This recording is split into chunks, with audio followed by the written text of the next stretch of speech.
All right. Shabbat shalom, family. Shabbat shalom. How everyone's doing out there? Is everyone doing good?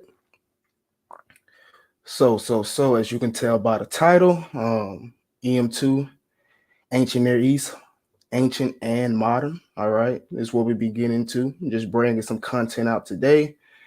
But as of right now, give me a few seconds. I'm trying to load up everything. Been having technical difficulties. Trying to start up. On my other laptop right now. Trying to get everything switched over. So just give me a few moments. See what's going on in the chat section. See how everyone's doing. Shabbat shalom, everyone. Shabbat shalom. Thank you for tuning in. Thank you for tuning in. Welcome, welcome. All right, Shabbat shalom, brother. Shabbat shalom, brother Lion Farm.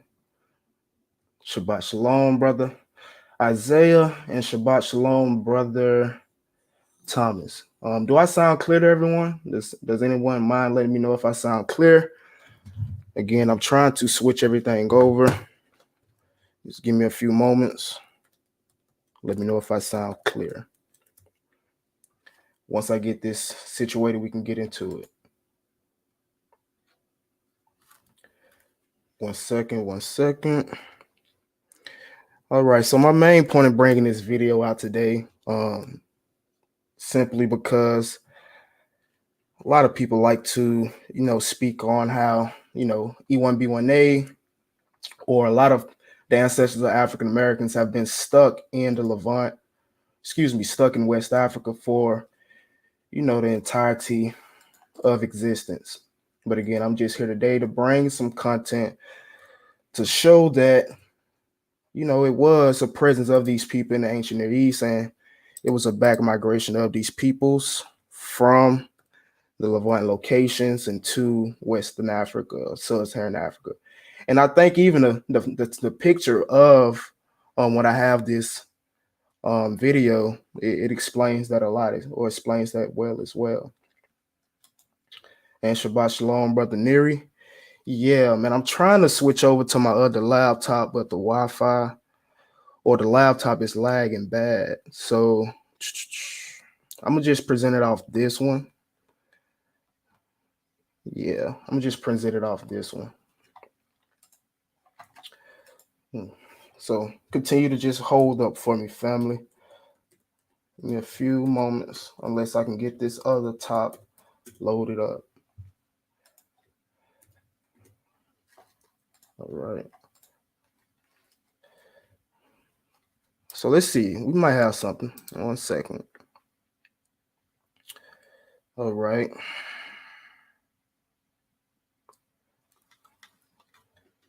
Well, I'm trying to do that. Okay. All right. So we might be good. So, okay. So give me a second to load up. Shalom, Sister Meg or Sister Mega. Yeah. Okay.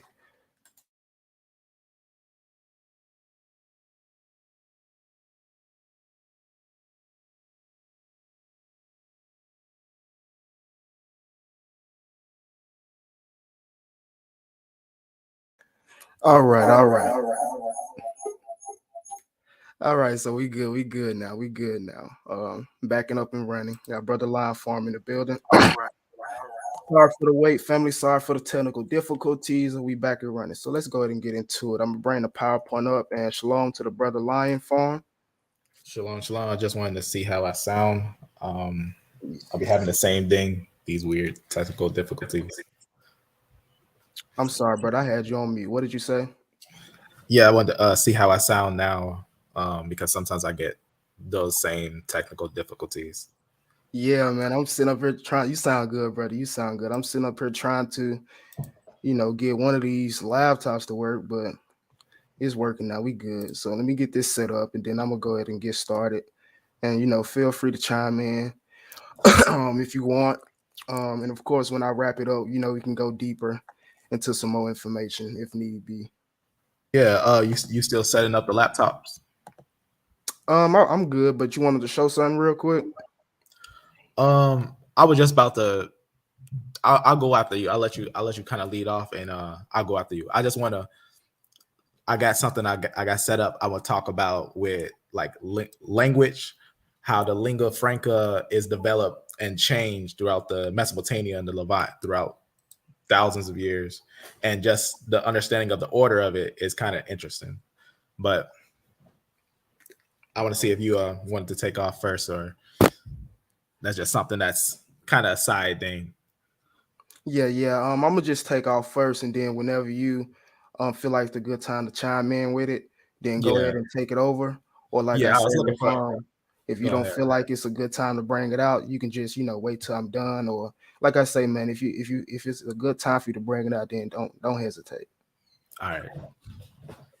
So again, I feel like this is a good picture that outlines what we'll be going into today, showing the ancient presence of this clade in the Near East and it leading into Sub-Saharan Africa. We'll start off from this source right here, just an opener. Tracing Arab Islamic heritage in Madagascar, study of Y chromosome and mitochondrial DNA in Antomoro. And we're going to basically check out right here. Let me get this pointer on so we can follow with me. But we'll basically be looking at this first highlighted section right here. The Ampanicabaka haplotype belongs to E1B1A. It was found in one population out of Eastern Africa, 2 populations from Northern Africa, and 5 populations from the Middle East. So my main point of just starting off with this source is to show that yes, E1B1A is found in Sub-Saharan Africa, like it showed right here.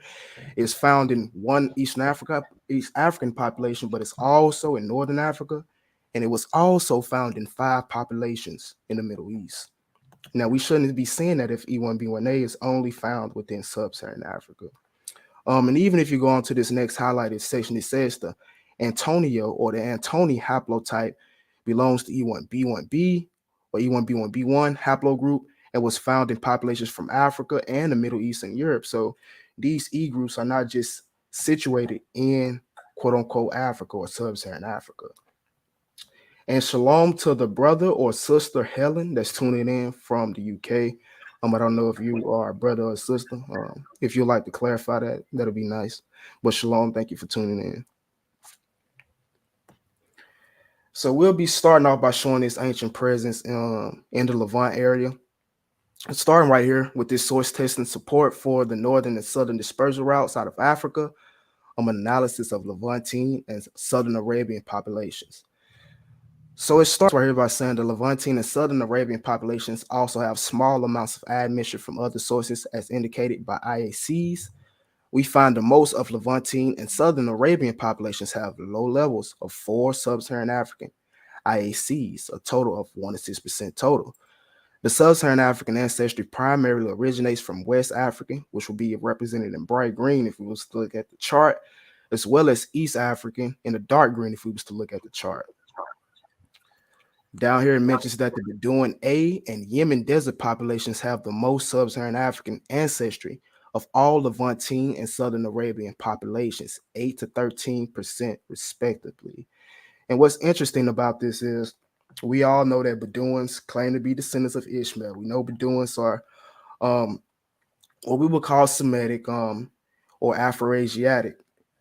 So if you was to look at this from, your particular model or whatever model you look at or have, these could be authentic descendants of the Bedouins or Ishmael, or they could be Israelites that settled amongst them with this Sub-Saharan African DNA.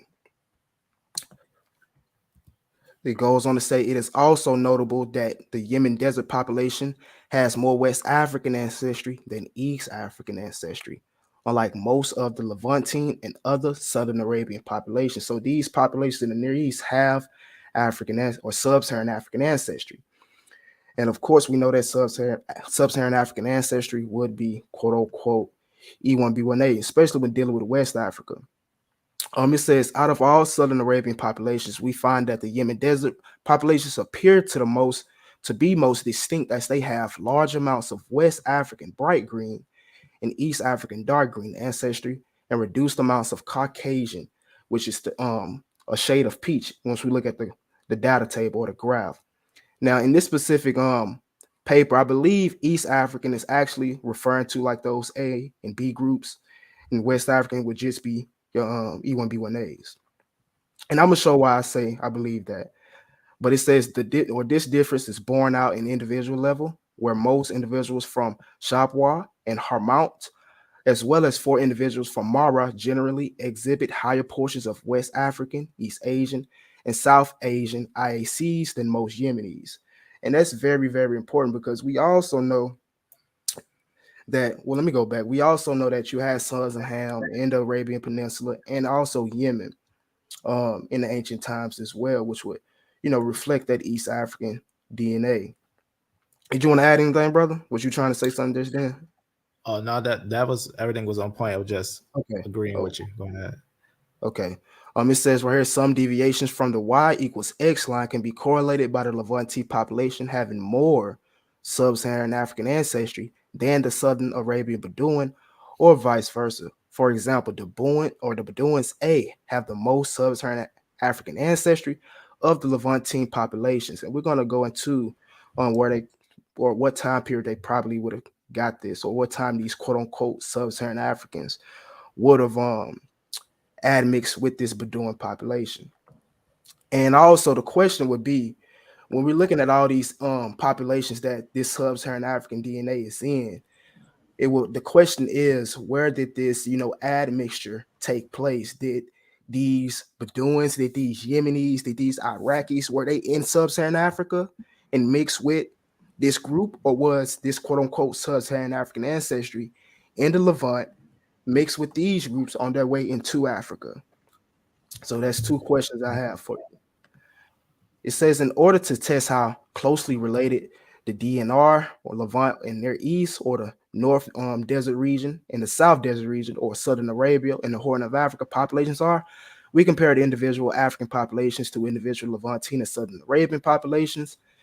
In the graph, the pairwise outgroup F3 statistics for African populations, we use Egyptians as a Near Eastern or Northeast African representative, the Omaro and Motaman as a Horn of Africa representative, and the Dinka as a non-admixed African population that does not live on either route as a control. All possible pairwise comparisons were made between these four African populations and the 7 Levantine or 5 Southern Arabian populations. It goes on to say right here, most F3 values fall near the X or the YX line, meaning that Levantine and Southern Arabian populations are equally related to the African populations. All right, so that's very, very powerful. So the Levantine and Southern Arabian populations are equally related to African populations. That's because you have the same haplogroups in these Levantine areas and Arabian areas, and also in sub-Saharan Africa. Not all, but it's enough to make this conclusion that they're making. Mm-hmm.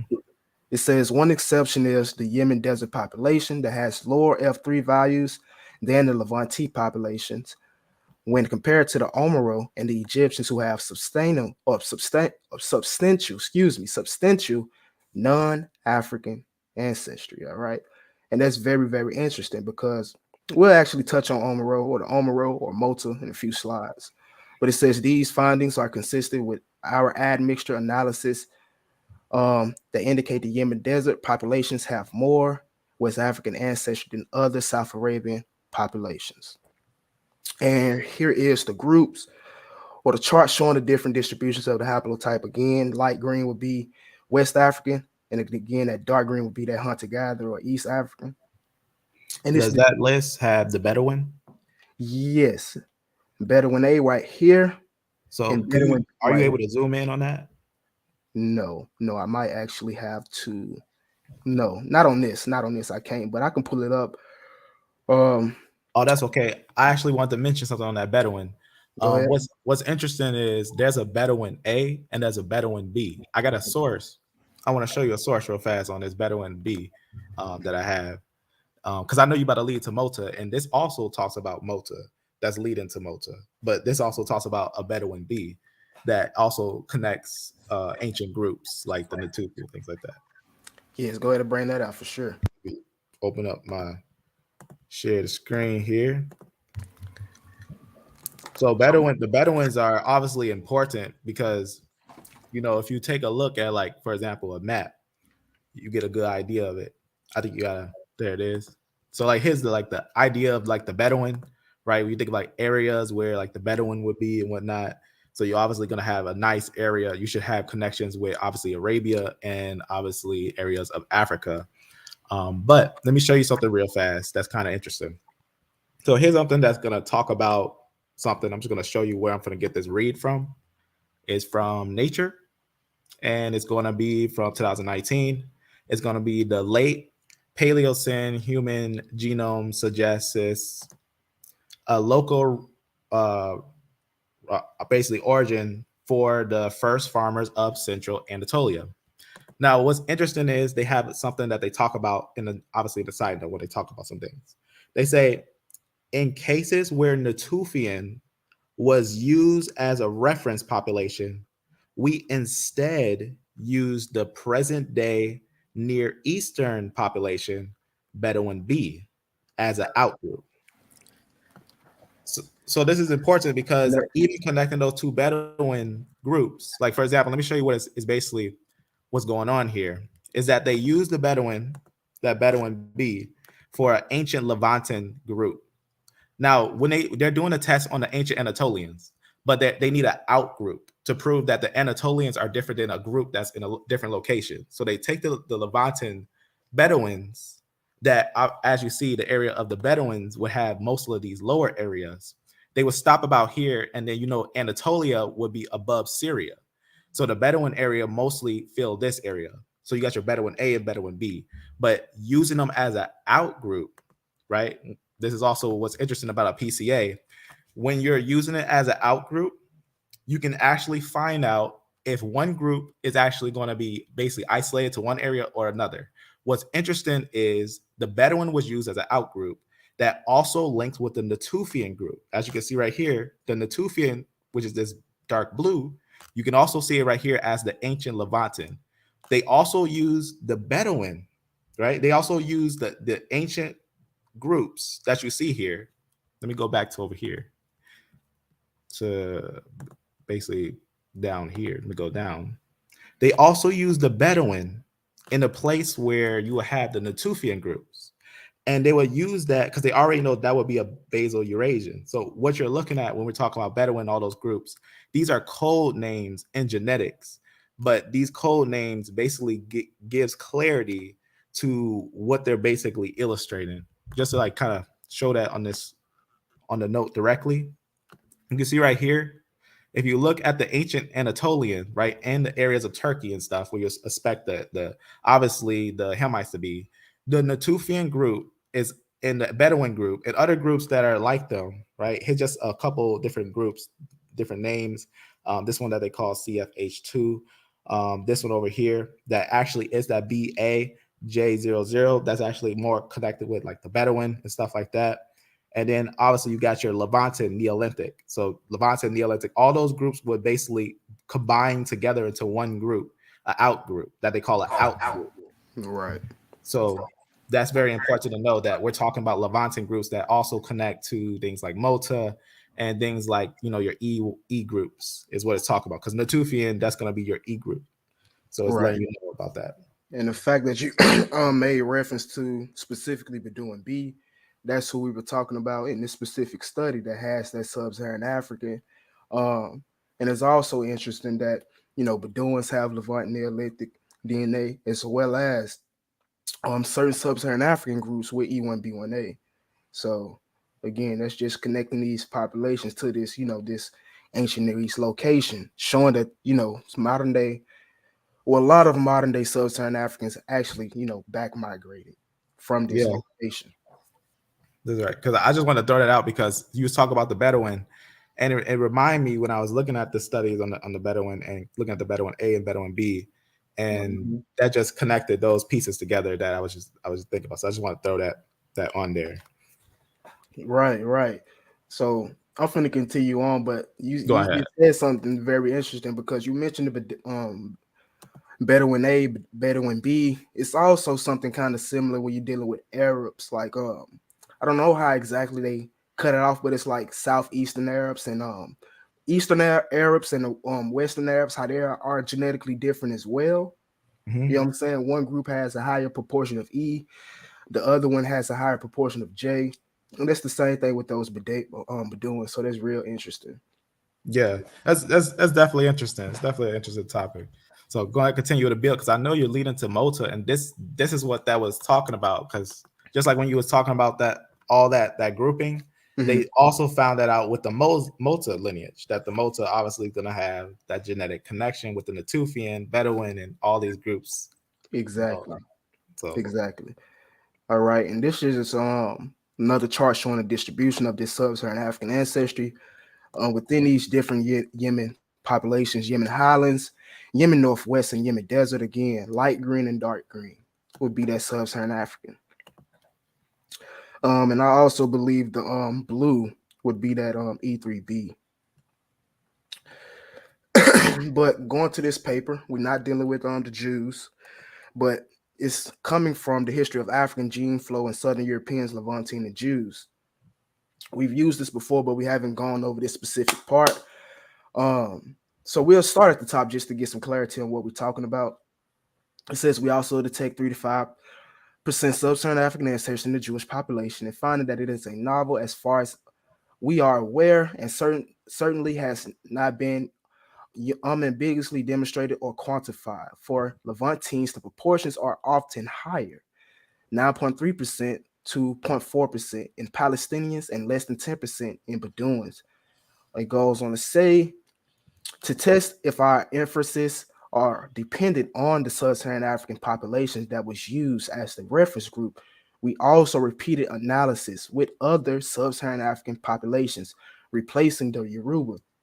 So to make sure they wasn't tripping and to make sure, their test wasn't faulty or false, they also use other sub-Saharan African populations to find out or to search this sub-Saharan African ancestry in these Levantine populations. So they also used the Luya Bantu of East Africa, and they also use African Americans as the source population, which is very interesting.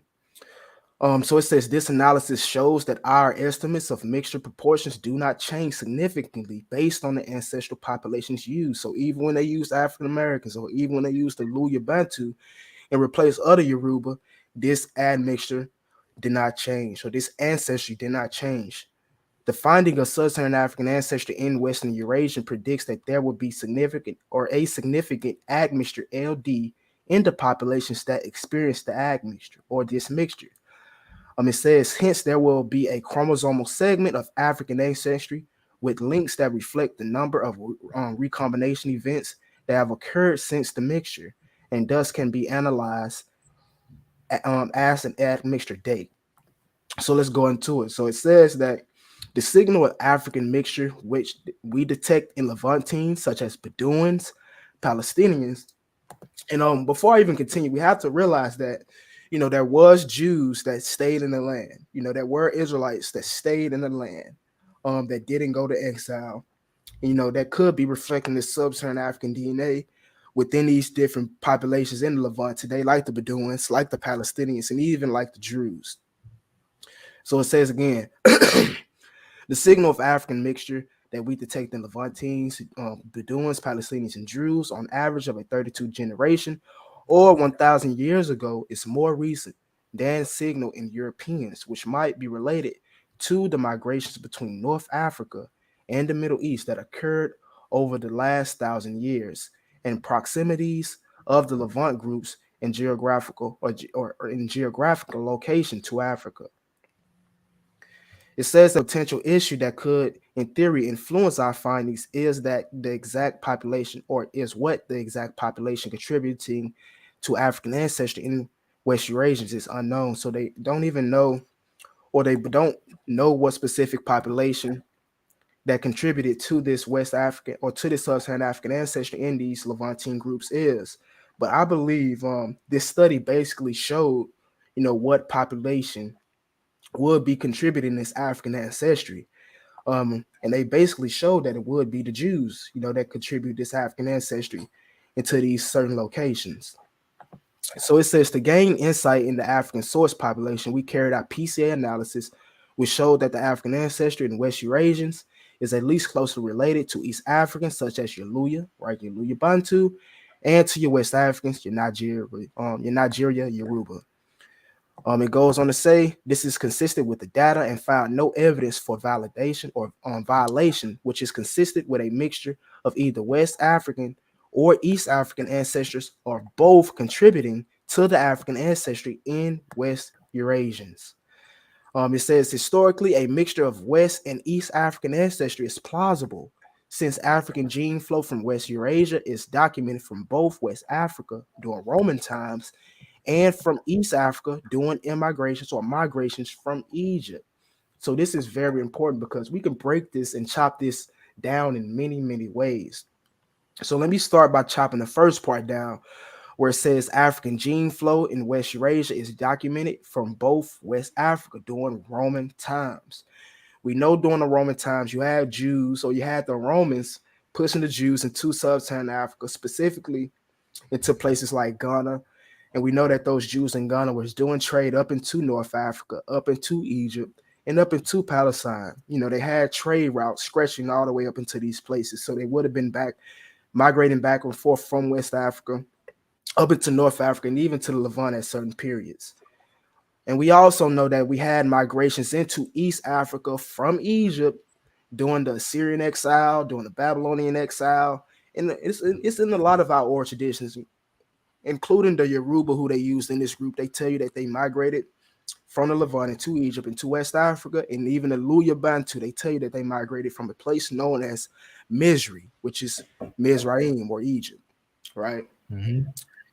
So it goes on to say it is important to point out, however, that the difficulty in pinpointing the exact African source population is not expected to bias our emphasis about the total proportions and date of mixture. So even though they don't know, they say they don't know what population it was that gave this African admixture. Again, I believe they pinpointed what population it was pretty well, the Jews.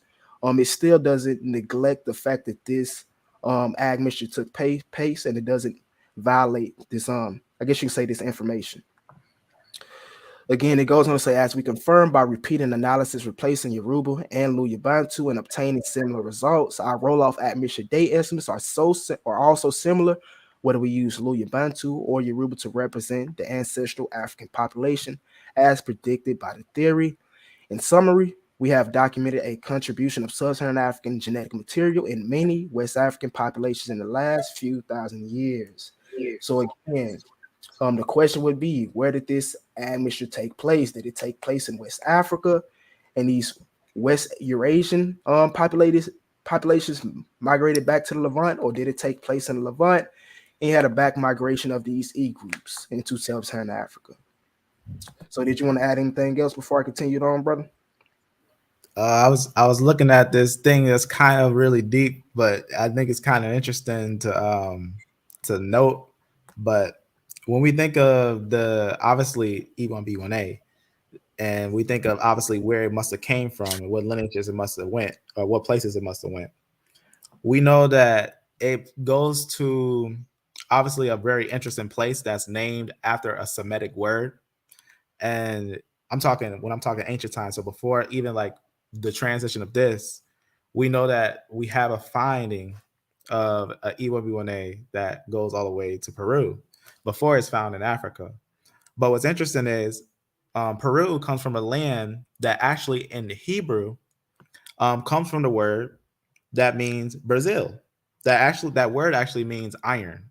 What's interesting about that is because all the E1B1A that's later found in Africa are Iron Age, and I'm talking E1B1A, and anyone can fact check that because we also have a paper that talks about when that E1B1A actually enters in that area. When we think about like the Bantu, which is actually a compound word, Bantu is actually a compound word of one of the languages that actually basically means mankind. And it's just a group that comes down there. But the word Brazil actually comes from the Semitic word that actually means iron. So if you say Brazil is a Semitic word that actually comes from the word iron, and that's really important. And just to show that, I got a source that also says these things just to kind of show that we're not just saying random stuff, because that's something that's also important to know, that we talk sources when we're talking, because it's always good to speak spiritual and things. Oh, you show my screen. There we go. So you seen what I was saying when I was saying what I was saying. That Right. when we think about the land of, you know, Brazil and what we see today, a lot of these ancient names, we got to look at these ancient roots and where they come from and whatnot. So this is just going to be some, obviously, some understanding about basically when you think about connections of Ireland, because if you know the story, Brazil, a lot of people, when you think of places like Ireland and stuff, there was an island that they used to go to that was actually a far island. But just like how a lot of the Indo-European nations do, if you know about, like, for example, Iceland and Greenland, they'll misname things. Like, for example, Greenland is obviously full of ice, and Iceland is actually really green. But when you think of, long story short, the thing about this land is that it was a land that was far away, but they would actually put it that was kind of close. But the land was far. Well, that's a different topic. But what's interesting about it is that obviously Brazil, when you think about Brazil, I'm just going to read. Now we return to Brazil, right? Jordan found that in most Semitic languages, right, besides Arabic, there are words similar in sound and spelling to Brazil. And it says Brazil is Hebrew for iron. The word for Brazil in ancient Ugaritic, I probably said that weird, is Brazil. That end. I probably said that weird. I don't know how you even say that in English. Brazil and in Akkadian, an ancient North Semitic language once used in northern Iraq, right? Was interesting because you think about what this is what I was going to talk about earlier. I was going to talk about, I'm going to go through it real quick. The first nation to settle in the land of basically Mesopotamia was Sumer, right? Sumer settled up there, you would say about 6,500 years ago, or you could say 4,500 BP or BC, whatnot. And what happened was there was a time when Sumer obviously ruled the area and they got a lingua franca, right? Just they got a lingua franca. That's something that we know is true. Just to point this out, that many people already know this. Right? Let me just point out a timestamp real fast so you can hear that many people know this. Culture developed rapidly, with perhaps the greatest invention culminating in the advent of writing, circa 3600 to 3500 BCE. So we're gonna pause it. So he just talked about obviously the creation of writing and everything, and as the nations came together and root this same lingua franca that we call it lingua franca today, but it's basically just a language, which was clear enough to the sender at the time, but lacked the ability to inform a recipient whether the 2 sheep and 5 goats were coming or going from the I'm just going to skip to the part where he tells it. By the time of the early dynastic period into the writing system, which would produce such works as the Epic of Gilgamesh, Enheduanna's Hymns to Inanna, and many other great works of literature. The Sumerian language became the lingua franca of Mesopotamia. So you see, he just obviously got right to it. So Sumerian became a lingua franca. It was a lingua franca for a while. What happened? The Akkadians came there. They took over. We know this because of a lot of different writings. For example, when the Akkadians came there, they picked up a lingua franca. We know this because the Egyptians and the Hittites were fighting, and they was making treaties and stuff. And here's just an interesting highlight from Natural Geographic, right? Letters were not written in ancient Egyptian, but in Akkadian. So this is obviously Akkadian came in right after Sumerian, and Akkadian became, as it says, a language spoken widely in ancient Mesopotamia in 2000 millennial BC. So we just left 4000 BC, so we can just close that. And obviously we know that it was also Sumerian was a lingua franca, so we can just close that. And we know that Akkadian came there, and also, as it says, Akkadian became a lingua franca across the whole region, right?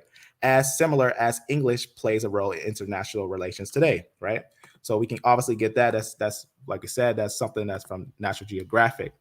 And just leaving from that, we can get another idea as we move on to the Iron Age. Now, what's interesting is I was showing you stuff from the Copper Age to the Bronze Age, but in the Iron Age, there's also a lingua franca that comes up. And it comes from who rises up called the Aramaeans, where the Aramaeans are a group that actually would be considered like basically the Syrians. But the Syrians, now this is what gets really interesting. This is what gets interesting. Because if you look at any information on genetics, the Syrians you have to note the Syrians, because even in the Bible, right, when you think about the Syrians, right, even when you think about the original word for Mesopotamia, it's not called Mesopotamia as that's a Greek word. It's actually called the basically area or the river of the Arameans, or the river of Aram. And Right. yep, and that's important because the lingua franca of the area of the Arameans is Aramaic, and Aramaic is picked up by the Assyrians, who defeat multiple of the different nations around, like the basically the Hurrians and all that stuff, and Aratu, all those nations that was around there. They combine into the Assyrians, and the Assyrians, they take this Akkadian, and the Akkadian spread it. Now, what's interesting about that, a lot of those languages had ties to the Semitic dialect.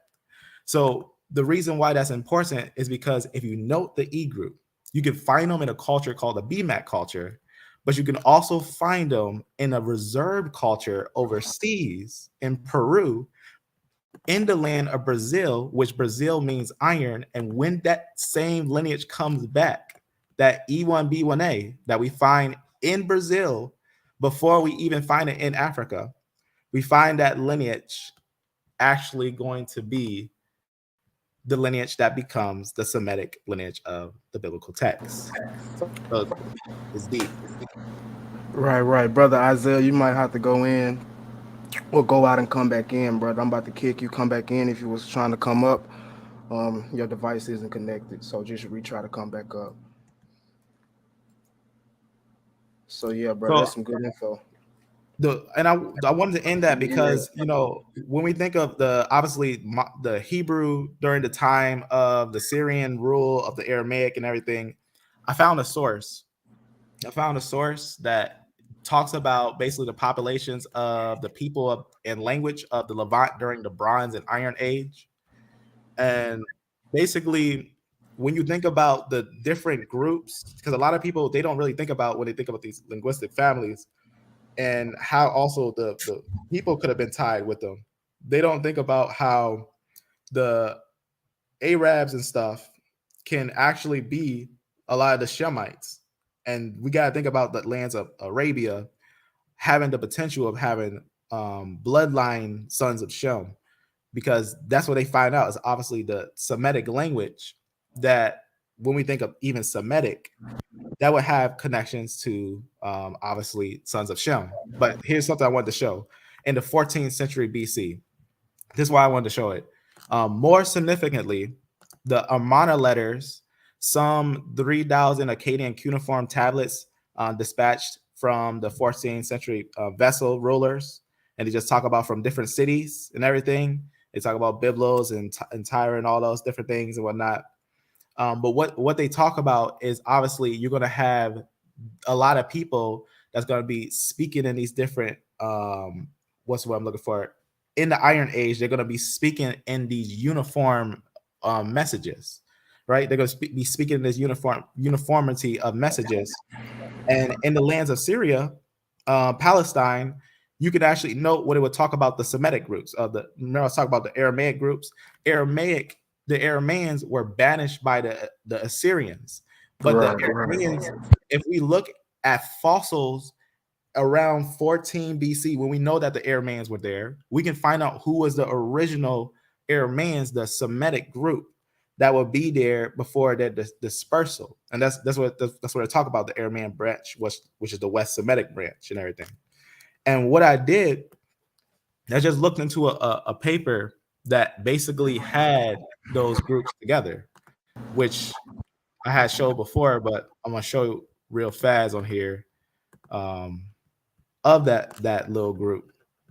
Let me actually open it because I'll actually close it real fast. Let me just go right to it. Yeah, just go ahead and bring that out real quick, and then I'm gonna finish wrapping this up. Almost done. All right. Let me just point it out here because I think I left it real fast. It's basically what I found was that when you think about the Semitic family and you know that they was in the lands of Syria, and you know that if you want to find which one would be a bloodline of that group, we got to look a little bit to like where we would find that bloodline settling at. And the lands of Syria at around 14 BC, we can find obviously some important lineages. And just to kind of show it, to make it quick, is that here's a little study that I had looked at when I was looking at basically some of the groups of Urkesh and obviously different groups of Mesopotamia and the Levant and everything, just to show the paper that I'm gonna show right here, is that basically when they looked at Alaka and a lot of different other places, they found a lineage that was an E lineage, which is E1B1 sons, E1B1B, that will be settled from 14 BC, 13 BC, around 12 BC, or around those times, that would be mixing with different female lineages there. And we can note that it would be multiple of the same male lineages, of those E lineages that would be around that area. And that's the Syrians. I mean, that's the group that the Syrians had also later displaced, because we know that there's historical documents that talk about the Assyrians taking the basically the original Syrians. So that, remember, Assyria is different when we think about Asher, taking the people from basically Syria, like areas of Damascus and things like that, and displacing them. So that's what was interesting about that, is that the whole connection, when we think about the linguistics and all those things going back to the areas of the Levant and everything, there's a lot of history for this lineage, that it has connections from Brazil and Levant and BMAC culture and all around before even going into Africa. And they play a major part in history. Right. So good information. Good information. Shalom, brother Isaiah. What's going on? Shalom, all praises to Yah. Shalom, shalom indeed. All praise to the Father indeed. So the brother just brought out some good information showing y'all, what was going on, specifically during that time with the language and everything.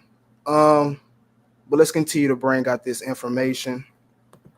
So we've shown specifically Sub-Saharan African ancestry in these specific Levantine groups, and we're going to continue to expound upon that. Going to genome-wide diversity, and the Levant reveals recent structures or structuring by culture. So we're going to start at the top and highlight it. It says the Levant is a geographical area in the Eastern Mediterranean region, bounded by Anatolia, Egypt, and the Arabian Desert. So the Levant actually includes Lebanon, Syria, Jordan, Israel, Palestine, and often Cyprus, and historical Armenia. Let's see. Should I continue to read? Let's just go to the next highlighted. It says it has been suggested that the Islamic expansion from the Arabian Peninsula, beginning in the 7th century CE, introduced lineages typical of this peninsula into those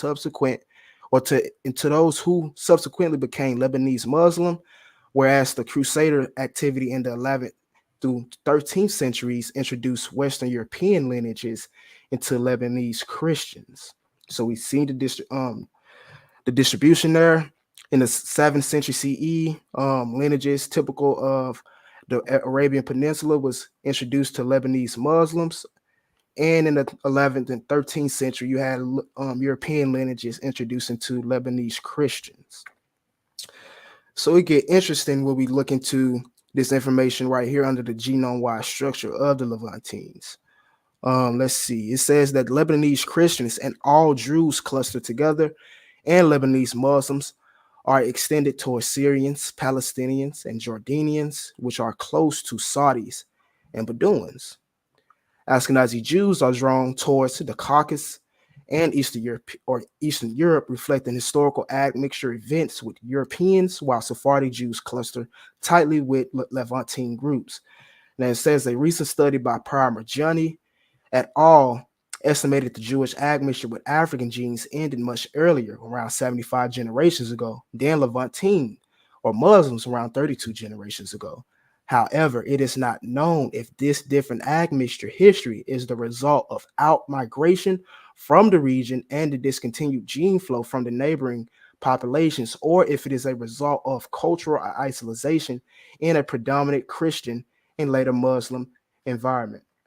And actually, I believe it can be a little bit of two, or a little bit of both. And shalom, brothers in the chat.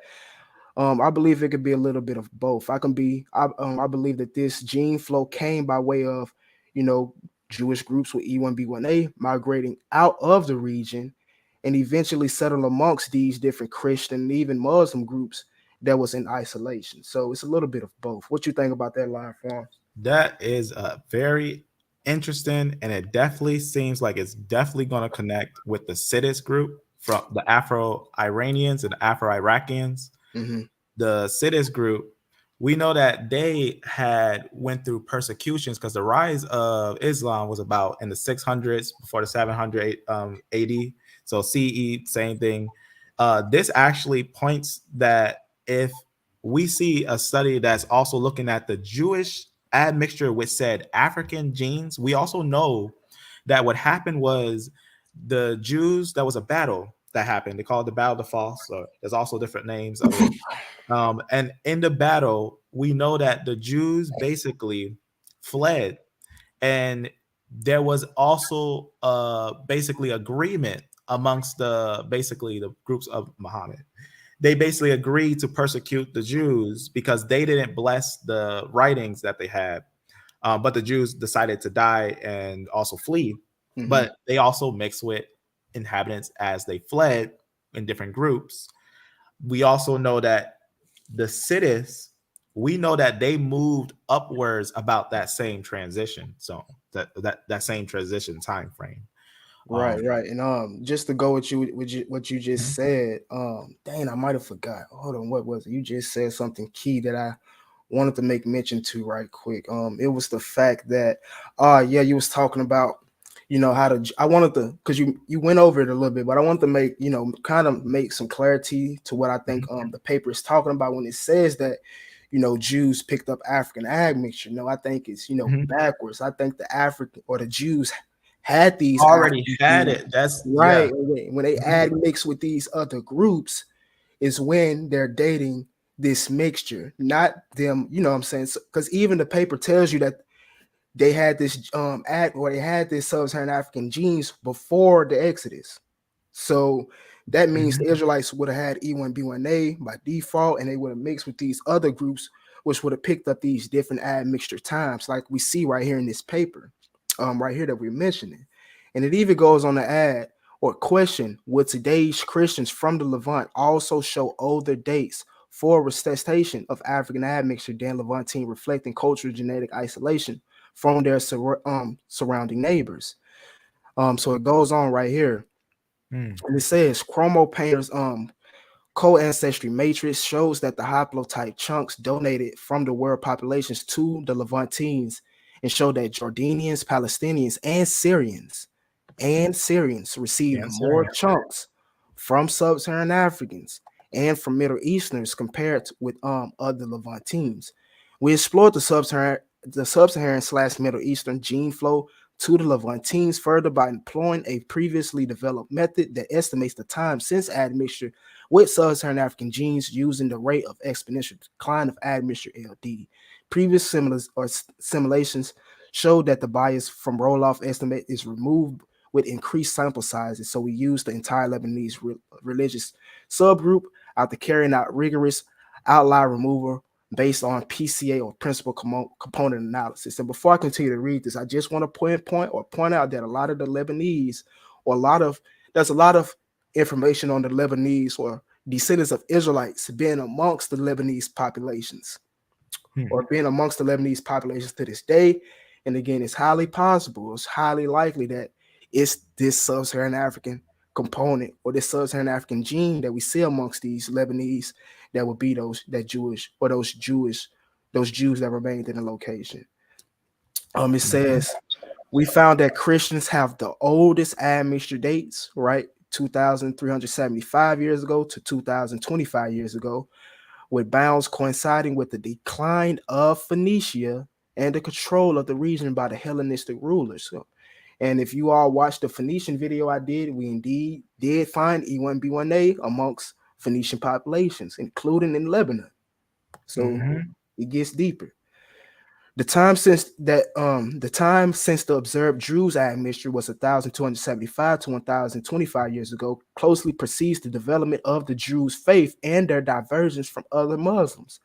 The Muslims appear to have maintained contact with populations carrying sub-Saharan African genes until 675 to 625 years ago, which overlaps with the rise of the Ottoman Empire and formation of semi-autonomous states in Lebanon. So it goes on to say historical events coinciding with our observed administrative dates are some of the examples of population processes and demographic events that were occurring during the period in the Levant. These historical events, in addition to cultural adaptations and transitions, may have contributed to differences among religious groups through facilitating and or restricting contact with other Middle Easterners carrying Sub-Saharan genes. So we see this in Palestinians, we see this in Bedouins, we see this in Syrians, we see this in Lebanese, Christians, and Muslims. And we're going to continue to see this haplotype and furthermore, or in other Middle Eastern groups or Near Eastern groups as well. And even this right here is a pretty, well, I think I'm showing it on the next slide, but this is coming from the supplementary materials of bioarchaeological analysis of one of the earliest Islamic burials in the Levant. And here we can see a Yoruba component amongst Palestinians, as well as Bedouins, Syrians, and Cyprians, and Lebanese, and even Jordanians. And of course, Yemenis right here. Mm-hmm. Let's talk about Bedouin A and B on there too. Right. So, and even here's a better breakdown of the component or the analysis of these different groups. Again, we have a higher proportion in Libyans, Palestinians, Syrians, and Yemenis. And even if we was to take a look at the late antiquity Syrians, we actually see that it was composed of a lot of Levant Neolithic DNA, which would be composed of different E groups. Mm-hmm. And we know that the Syrians are descendants of Aram, right? Or Aram, son of Shem, right? So again, Bedouin B is like completely filled with E. That's very, very interesting. That's Levant Neolithic. We know that would be like what E1B1B, right? Yeah, that's E, no doubt. Jay didn't show up to the Bronze Age or the Bronze Age. And we're about to get ready to wrap it up. Actually, we're about to segue into Mota real quick, but let me check out this comment section right quick. The brother said, or the second Exodus said, it is possible non-Israelite men with E1B1 could be the reason why many Gentiles have E. That's go ahead. I was just gonna say, well, let me restate the core way he said. He said it is possible non-Israelite men with E1B1 could be the reason why many Gentile have haplogroup E. Well, they wouldn't be Gentiles just because they white, but that's possible. Other groups other than Israelites could have mixed with, people in Europe, and which is why they have E. But you can go ahead. I think he's talking about because Israelites, we know Israelites, they exist transition of the Bronze Age and Iron Age. He's probably talking about because when we think about, especially Israel or the E group or the Israelites, we're taking a portion of the larger lineages, which would be a DE group or E group. Mm-hmm. So when we think about the Israelites, we who look into the genetics, we have found that it looks like they would have came from E1B1 groups, like E1B1 star P2. And from P2, you'll have these branch, but some will be like you see Abraham obviously had Lot, his nephew, and he had other brothers. So when we think about pinpoint Israelites, we obviously will have one group that would be of those Israelites, but you have these out groups that also should show signs of obviously being connected to Afro-Asiatic, which Semitic is Afro-Asiatic. So they should show signs of being connected to Semitic and showing ancient roots of having ties to Afro-Asiatic, and also ties to the locations where these E families are found. And obviously monophylactic groups too.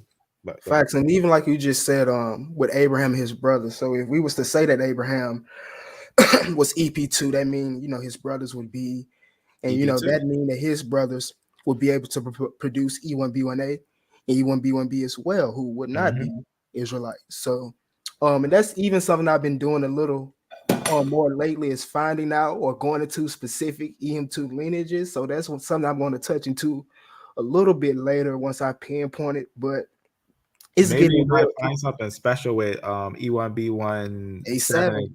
Yeah, E7 and E1B18. I think E1B1A7 and E1A are interesting to look I at. would definitely say E1B1A7 is. E1B7. Yeah. Yeah. I think E1, in my opinion, I think pinpoint E1B1A7 might definitely be the Jews that we see that are the ancient ones. Because even in that paper that we just went over, that was the E1B1A. Excuse me, that was the specific E1B1A they was looking at. Not saying it's not other E1B1A clades that's Israel, you know what I'm saying? But they was looking at the Yoruba and Luya, and they have E1B1A7. But I'm gonna continue to break this down real quick, and then we're gonna open it up for anybody that wants to come up, chop it up with me and the brother Lion Farming, Isaiah. So source to the left. I got a question. What's up, brother? You got source. So basically, everything that you went over, it's possible that some of these people could have E1B1A from mixing with African genetics, right? Yes. So they're calling, like, I'm gonna get into a paper later, and it's a good paper, but it says some things that's funny. But yes, they call E1B1A Sub-Saharan African. So the question is, if Bedouins who live in Israel, if they have Sub-Saharan African DNA, did they pick it up in Israel or did they pick it up in Sub-Saharan Africa and migrate back to Israel? You see what I'm saying? So Exactly. the most logical explanation is that these E1B1A or so-called Sub-Saharan African groups were in the Middle East and migrated back to the Levant, because we don't even have ancient samples of E1B1A in West Africa anyways. We So don't. that's That's a paper. Yeah. Yeah, this is real deep once you go really into it. It is deep. right. And this paper about to get real good right here. The genetic history or the genomic history of the Middle East. It says, by modeling contemporary populations using ancient genomes, we identify differences between the Levant and Arabia. The Levant today has higher European/Anatolian related ancestry.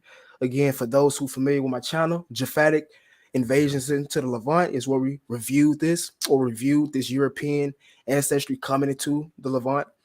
And it says, while Arabia has higher African, Sub-Saharan African, or E1B1A, and even some some hunter-gatherers groups, because we know Yemeni population, they have like haplogroup B, and even East Africans. But it says, while Arabian has higher African and Natufian-like ancestries, it says, in addition, our model suggests that Arabians could have derived their ancestry from Natufian-like local hunter-gatherer populations instead of Levantine farmers. The identification of Lilac assemblage in northern Arabia, some of which appear similar to ones made by Levantine farmers. So it says, we next analyzed our samples, in the context of ancient regional and global populations.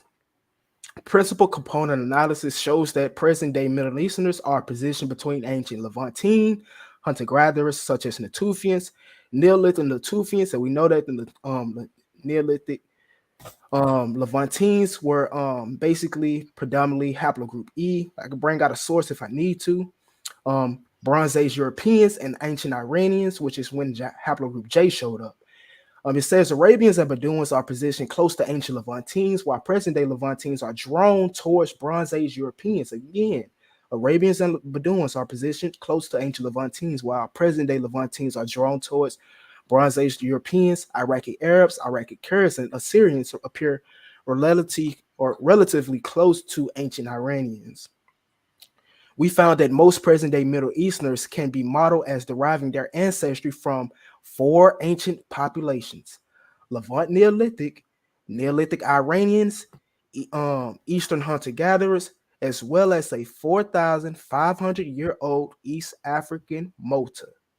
Mota. That's important. Now, That Malta.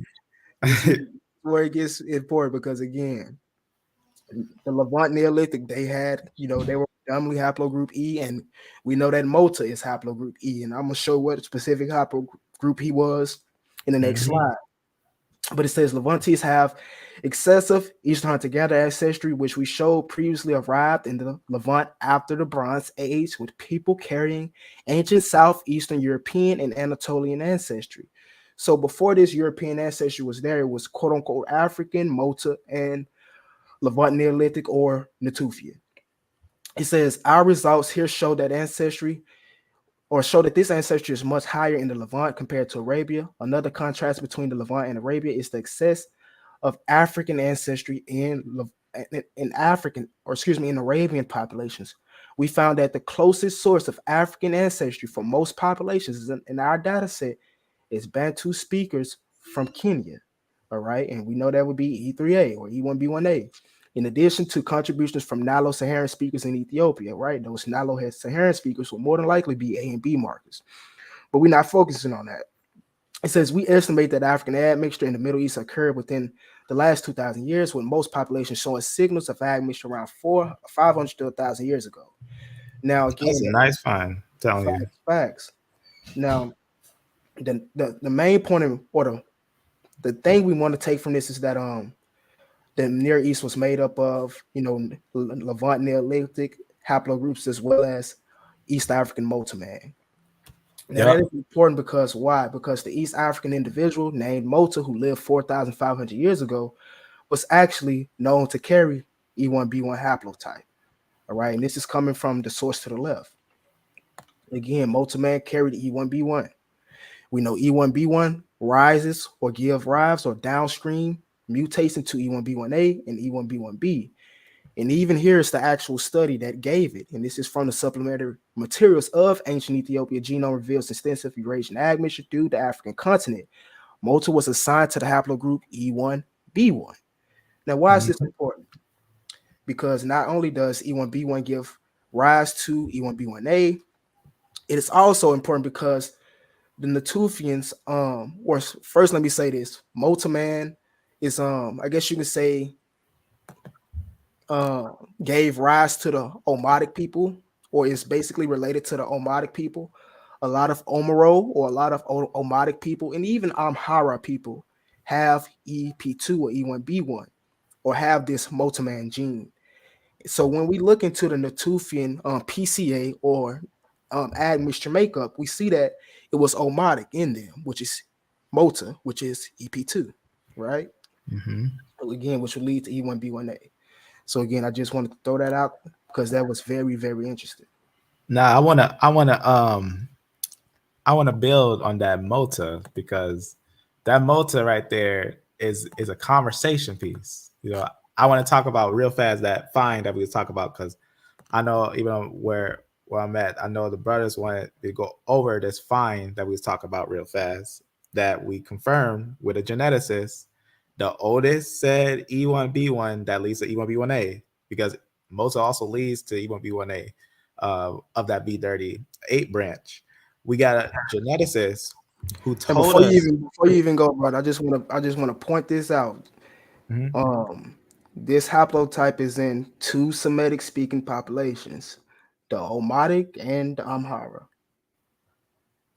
And it was also a makeup in the Natufian. But go ahead. That's right. That's 100% right. Is in a Natufian, which is a culture which we keep on repeating, because if you look on Natufian, there's not a lot of information on it, but there should be a lot of information on there. But everyone's all focused about the different lines, like the coral, the core manga, whatever, different groups of different humanoids. But let me show you something what geneticist says about Mota. Let's just get a little conversation about Mota. So I sent an email. I sent an email to a geneticist, and this geneticist had seen the email and everything. And this is what he said, because I was talking about Mota, because we know that's the oldest said E1B1A, the oldest, right? So I just talked about Mota. Now we already know, having common sense, there's nothing new under the sun, right? If an E1B1 exists in a Natufian time frame, How are E1B1 going to completely separate from E1B1B and start off in the lower desolated areas of Africa? That's not possible. Thank you. Mota would have back migrated, or his population would have. Mota had to back migrate. As soon as they talked about Mota and said, if you've seen when Mota first came out, they said the first time ever there was an African lineage in the east of Africa. Now, that's important because the area where Mota got in, even if you look at his route, the way that it had to go downwards into that area. But besides that, it's the fact that it's E1B1 that we know that is connected to the Natufian. So I talked about, is it true that Mota, right? I said 4,500-year-old, right, E1B1 line that would probably make E1B1. We know that. Just had some information that we already knew, that we know E1B1 star. We found it, obviously, making the BMAC culture, making the Natufian. We know it obviously got ancient lines before it even touches Africa. And I asked him, was it actually African? And this is what he said, right? He said, you're right. That is not truly African. Now, that's interesting and all, but let's go back to a long time ago when we had a conversation with family tree DNA. And then we have a conversation about family tree and DNA about E-M2. And this is what they said previously. So there's going to be an information specialist from family tree DNA that we had a conversation a long time ago before we had as much updates as we have in 2020, 2021, because they were trying to pull in 2019 D0 and trying to use a modern D0 in Nigeria and declare that that cousin of E, D0, made all the E groups African, because they knew that if you isolate an E group, you make them a Natufian first. But notice what they say right here on this. E-M2 is common throughout Sub-Saharan Africa and also in the Near East. So it could represent a back migration from the Near East. Now, notice how they go on and talk about the what they call basal branches. But you got to know which basal is older, right? Because there is two actual fossils of E1B1 found. There's one that's the Mota branch, and there's another that's found way older than that one in the Natufian culture. That's an E1B1 that we found. But right here, and you can find it just by typing Natufian, you can find it right off the bat, even right on the little page with genetics. Right. So it just goes on. They just talk about, obviously, when they connect the Natufian and everything, they talk about these things. That's why I say alternately some basals that lead to the Natufian, they say could have remained in Africa. But the thing about the Natufian culture, when you take it hand to hand, if we're taking just the E1B1 group and we're considering if it was African, if it was this thing or that thing, if we look at the full picture, right? This is a picture that we made going hours and hours looking at all the fossils available. We know that the DE group, when we think about the Mota and we're looking at the whole picture of fossils, we know that that group comes in later. Like, so basically on this map, the ones represent basically like Paleolithic, twos, Mesolithic, and stuff like that. Obviously, Mota comes in not the Mesolithic, not the Paleolithic, not the Neolithic, but late Bronze Age, like Bronze Age time frame, which means that it had to come from somewhere else because there is no culture of E in this area of E1B1 that would be that age of Mota. And Mota had to come from here because it was also an E1B1. Now we got multiple geneticists that tell us E1B1 was found in the said, basically the Israelites that were found. We got multiple different geneticists that say that E1B1 was found in the ancient Israelites, and that E1B1B and E1B1 want to begin as one. They want to begin together. And if you ultimately trace it back to its fossils, we have obviously Eurasian lineage that moved into Africa and has a connection to Southern Semitic dialect, which is closest to Hebrew. So Facts. South Semitic is closest to Hebrew. Facts. So, Go ahead, brother. So by looking at this map, the Hamite genetics are everywhere, right? Mm-hmm. The Hamite would be the purple right here. They would be we actually have a paper that told us that the oldest lineage in Africa is actually the A and B groups. Right. So when I get done with these last few slides, we can get into showing who those native populations in Africa would be. I know you asked who the Khoisan was. So, like he said, we actually have papers that can show who those native populations in Africa would have been. Yeah. And we can show that also that Hamitic lineage was outside of it, but they don't. The thing about genetics is not just what they are labeled, it's how they're connected. Because like A and B doesn't make anything of CT, and we got some papers from different geneticists that also talk about that, how A and B doesn't actually make the CT branch. And under CT, you get a split of a DE and a CF lineages. So it's like two totally different families. So you have basically three families: your A and B that doesn't make that CT branch, and then CT splits making DE YAP groups, which get a basically the allele assertion, and then the CF groups, which are different. Right. Fact. So let's go back and get ready to finish this up. What did you want to add anything else, brother Isaiah? What you asking anything else? Yeah, the thing about the Khoisan, I used to always think that they are descendants from Asians because their eyes are like Asian people. That's what I used to think. Yeah, they do have Eurasian ag mixture. It's possible that they did migrate or back migrate from the Near East at some point in time. Because again, you can find quote unquote a haplogroup markers outside of Africa as well. So it's possible. It's possible indeed that they did And spring. Go ahead. if I'm not mistaken, I think majority of the Khoisan people are in Namibia. Yeah, South Africa somewhere.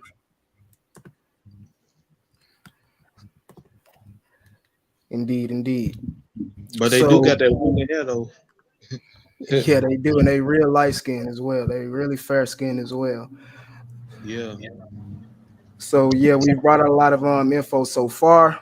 We showed E-M2 within ancient or within Levantine populations like Bedouins, Palestinians. Now we about to deal with this ancient presence in places like Pakistan, Iran. All right. So source we're going to be going to is African and Levantine origins of Pakistan. Yep, positive Y chromosomes. All right. And for this, we'll be starting at this specific highlighted section. And this is dealing with an old specific haplotype system. If you watch my channel before, you know that haplotype 5 is E1B1A or Sub-Saharan African, and you know that haplotype 4 is E1B1B, North African, or what they call Levantine or Levantine. And even right here, it explains it a little bit. It says, for example, we postulate that the distribution of the most derived YAP positive haplotype or haplotype 5 was comparable with a Sub-Saharan African origin and recent expansion through the Horn of Africa, going first to West Asia and continuing through India. So they're positing that this E1B1A group would have left Sub-Saharan Africa, went through Western Asia and through through India. But let's continue to dig into this. It says here we report for the first time the presence of Y chromosomes carrying the YAP element in Pakistan ethnic populations. We have determined the haplogroup or the haplotype status of each of these YAP positive chromosomes in an effort to identify their geographical origins. In combinations with ethnohistory data, these Y chromosomes results support our previous hypothesis in separate migrations out of Africa for YAP positive chromosomes and suggest that Pakistan ethnic groups have experienced gene flow from both Sub-Saharan African and the Levant. And again, they're quote unquote calling Sub-Saharan Africa E1B1A. That's the code word. Right, and the Levant E1B1B. And right here to the left is the supposed dispersal routes. And I disagree with the dispersal routes. They say basically that E1B1A would have went through Arabia, through East Africa, going through East Africa to Arabia and ending up into India, while E1B1B would have left East Africa, went up through North Africa, through the Levant or through the Middle East and went over through India. I disagree with E1B1A's migration route. I believe that they would have took the same migration route for various reasons. We know that E1B, or we know specifically V38 and M35 went into the Levant during the Mesolithic. I could bring out a source on that. And what I'm going to show it later is we also found E1B1A in E1B1B in the BMAC culture in this area, you know what I'm saying, at the same point in time as well. So that's why I say they would have came on the same migration routes. But This right, is really interesting because they're based in the fossils or the SNPs? Because the it's actually SNPs. the SNPs are okay. So yeah, See, watch this. I Right, I'm agree. about to see, tell me what you think after I read this. So it says, yep, positive haplotype 5 originating around 11,000 years ago in sub-Saharan Africa. Again, we have no fossils for No verifying fossils. that. Mhm. We have no evidence of verifying that it's E1B1A or haplotype 5 was in sub-Saharan Africa 11,000 years ago. But it says it recently migrated through the Horn of Africa to West Asia and continued all the way to India. The finding of YAP positive haplotype 5 in southwestern Pakistan provides another link on a punitive coastal route between sub-Saharan Africa and India. It supports the hypothesis that males migrated from Arabia to Pakistan. So I can agree with this, but I don't agree that they migrated all the way from sub-Saharan Africa. Now, even the way, there's no way it would have been from this angle, not from that corner, not from that angle, because I can hear someone screaming saying, "Oh, the Iberasians or Iberasians," and if you notice with the Iberasians, their lineages, the female lineages, is what you got to note, because we know that these can't be the same. The groups that are with the Iberasians, the females, we know they're not the same as you see in quote unquote modern sub-Saharan African, because they usually have the L female lineages later on, but those L lineages also move from Tel Halula, Syria. But Exactly. and the female lineages in the Iberasians, we got sources that tell you the female lineages came from Arabia, the Iberasians, that's actually would be short compared to where they actually came from. That the lineages from the sons that are born from those females, that those sons met those females in Arabia, and that's how they end up moving. We know Right. because we got multiple sources saying that the female lineages that the Iberasians got with, those female lineages like M and N groups, those were actually met in Arabia. That's how we know the Iberasians. Someone say the Iberasians must be older, and that must have been where they came from. They didn't look at the deep depth of the Natufian information that says And that the Natufian information goes all the way to 39,000. But go ahead. while you making mention of that, it's actually a paper going into Arabia or the Arabo-Persian Gulf being the homeland of the Basal-Eurasians, splitting off into the Ibero-Marusians and the Tufians. So again, they would have picked up those mtDNAs over there, like you just said. Exactly. There it is. Exactly. I might bring that out. I might bring that out since you brought it up. So that's good information as well. Yeah, But you should because I'm telling you that's one of the biggest things in genetics. Everyone knows that the stuff is true, but the biggest thing they'll lean on is the Iberasians or the Iberusians, and they'll lean that group has an E group in it, and they'll say, well, that's a Yap group that's in Africa, said 10,000 plus. But if you look at the information, because we know that even the way that they date these things, a lot of times you got to be careful how they're dating them. Obviously, these dates have to be questioned, but if we want to go about it by the dates and the information, we know that we actually have information on the Iberasians and their mtDNA and everything. I just wanted to read something from it. This is what it reads from one of the papers that basically talks about some of the things of the Iberasians. They say about 2/3 of the Iberasian DNA was related to contiguous populations from the Levant, the region on the east coast of the Mediterranean Sea, north of the Arabian Peninsula, south of Turkey. It includes Israel, Jordan, Lebanon, Palestine territories, and Syria. And also, we can note that the oldest Iberasian female lineage is about 20,000 BC. But note what it says about it. It says, as far as mtDNA is concerned, both Omen BA samples taken together point to a common H2A2A1. This haplogroup is found much earlier in the Iberasian individual from basically something called Tefl Alt, right. 2000 BC.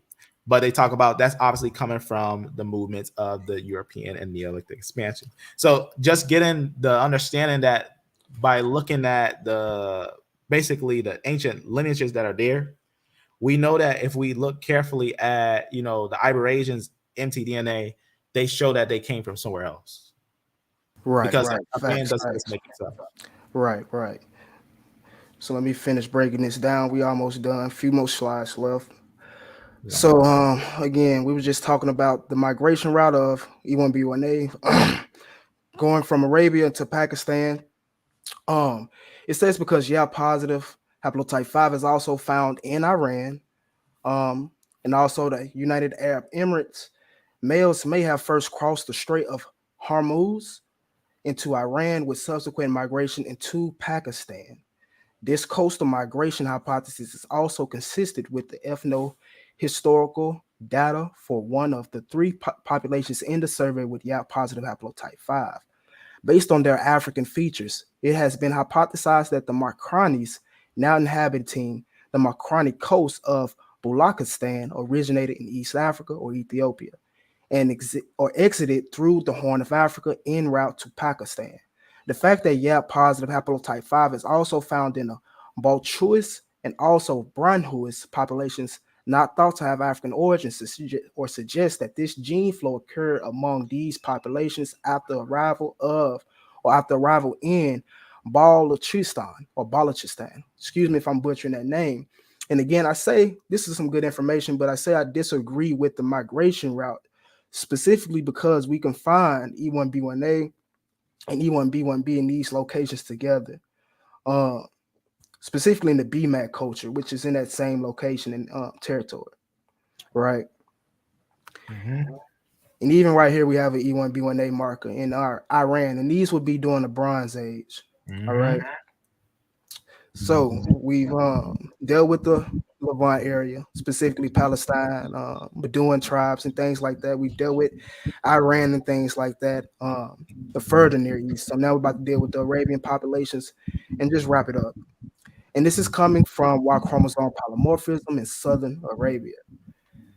And this is where it gets interesting because it says the presence of signature Sub-Saharan African MT lineages in Southern Arabia or South Arabia populations has been attributed to various waves of gene flow to the region, including that associated with the Arab slave trade from Eastern Africa. So the mtDNA or the Sub-Saharan African mtDNA in this region or in Southern Arabia actually reflects the Arab slave trade. This is apparent from the exact mtDNA haplotype matches between lineages in Yemen and East Africa, including those associated with the Bantu expansion. The presence of E3A-M2 lineages in Oman, 7%, Yemen, 3.3%, United Arab Emirates 5.49 and Qatar 7.8 could lead to the erroneous conclusion that these chromosomes are a contribution from the East African slave trade. All right, so you could come to that conclusion that just because we see these haplotypes in Arabia, in Yemen, in Qatar, that is from the East African slave trade, but that's far from the truth. It says mitochondrial DNA analysis of the Yemen Haramount indicates recent gene flow of 2,500 years ago from Africa to the Arab population in part through the Arab slave trade. So they're actually saying that the mtDNA found in these locations is I guess you could say, an indicator of the Arab slave trade, opposed to the Y haplogroup, as it says right here, but an ancient arrival from East Africa through the Y chromosome analysis. So E1B1A in these locations is because of ancient, gene flow. It says further analysis of distribution of E3B1M35 and its derivatives throughout Africa and Arabia has discredited the possibility of recent introduction via the seafaring slave trade routes and indicates an ancient arrival of these markers. So even E3B arrived in the area, arrived in the area at ancient times with E3A. It says the contrast between female versus male mediated gene flow between these two areas can be attributed to the assimilation of females within the Arabian population, mainly as concubines. And this is important. While the males often were subjected to castration as a result of a few descendants left. So actually during the Arab slave trade, when males were taken into captivity, they were castrated. So it wouldn't leave a lot of descendants of E-M2 in those locations, which is why they suggest that this presence of E1B1A in these locations is of ancient arrival. And here's just showing the distribution of E3A in places like Kuwait, 3%. E1B1A makes around 7%. So the total, I guess you say E or EP2 makes up. EP2 clades or sub-branches make up, I guess you can say 10%. In the Arabs, we see it at 4%. All right. E3B at 2%. Iranian, we have it at where is it? 2%. And even this right here is very interesting. This is coming from Y4. If you look at the distribution, or if you look at the samples of E1B1A taken by Y4, the most of the samples will come from Nigeria at 116, and the second most will come from Arabia, at 90, and the third most will come from Kenya at 47. So, right, and that's dealing with E-M2 and its distribution. So you can see smaller amounts in places like Niger, Mali, Algeria, Spain, and even Northeast Africa, like the Negev, Egypt, and Palestine, and of course Yemen, which we pointed out. And this is the last thing I'm gonna bring out, and this is dealing with phenotype actually. And this is going back to the genomic history of the Middle East. It says the most extreme population branch statistic in Yemenis is RS2814778, where the derived ally results in the Dolphi null phenotype, and it's almost exclusively found in African populations in the 1000 Genome Project. However, this variant is very common in Yemenis, 74%. All right. So, however, this variant is common in Yemenis. What variant? The dull null phenotype, which is found mostly in African populations. So even Yemenis will look quote unquote African. It goes on to say, and decreases in frequencies moving northward into the peninsula, 59% in Saudis, while reaching 6% all the way up in Iraqi Arabs.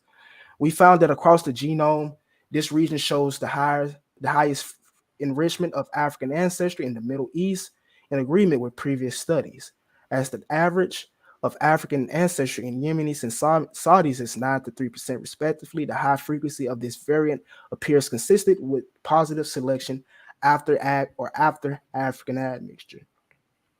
So this is a good distribution or a good chart of what the Dolphi null phenotype is. It is a phenotype that is actually rare among Caucasians and Asian populations. It is mainly seen in Blacks, as it says. Over 2/3 of the Black population has this phenotype. And we can see that it ranges from 0% going on, 0 to 10% going from the Levant to North Africa today, going all the way down to, I guess you can say, 90 to 100% in Sub-Saharan Africa, as well as around 50 to 60% in Yemen. So these African and Yemen populations, and even Saudi Arabian populations, a lot of them will look, similar. Here's an quote unquote population in Yemen that has the Dolphi null phenotype or African phenotype. It's possible they have E3A, E3B. And here's another population in Yemen that has that Dolphi null phenotype, possibly having E3A or E3B. And with that, it's a wrap, family. And I hope you all enjoyed it. And before I even get ready and wrap it up, actually, I'm going to go to one more thing. A Lion Farm. Go ahead. Did you get a message I sent you? Yeah. That's interesting that Henry Louis Gates was L0, because what's interesting about that with L0 and L1s and all that, I'm thinking of doing a major study on the mtDNAs, because I think I finally got enough information to basically put the origin of what it looks like for the fossils of mtDNA, because I noticed that, obviously in mtDNA, there's some controversies and stuff.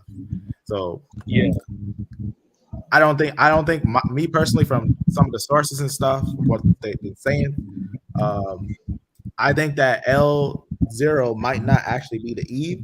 I know that might sound controversial, but I don't think L0 will be the Eve, because L0 doesn't show all the SNPs to make other SNPs. One second, brother. I ain't trying to cut you off, but Brother Sean, is that Jacob Israel? Brother Sean, is that Jacob Israel? Is Hebrew Israelism? Is that Jacob Israel, Brother Sean? But go ahead. Well, Well, on Wikipedia, it says that L0 is found in Southern Africa. That's true. That is true. It is found there, but let me, if I can show my screen, I want to show you something real fast. It's Go kind of ahead, brother. interesting. Go ahead. So I have a paper here that talks about, because if you look at some of the roots of N star and R M star and all that, they also have some lineages that pop up. You know, when you think about early Paleolithic and stuff, they have some lineages that pop up from, I believe, in Africa and going into areas of Levant and stuff. Like right here, it might be that the M groups and other groups might be a little older than L. I'm gonna show you two sources why I think that. Because right here, they did a study on, as it says, a landmark genetic study published, they say, in 1999. Further, basically served to shift the focus of modern human origin research to Arabia. So they obviously did a lot of research on Arabia and all that. And what they found basically a M2 haplogroup, basically M1 bearing populations in Ethiopia. And it said it was thought to represent the first branch of basically a founding population. And that's kind of interesting that they will consider M group to be a founding population of Africa.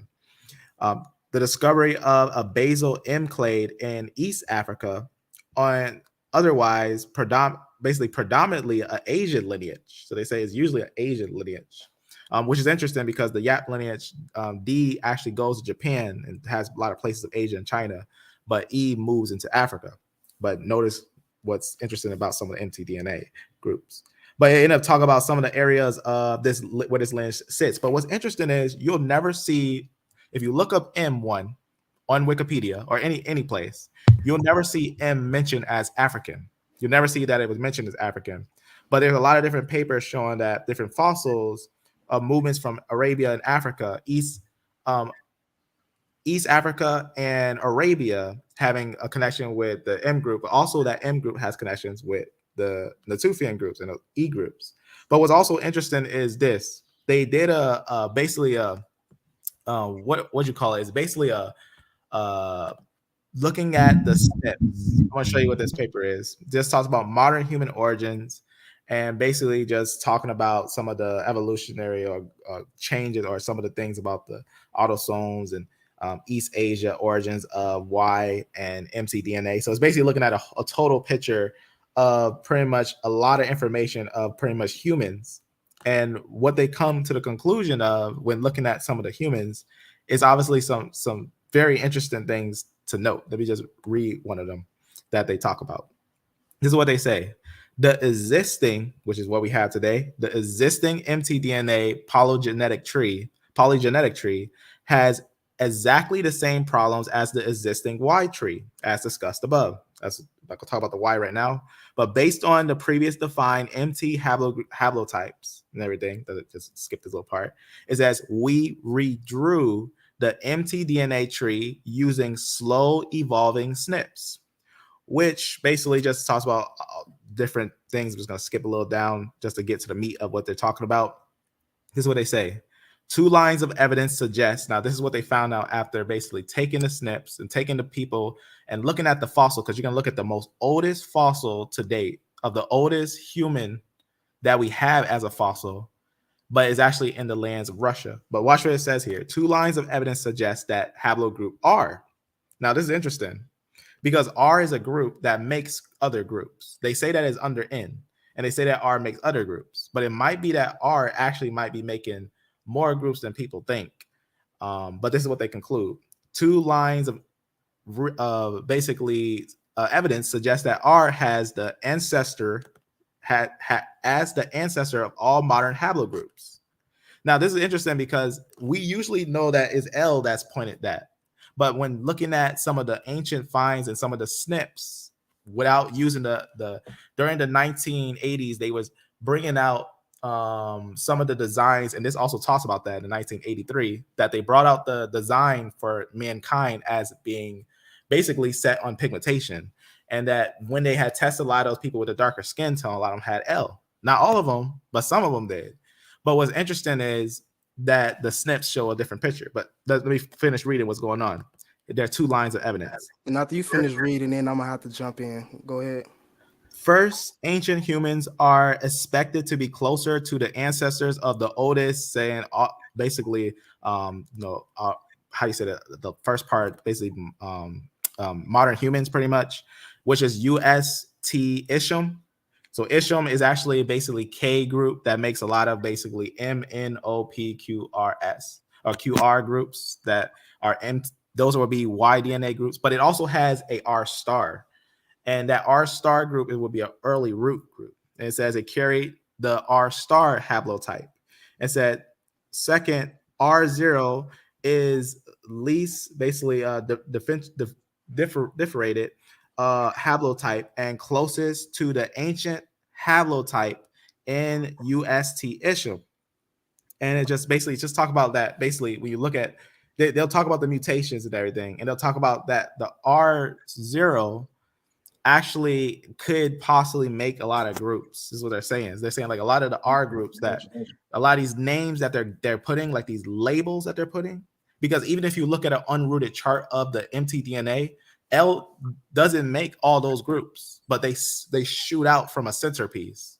And what they're doing is they're looking at the not an unrooted chart, but the root, and they're looking at the root, and they're noticing that this R group that actually would be in Russia, it actually shows that it's possible from the Isham line, which is one of the oldest ones, that from that R group with R0, you'll actually get your M and your L3 branches breaking off from a Russian R0 branch. And that was interesting about that.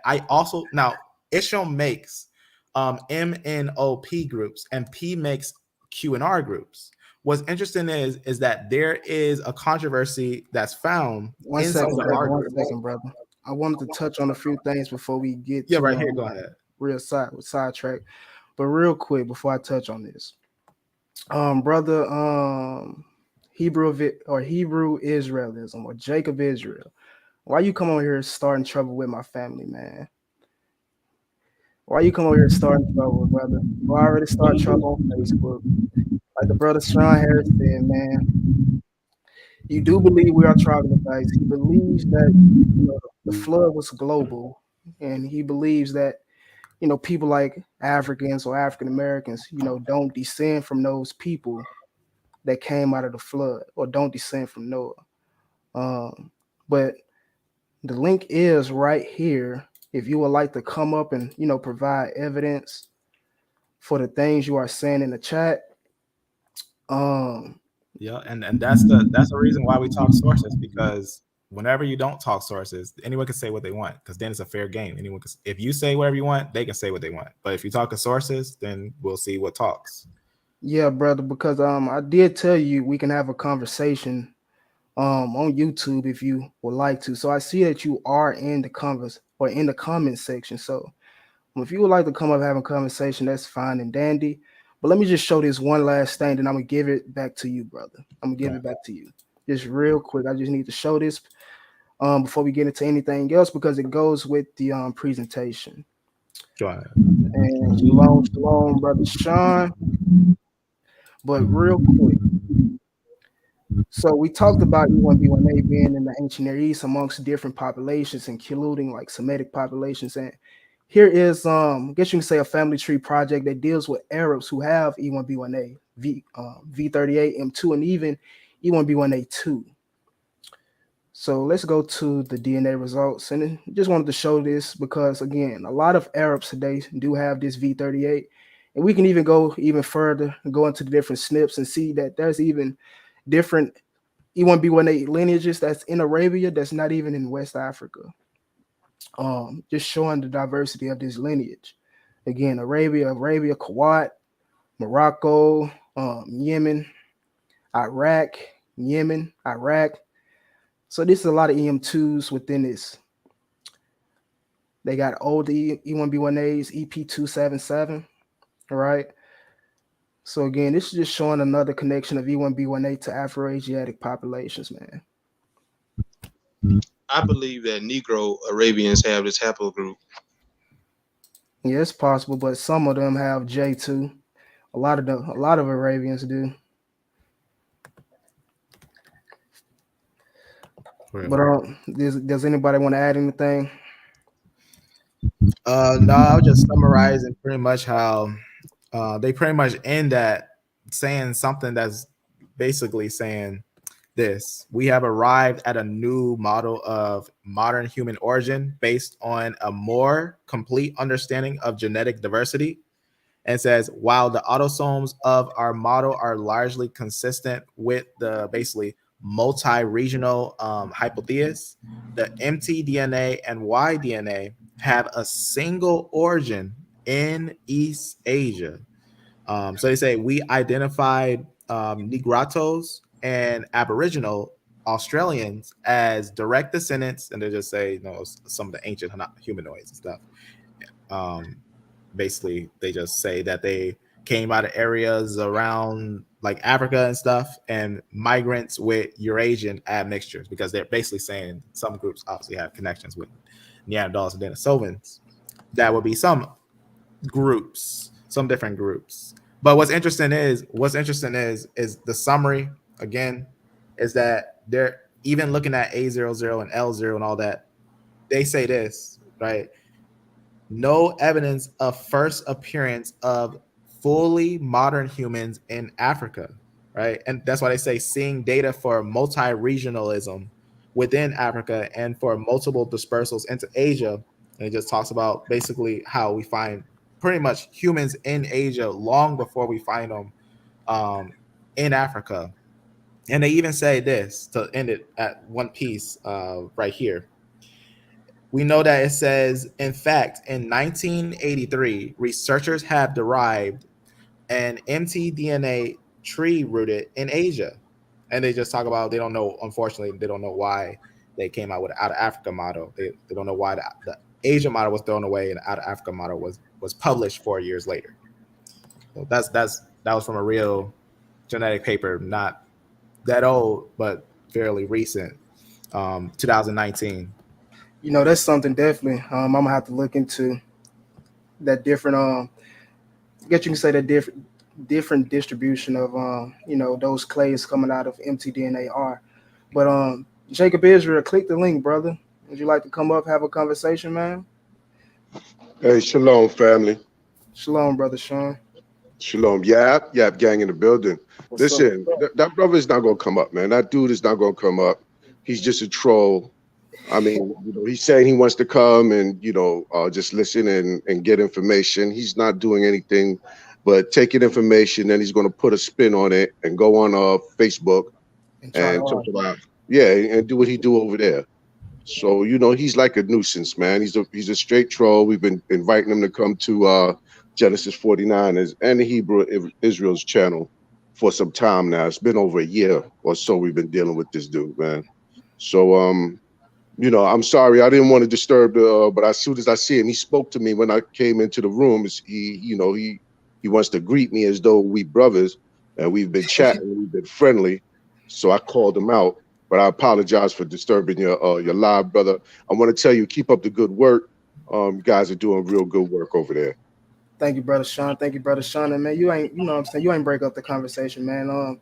Yeah, I know what's going on between you all, man, especially when he's gonna call you brother, the ways he acts on Facebook isn't that way. So again, you can't say I didn't give him an opportunity to come up here and have a conversation the next time you want to try to argue on Facebook, God. All right, but keep up the good work, family. Shalom to y'all. Yap. All right, thank you for tuning in, brother Sean. Yap, indeed. So does anyone have any questions about anything we went over, or any questions about anything, period? All right. We showed the E-M2 or E1B1A and all these, Near Eastern populations. And the question is, where did they pick up this Sub-Saharan African ancestry? Was it in Sub-Saharan Africa and these populations migrated back to the Middle East? Or was it in the Middle East and the Sub-Saharan African, quote unquote, population back migrated to Sub-Saharan Africa? Again, we don't find ancient samples of E1B1A in Sub-Saharan Africa. If need be, we can show the ancient, what ancient people would be in Sub-Saharan Africa. Mm-hmm. Matter of fact, we should do that real fast. We should point that out real I fast might just because go back to a video I did. Hold on. I might have something. Let's see. Sorry about that, bro. I had to step out. Oh, you all good. So yeah, let me share my screen real quick. I have something right quick we can show that there you go. just show the Sons of Ham real quick, and you can show some as well if you have any information. I think I got one piece. Let me see if I could. So this good. You can see this. Looks like it's loading. All right, there you go. All There right. it is. So right here is a source called an unbiased resource of novel S&P markers providing new chronology for the human Y chromosome and reveals a deep phylogenetic structure in Africa. In this study, it talks about the native population in Africa, but I specifically took a screenshot of this graph where it outlines, the original populations in Africa and what those Y chromosomes would be. And this is outlined right here in West Africa. We have orange and blue. Let's look at what orange and blue would be. That light orange would be A1A, which will consist right here in West, I guess you can say Northwest Africa, near Senegal, Mauritania, up into Algeria, and even B1 would encompass Nigeria, Ghana, Benin, Cameroon. So as far as it goes to West Africa, there's no E markers there. Even in East Africa, it'll be A3B2, which will go with the Kushites or the ancient Nubians, right? Even in Southwest Africa, we have different A2 lineages as well as A3B1. So E1B1A would not be found in Sub-Saharan Africa. It would be these specific A and B lineages that will become overthrown and displaced by those invading E1B1A markers. Let's see. And even here, ancient West African foragers in the context of African population history, since people like to say E1 or Bantus or Yorubas, Igbos have been in West Africa thousands of years. Here's the evidence that they weren't. Mm-hmm. It says our knowledge of ancient human population structure in Sub-Saharan Africa, particularly prior to the advent of few population, remains limited. Here we report genome-wide DNA data from 4 children to whom were buried approximately 8,000 years ago to 3,000 years ago from Shunlaka, Cameroon, one of the earliest known archaeological sites within the probable homeland of the Bantu language group. It says one individual carried the deeply divergent Y chromosome A00, which today is found almost exclusively in the same region. However, the genome-wide ancestral profile of all 4 individuals are almost similar to the present-day hunter-gatherers from the West Central Africa, which implies that populations in Western Cameroon today, as well as speakers of Bantu languages across the continent, are not descended substantially from those populations represented by these 4 groups. So, not thank you. As it said, they are not related to these populations that were in West Africa or that were in Sub-Saharan Africa 8,000, 3,000 years ago. Let's see if I have anything else. I want to elaborate on that paper you just showed because that was. You can go ahead and do it. You can go ahead and let's see. Yeah, you can go ahead and. All right, so that paper that came out is important to know that there was another paper that came out a little later, but they still know the same conclusion. I'm just gonna read it right off the little thing just so it could be known. And what do you mean? What about the ghost DNA and the Yoruba? May you expound on that a little bit, brother? But go ahead, brother. That brother who's talking about that ghost DNA, that's actually I found out was Homo auguster. Not Homo auguster, Homo erectus, who makes Homo auguster makes Homo erectus, which that ghost population leads to Homo erectus, pretty much. If that's what he's talking about, the ghost population that's found in this group. Yeah. Expound on it a little bit more, brother, so we can try to answer it. So this is what they said. They just said they obviously looked at the lineages. They know they have A groups and they have B groups and everything, but they say, however, all 4 individual genome-wide ancestry profiles are most similar to West Central African hunter-gatherers, right? Hold on, I'm not showing the screen. Hold on. Start over. Basically, it's like it says implying that present-day populations, and so they call them present-day. So E1B1A will be present-day populations. because it says present day populations in Western Cameroon, as well as Bantu speakers across the continent, are not descended substantially from the populations represented by these four people. And what's interesting is on this paper, they actually put the Mota on the paper, and they show that basically the oldest E1B1A that we have is Mota, but we know that Mota actually isn't native to the land. And we notice that the oldest groups that we find there, these old time frames, would be the B groups and the A groups. The B and A groups have older ages there.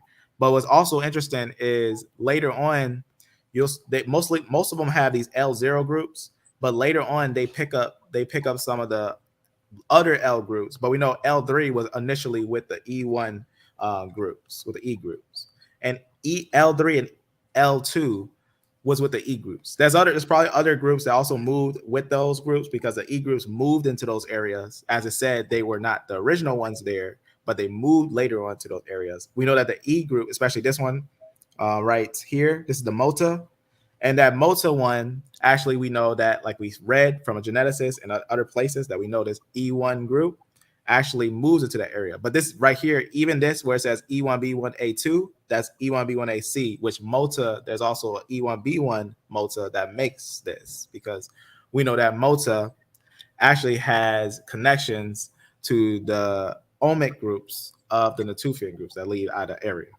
So that's important to know. But that's what they're saying. They're saying that this group wasn't in the whole continent. They're saying the Bantu speakers of the whole continent, across the whole continent, are not descendant of those other groups that were founded, of the ancient groups that were there. That's why we know that the E groups replaced the inhabitants of Africa by other inhabitants, suggesting that the lineage of the E group made a migration into areas of Africa. Facts. E3A would have dispersed from North Africa, and even if we was to deal with that history of African gene flow into Southern Europeans and Jews, that's even giving us a time marker that matches up with the Bantu expansion of Jews migrating from the Assyrian exile in the 7th century BCE, talking about how they had it before then, had it before the first Jewish diasporas. We know these Bantu groups, and even groups like the Yoruba, of course, the Igbo.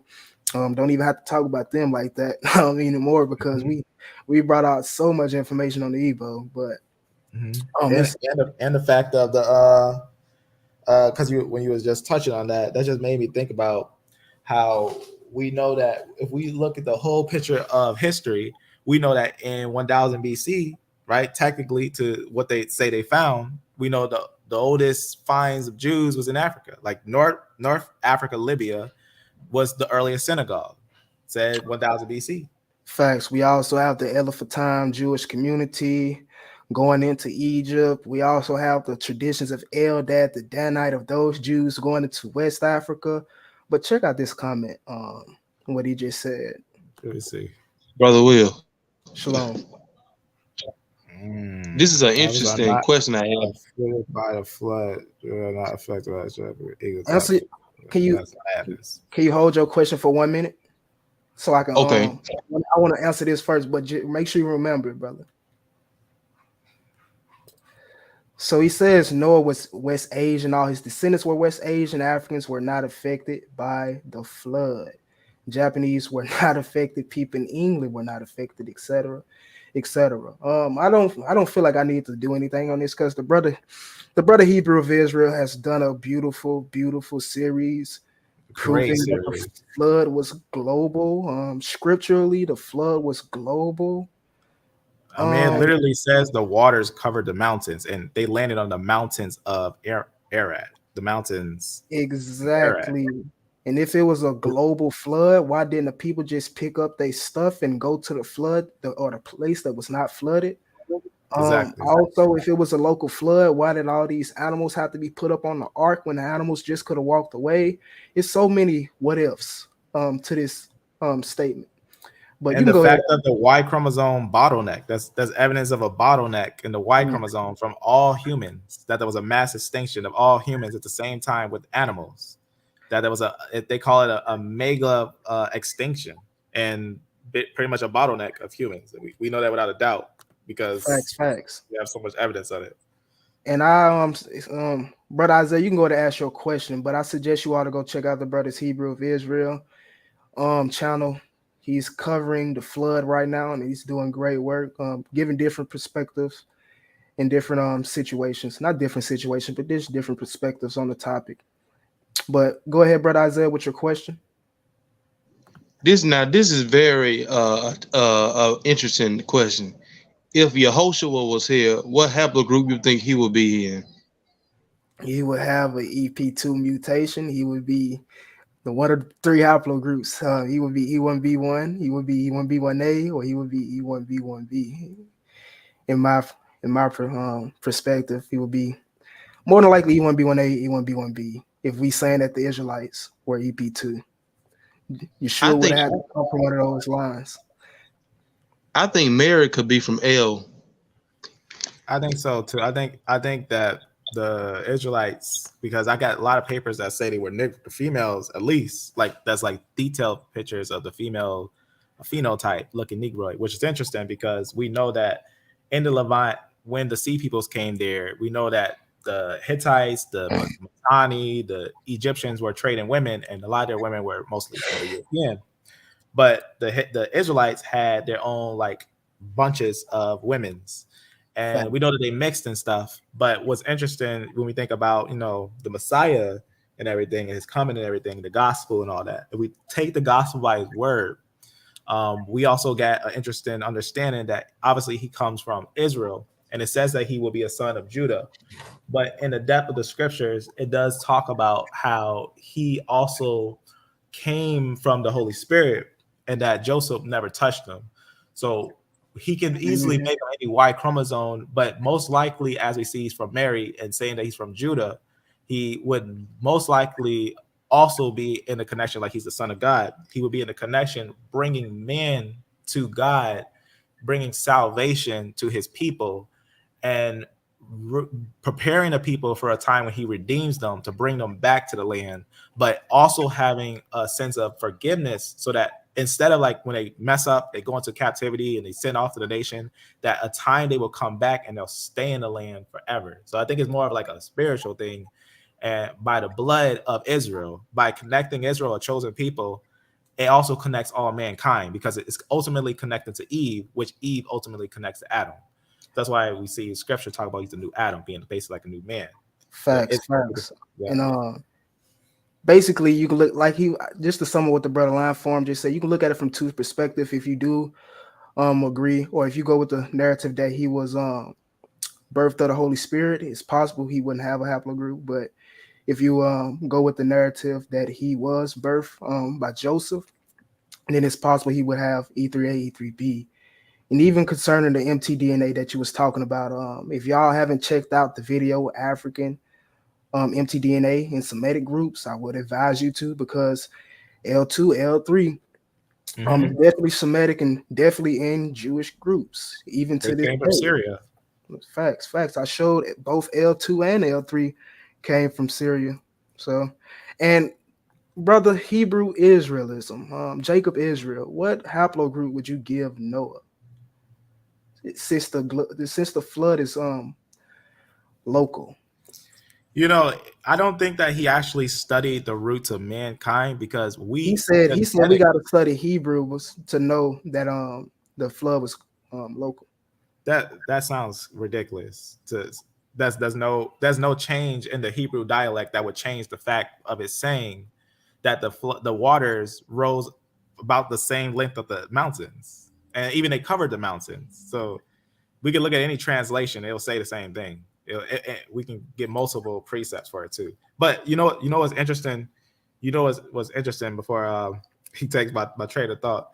What's interesting about pretty much looking into this information is interesting, because once people there's gonna be a time when people are gonna look back and they're gonna be like, this was the truth. This was actually the truth.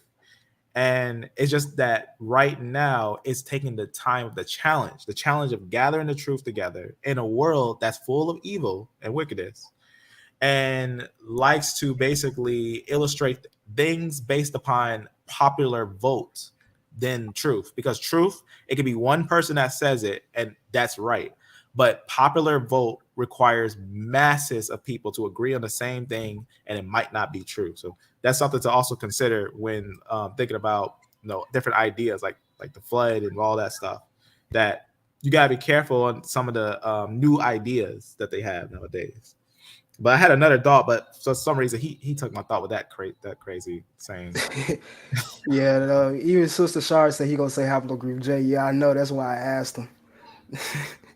That's why I asked him. Now he's saying Noah could have any West Eurasian haplogroup. Now you said He- Noah, you just remind me of what I was going to say. You just Right. remind So me. I real was quick, about to say. he wouldn't have a haplogroup that descends into that basically breaks off into, I guess you can say, birthing all mankind. He would just have a specific haplogroup of Western Eurasian origin, not one specific haplogroup that descends from or that gives rise to all humans or all haplogroups. Yeah, I was just about to say that. We know that genetically there is a Y chromosome atom. So you're going against science by saying that Noah could not have been a lineage that makes basically all modern humans. And you're going against the scriptures, which says itself that Noah basically had 3 sons that left the ark and they filled the earth. That gave rise to the human population today. So the haplogroup of Noah will have to be a haplogroup that give rise to all male paternal haplogroups today. Facts. You know what I'm saying? And for him to say one specific haplogroup in Western Eurasia, that's that racist idea that says, Africans, they don't have no part in the Bible. The Bible's not talking about all the people of the earth. It's just talking about this small selected group that just pops up in this little time area. But if we look in the scripture, we see that Israel was a selected group, but the whole nation by Abraham was supposed to be blessed. And even in the law, it said there would be nations that would come to the land of Israel and say, this is a pristine people. This is a very pristine people.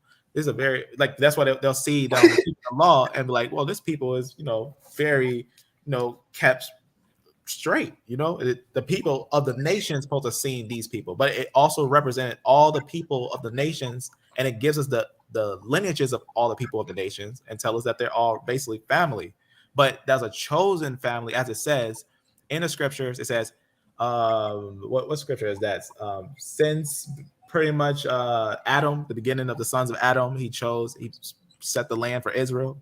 Right. So even right here, he says that Noah was not the father of all humans. Is that biblical? That's not biblical. That's definitely not biblical. I mean, brother, Isaiah, is that biblical? I'm just trying to make sure I'm not tripping. That's some crazy stuff. It was. Yeah. What I was quoting was Deuteronomy 32:8. Exactly. I mean, like I said, I don't believe we have to, because I'm sure all of the people that's tuning in already know or disagree with the fact that he's saying that the flood was global. I mean, not global or local. That Noah didn't give rise to all, modern humans. So I just guess I'll just leave him be with that. I gave him the link. If you wanted to come up and show some information instead of just pinning it into the comment section, we'd love to see where he's getting his information from. So again, brother Hebrew Israelism, feel free to come up. But if anyone in the chat has any questions, feel free. Brother Line Form, you want to add something? Brother Isaiah, you have something to add? I completely agree with Second Exodus, what he's saying about the rainbow. It belongs to God. I like what he's just saying. I want to ask something. That's a great one. Well, go ahead, brother Isaiah. Now back to what Lion Farm said about people claiming Africans don't have anything in the Bible. If you read Isaiah 18, they do have a judgment in the Bible. And not even with that, you can go even deeper into the prophets, like Isaiah and Zephaniah and Jeremiah. Right. These are people who, like, for instance, Jeremiah went into Africa. Isaiah talked about Israelites being in Africa. Zephaniah talked about Israelites being scattered beyond the regions of Nubia. You know what I'm saying? Right. So there's if Zephaniah said there's a history or there were going to be Israelites scattered beyond the rivers of Nubia, we should be able to match that up with historical, migrations with historical facts that support Israelites migrating beyond the rivers of Nubia, which we can. Facts. We have your Yoruba who claim Israelite origin. We have your Igbo who claim Israelite origin. Not only that, we have one of the best oral traditions in the Jewish world, which is the oral traditions of Eldad the Danite. I don't care what Thank no you. one says. Eldad the Danite was not talking about Ethiopia. We've broke that Right. down. He was talking about West Africa, Negrita. We've broke that And, down. So, and right. And I want to add something else. And majority of these Nigerian tribes have their names out the Bible. thank you. I might even do. I have a presentation set aside called Nigeria, the Jewish State, where it's going into that. Like there's literally biblical names all in Nigeria, from your Igbos, from your Yoruba, from your Igala, from your Ifik, Ibibio. You know what I'm saying? It's too Guess much what? proof. And like I said, I'm working on a documentary right now, so I don't want to bring out any new information. So that's why we really doing genetics today, talking about genetics, just holding off. But go ahead. But people, it makes me upset when people say that the Bible is a white man's book. No, it's not. If you really look at it, it actually the origins go back to Africa. Mm-hmm. Mm-hmm. That's what I I'm mean, saying. technically, if we talking again, the African plate, we know that they never really left the African plate. You know, they was there for most of the time. So I agree with that. I think that, exactly when we think about the world as a whole, there's so many scriptures that say the world, like they actually say the world or the earth. And it's talking about all the people of the earth. And it's saying all the people of the earth or the whole world. Even scripture it says, look to me and be you saved, all the ends of the earth. And he says this message to what? Just a small select group, or is he saying it to like everyone? Because when we think about what the scripture is saying, is it just talking to what about someone that, when we think about obviously who supposed to be hearing the message, when we think about all the nations that are far from this corner to that corner, even Israel that gets scattered about and is speaking to all the nations, and the message is in all the nations, we can't say that there's this isolated group that just popped up outside of what the biblical narrative is describing and saying that, oh, they weren't from Adam, they don't have the original sin, they didn't come out of the flood, that the flood story was just the side story that has almost no premise, because we have multiple floods in the world. Why would the flood story be any different if we have multiple floods, even massive floods in the world? So it would be more suitable if the scripture is giving us a story of the beginning of mankind and telling how mankind went through a genetic bottleneck, which is also proving that we have a wipeout of animals and other species, and we have a repopulation like we see in what is the transition of the said ice age in the Younger Dryas, where the people quickly and speedily fill up the whole earth again, just like it says in the scripture that the sons of Ham, Shem, and Japheth replenished the earth. And it even said the species. Notice also it tells us that the animal species were wiped out. And that's exactly what we see is not only do we see fossil record evidence, but we see extinct species throughout all the fossil record that don't make the animals that we see today. But the animals that we see today They've literally found fish fossils in mountains. on mountains, on Mount Everest. Like, come on now, what are you talking about? Like, And even the Euphrates River is drying up. Facts. The biblical narrative is true. Even on top of that, you with someone saying, I'm not even trying to pick on the brother, nothing, man, but even with someone saying that Noah's not the ancestor of all humans, what does the Bible mean specifically when it's talking about Ham, son of Noah, and his descendants going into Africa, and Japheth, son of Noah, and his descendants going into places like the Isles of the Gentiles or Europe? Exactly. So who would these people be if not descendants of Noah? And what population was there that survived besides those people that was on the ark with Noah? Again, it's a lot of questions that will have to be answered. And he literally says, every eye shall see me, every knee shall bow. Like everyone, every single one. Throughout the scripture, it says that throughout the Psalms, throughout the scriptures, there's multiple places that says that every single person on the earth is gonna be there at the judgment. When we think about it, based on the scripture, it wouldn't make any sense if he's going to judge the world, but doesn't send forth a message or a reason why. And if the reason is originally because of obviously the transgression of the ancient original sin, then we're all guilty. And even of our own sins, we're guilty. But if he had provided a way to be saved, then that's because of his obviously compassion and mercy. But how can someone conclude that someone isn't part of that? It's basically, in a way, they are in a way condemning themselves. Are they saying that they are the chosen line to be saved themselves? Is he I don't. the chosen Yeah, line? the thing is, I don't know why he's not saying it now, but in the past he said that Noah was haplogroup J. You know what I'm saying? That's just silly. Yeah, it's silly. He said it in the past. I don't know if he's changed his mind, but I've for sure seen it and heard it. Seen it that he said it.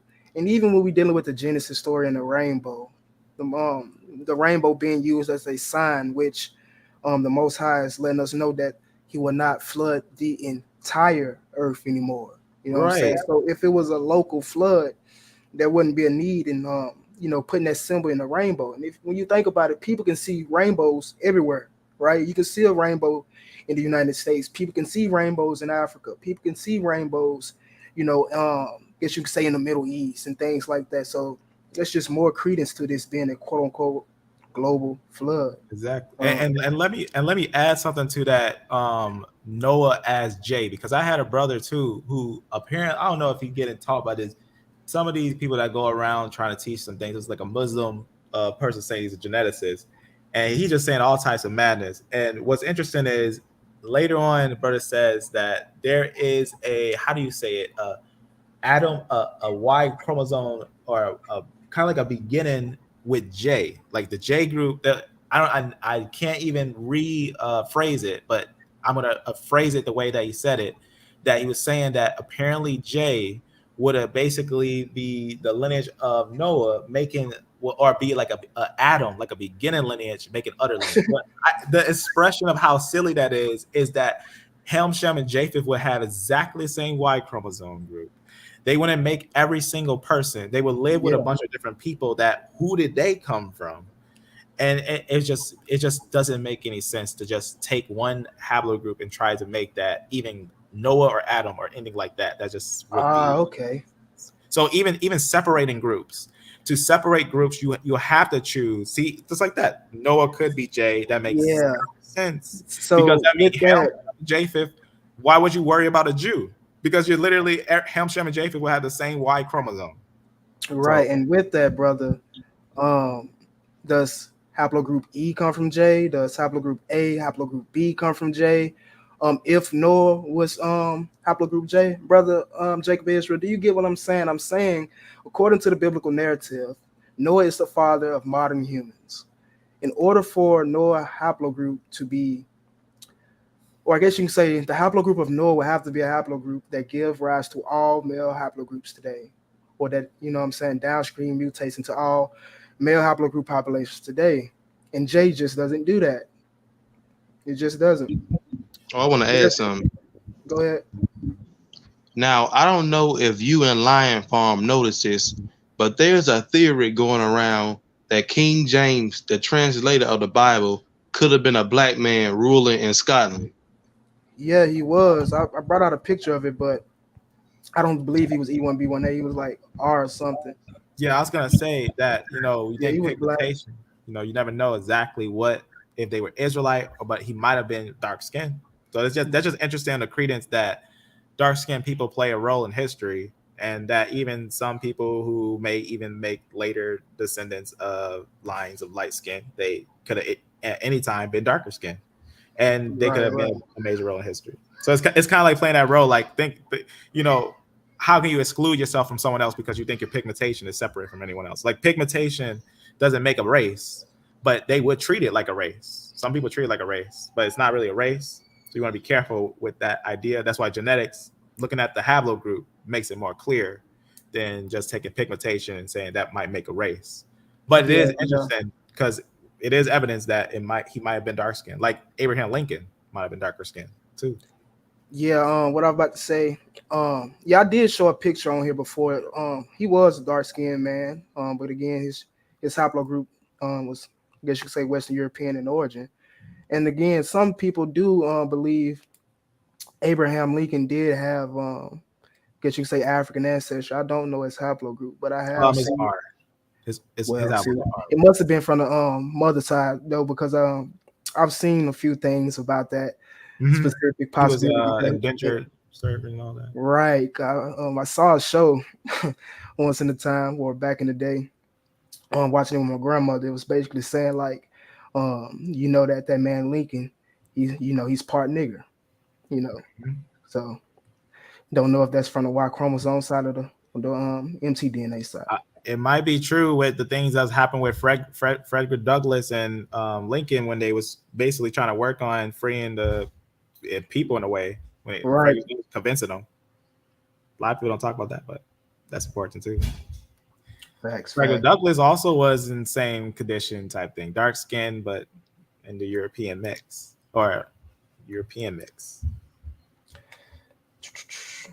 And as well, while we talking about haplogroups, well, he just said specifically that the Bible doesn't mention Noah's being the father of all humans. That is unscriptural. Yeah, I'm gonna just leave the brother Hebrew Israel alone for right now until you click the link. But again, family, thank you all for tuning in. If you all have any questions or concerns about anything, feel free to add. Again, I will be back tomorrow. We'll be going into genetic studies showing the different haplogroups of the tribes of the Kingdom of Ghana, the Songhai Empire, the Mali Empire, things like that. Basically dealing with those groups that came into Western Africa, like Senegal, Mali, and gave rise to those what we would call Jewish kingdoms. It's actually a genetic study on those kingdoms. They don't call them Jews or nothing like that, but it's still something to go over. Show the history behind those Israelites going into that area and what tribe they would be, and then showing how those tribes connect with E1B1A. You know what I'm saying? Like the people of Ghana, like the people of Mali, and even I ain't even gonna say it, but we'll see tomorrow. You got some sources, bring all, guys. Yeah, going into guess you could say the different tribes in Senegal that sprung from those ancient kingdoms. Well, not ancient, they fairly recent. Like I said, the Ghana Empire or Ouagadougou, Mali, things like that.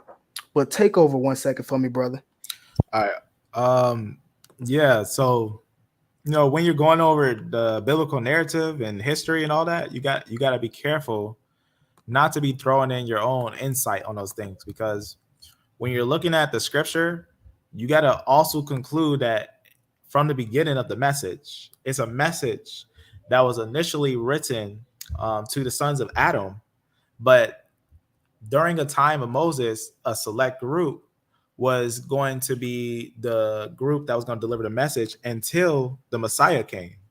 So we have to be careful on concluding if the flood was global or local, or if what people would be the people who would be considered to be saved in salvation.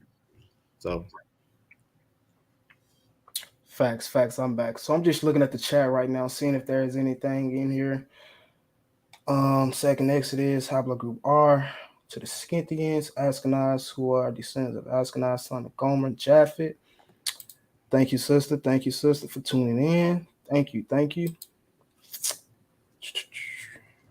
The brother threw the verse in Genesis 9:1, and God blessed Noah and his sons and said to them, be fruitful and multiply and replenish the earth.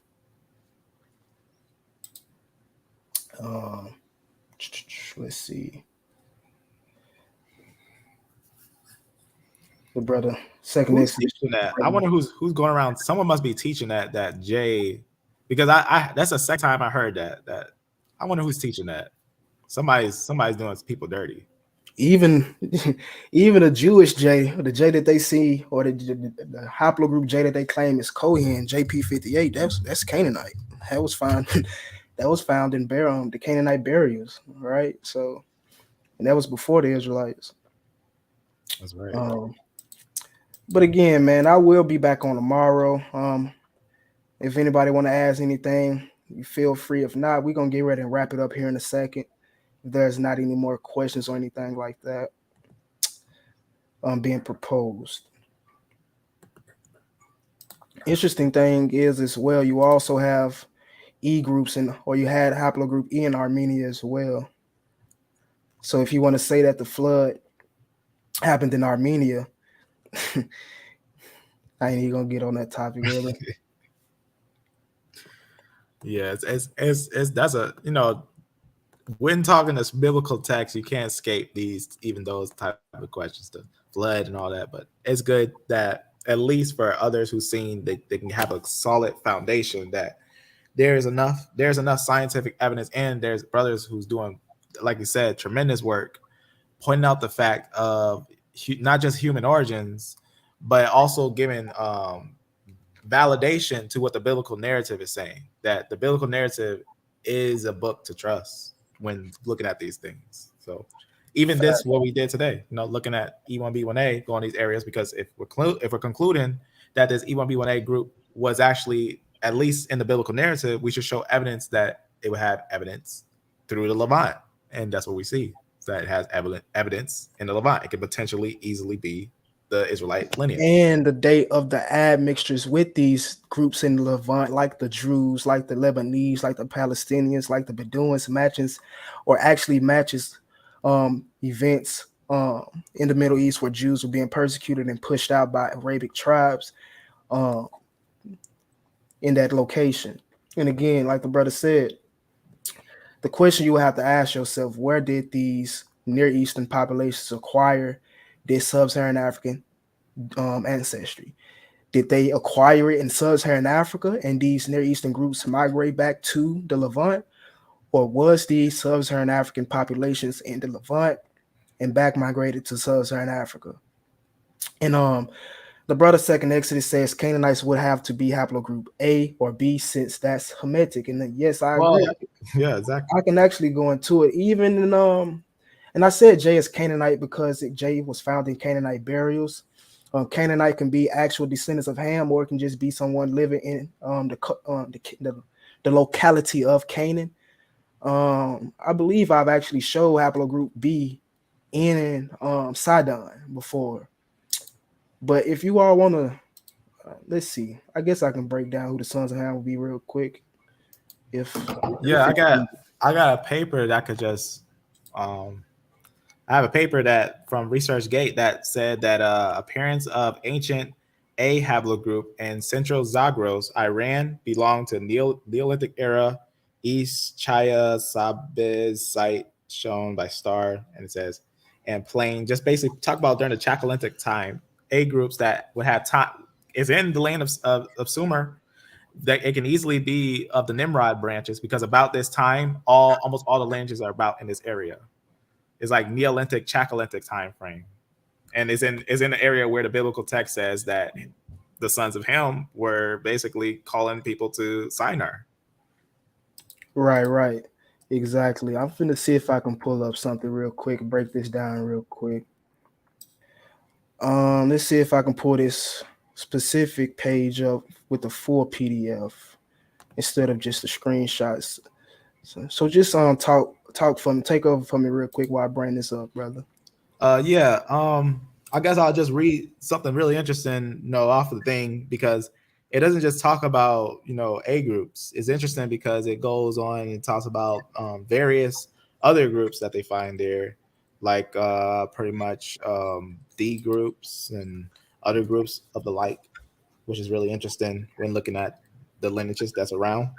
So it's some interesting stuff to see. So Ham, when you think about Ham, Cush, the line of Cush, they would have had some, like Nimrod was obviously from Cush. He would have had some areas of Iran going downwards through Arabia, because the Cushites got into it, because I got a paper that reads how the Cushites got into it with the Jotanites. So if you think about Havilah, Jotanites have a Havilah, and the Cushites have a Havilah.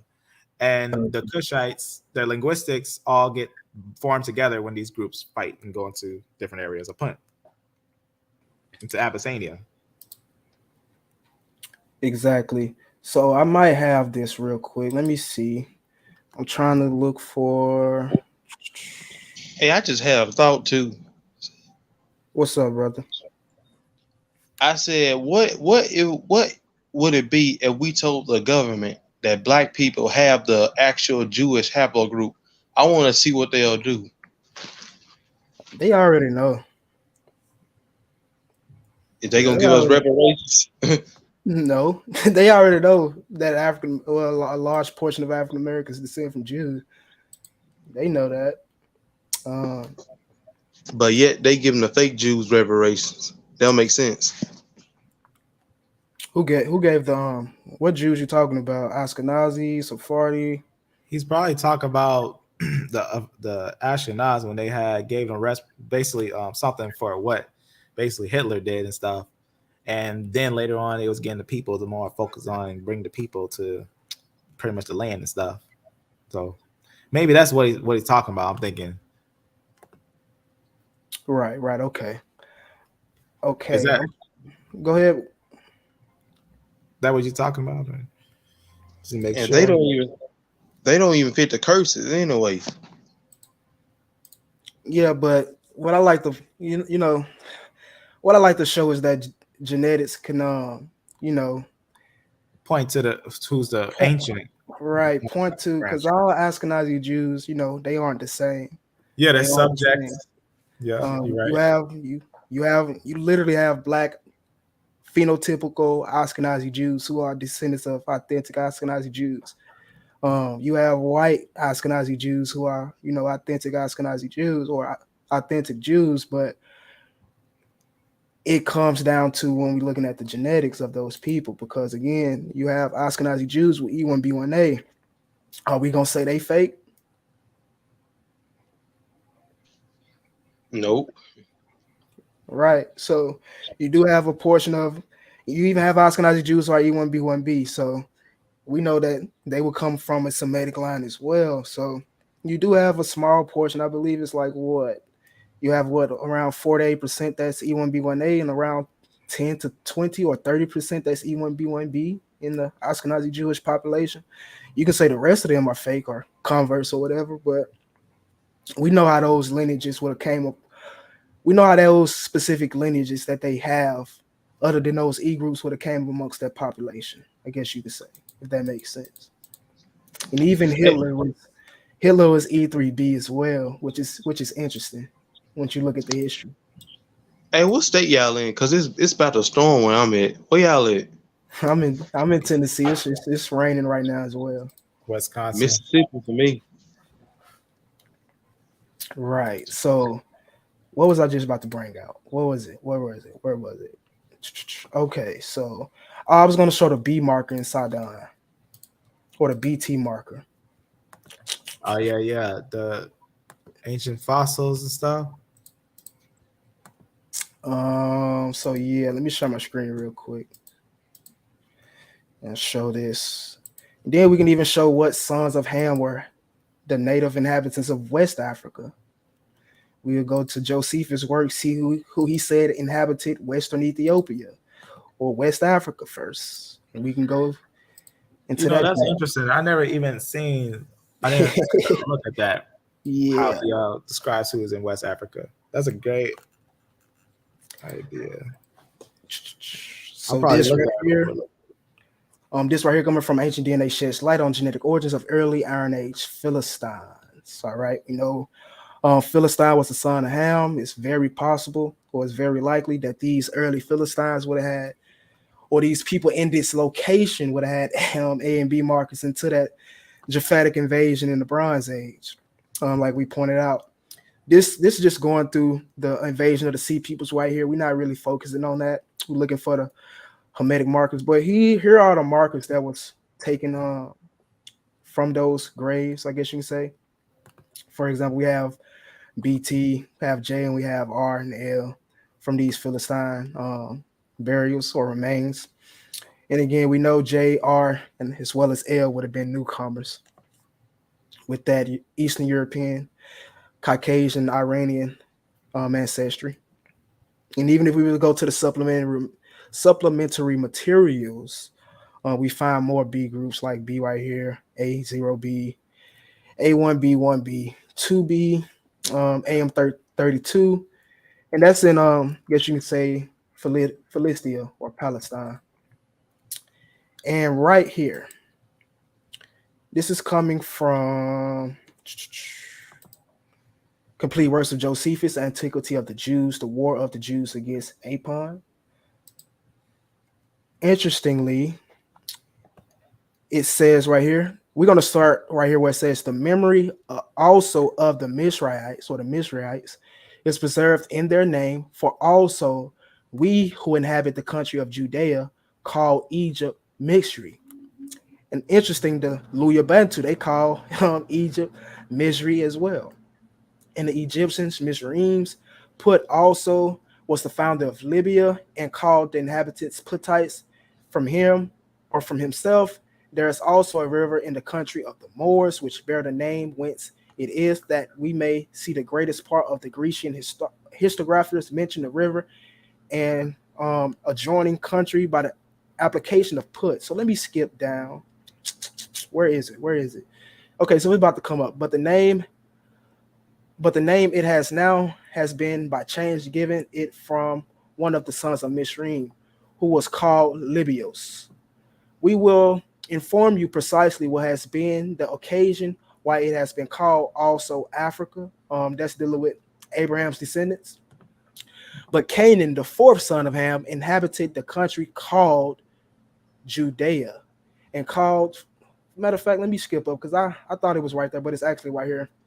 I haven't read this in a while, but it's actually right here. So the Sabbatines, they are called by the Greeks Asharbians, Sabbatins settled in Sabbatine, which is in East Africa, the Raguns, the Ragameans. And he had two sons, the one which was Judatis, which settled the Judadins, a nation of the Western Ethiopians. So Judatis, son of Ham, was the first inhabitant of Western Ethiopia. All right, we know Ethiopia. It's the regular Eastern Ethiopia. We know, according to maps and sources, things like that, Western Ethiopia would be West Africa on the Greetia. So again, if we was to go back to this chart right here, based off this study, the ancient people of Western Africa, sons of Ham, the Judeans or the Judadians, would be B1. And even if we was to go to this study right here, and we went to again, they would be B as well, and even A0. So again, Josephus said that the Judadians or the Judadians were actually the first inhabitants of West Africa or Western Ethiopia. And with that, I'll stop sharing. So let me check out the comment section. Do you have any information on Israelites in Botswana? No. Do you know what tribes that would be? Now, from what I read, it's a big portion of Zulus that are in Botswana, but I don't know about the rest. Facts. I agree. Zulus would be Israelites. I've brought out information on them before. And shalom, brother Hebrew of Israel. Shalom. But as far as everything else, I don't. Shalom, everyone. Shalom. Good to see you, brothers. Good to Shalom. see you as well. Shalom.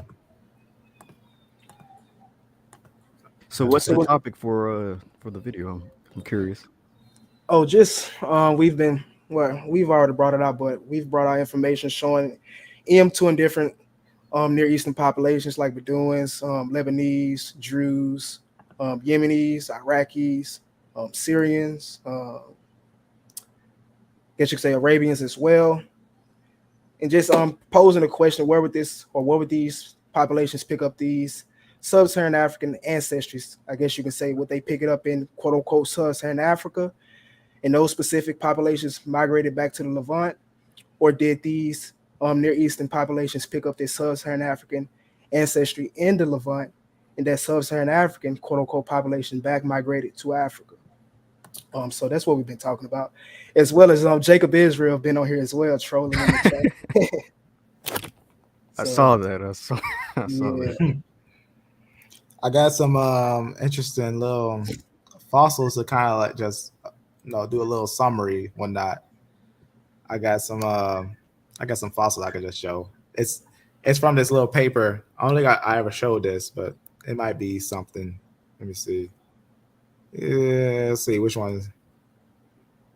I mean, there. It's not really much on it. I don't think it's much on it. I'll just leave it because it's just pretty much some of the E groups from this paper that Aaron L. Hawk had put out with some other geneticists, and he was just basically putting out all the like confirmed fossils that they have, and they just put, as we had talked about some of the E1B1As and all those other groups, it's just interesting how, you point out this E1B1A in France, and it's a confirmed fossil, but a lot of times people would say it's not. But I just thought it was interesting how Aaron L. Hawk had put down some of the finds of some of the E groups that were found in the Neolithic.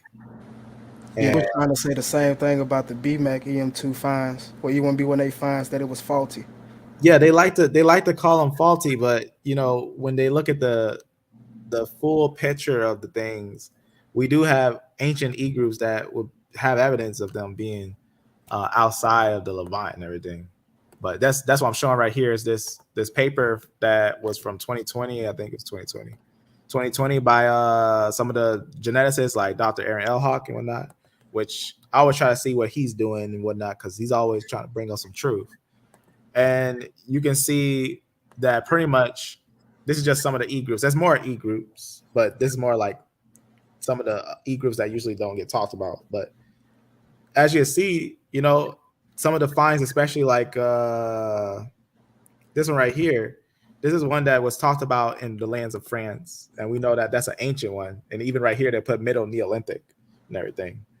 And these are ancient E groups that would be outside of, like you see, Israel, Jordan, Spain, Lebanon, Ukraine, and whatnot around. And these are just some of the finds. But as you can see, looking at the ages, there is no such E group that would surpass this one right here for E1B1, for E1B1 or any of the groups that make E2s or E1As and stuff like that. And you can see, obviously, they would have mutations in a lot of these different areas and whatnot. Mm-hmm.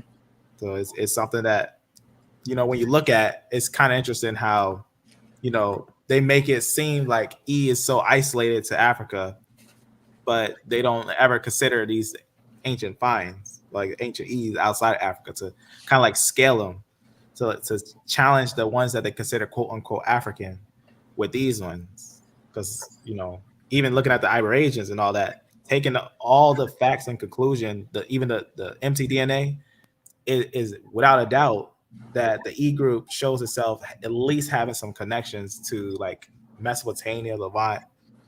It's something that, should be considered when looking at E1B1A, that if E1B1B, E1B1C, other E groups are found outside of Africa, why should we just say that only E1B1A was just confined to Africa? Because that's what you see a lot of times, that when they take the E group, they always say, or they usually say African. In fact, like we was bragging out earlier, the paper said dealing with the peopling of Pakistan, they called E1B1A Sub-Saharan African. They call E1B1B Levantine. Yeah, and that's just taking some of these branches, but when you take the more detailed other E branches, you get a lot of major pictures. I didn't put these there, but these usually, if you add them, they make a more clear picture of migrations. And what's interesting is there's so many. There's just so many fossils of E that are not only confined, because this paper is supposed to be only papers of E in the areas of pretty much outside of Africa. So this is like talking all the fossils or some of the confirmed fossils of E that would be outside of Africa. I'm trying to make it sorted by the year. I don't know if I can on this thing. Custom sort by the age. Okay. So like, let me put it on not ascending but descending. to just kind of sort it out to Sydney. All right. They're like, let's see. These ones I'm gonna put it at the highest. But I just scrolled through on it because this is interesting because you know that these E groups, they show some presence outside of areas and major ages, massive ages. And if you put the picture based on the fossils, it doesn't really paint what the world was trying to sell. Like the world was trying to sell out of Africa concept with that this lineage only was in Africa. But that's not what we're seeing. Right, and that's basically what this presentation was to show. You have to show more information to prove that this was in Africa. Like we say, we don't have any E3A ancient samples in Sub-Saharan Africa, so we can't really say that it was there at this time. But let's see, Brother Hebrew of Israel, did you want to share something real quick, or did you have anything to share? Yeah, actually.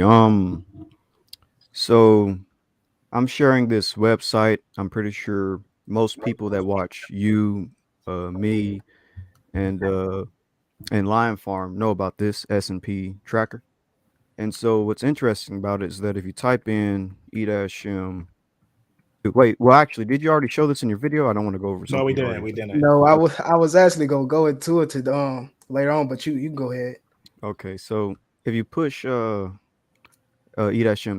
which is E1B1A, and then if you go to go, you can push these 3 bars over here and push show descendants, and it shows a lot of E1B1A or E-M2 in Arabia. Facts. And so, wow, it even got the Roman time. They got the Iron Age.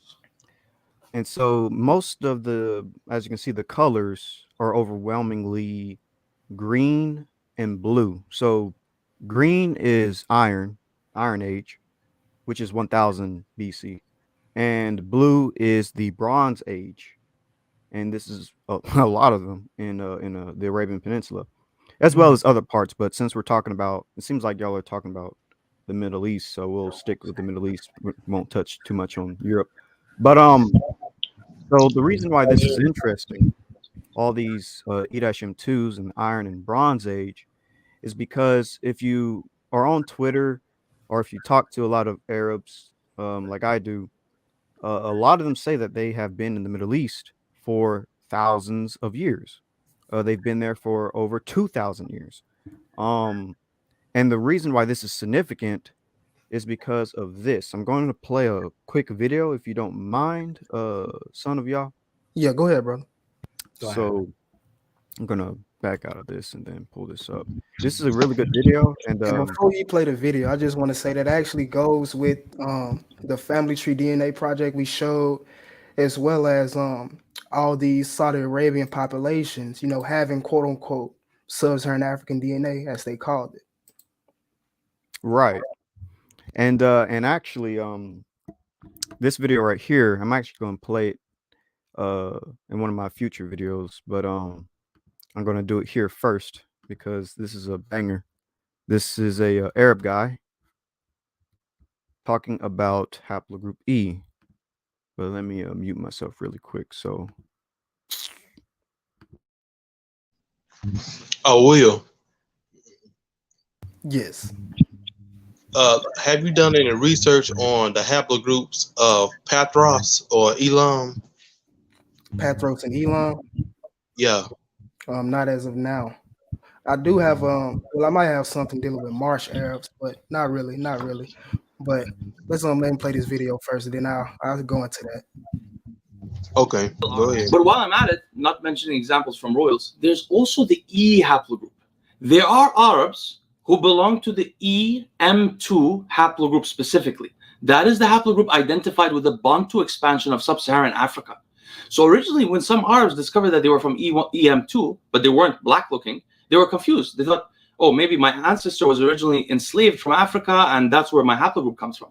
But some of these people started working online, combining their ancestries, mainly on familytreedna.com, and discovered that these guys shared ancestry with other people at least 2,000 years old that was in the Arabian Peninsula.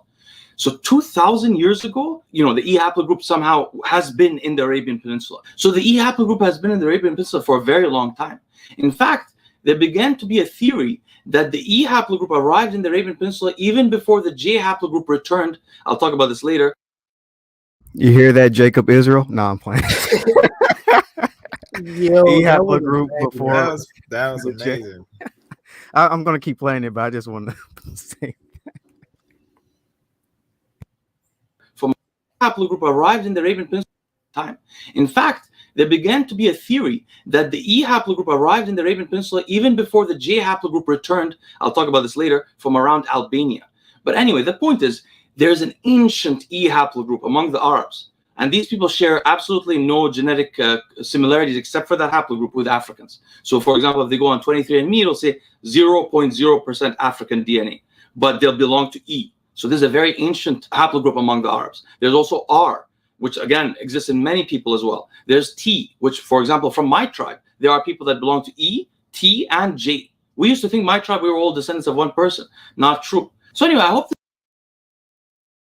So yeah, there's an ancient presence of E in the Arabian Peninsula, and it's there even before the J marker. And this kind of fits with. I'm sorry, I might have another video to show you, just a quick one, but it's kind of fits with what Dr. Nathaniel Jensen said about Let me see if I can think of that. While you're searching for that, I wanted to say something. That what's amazing is that I've been saying this, that the genetics is a game changer. It shows us that even pigmentation, there'll be groups with different pigmentations, but they might be that E group that many of the people who are saying, hey, even though a lot of us are E and we're now in Africa, we do seem like a lot of us have evidence that we were the ancient Israelites, that even our forefathers, our ancient ancestors were saying that. And this is just showing more credence to the mix of the Semitic line. If somebody wanted to do an investigation into Christianity, where would you start? And even real quick before you play the video, if you was to use y4.com and go to E-M2, you can find specific E-M2 mutations and clades found in Arabia that's not in Africa. And I find that very interesting as well.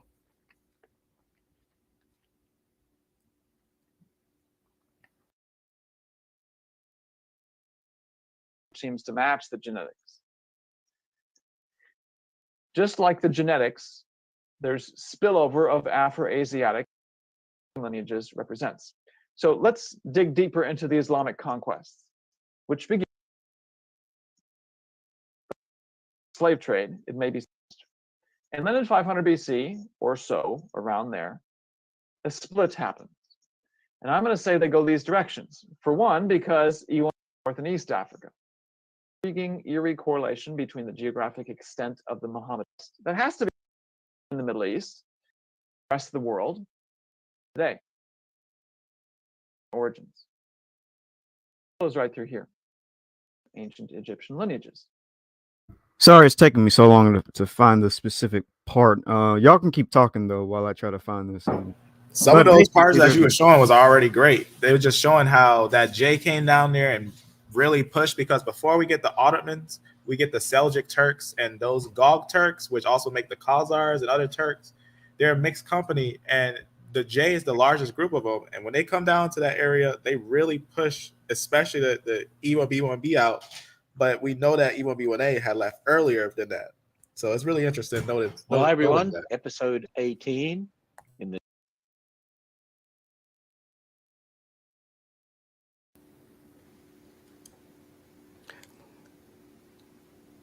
I'll just summarize what he said since I can't find it. But basically, I was going to play a clip from Nathaniel Jensen talking about how a lot of the Arabs, a lot of the Islamic invaders of North Africa would have had haplogroup E being pushed by other groups like Central Asian groups with J.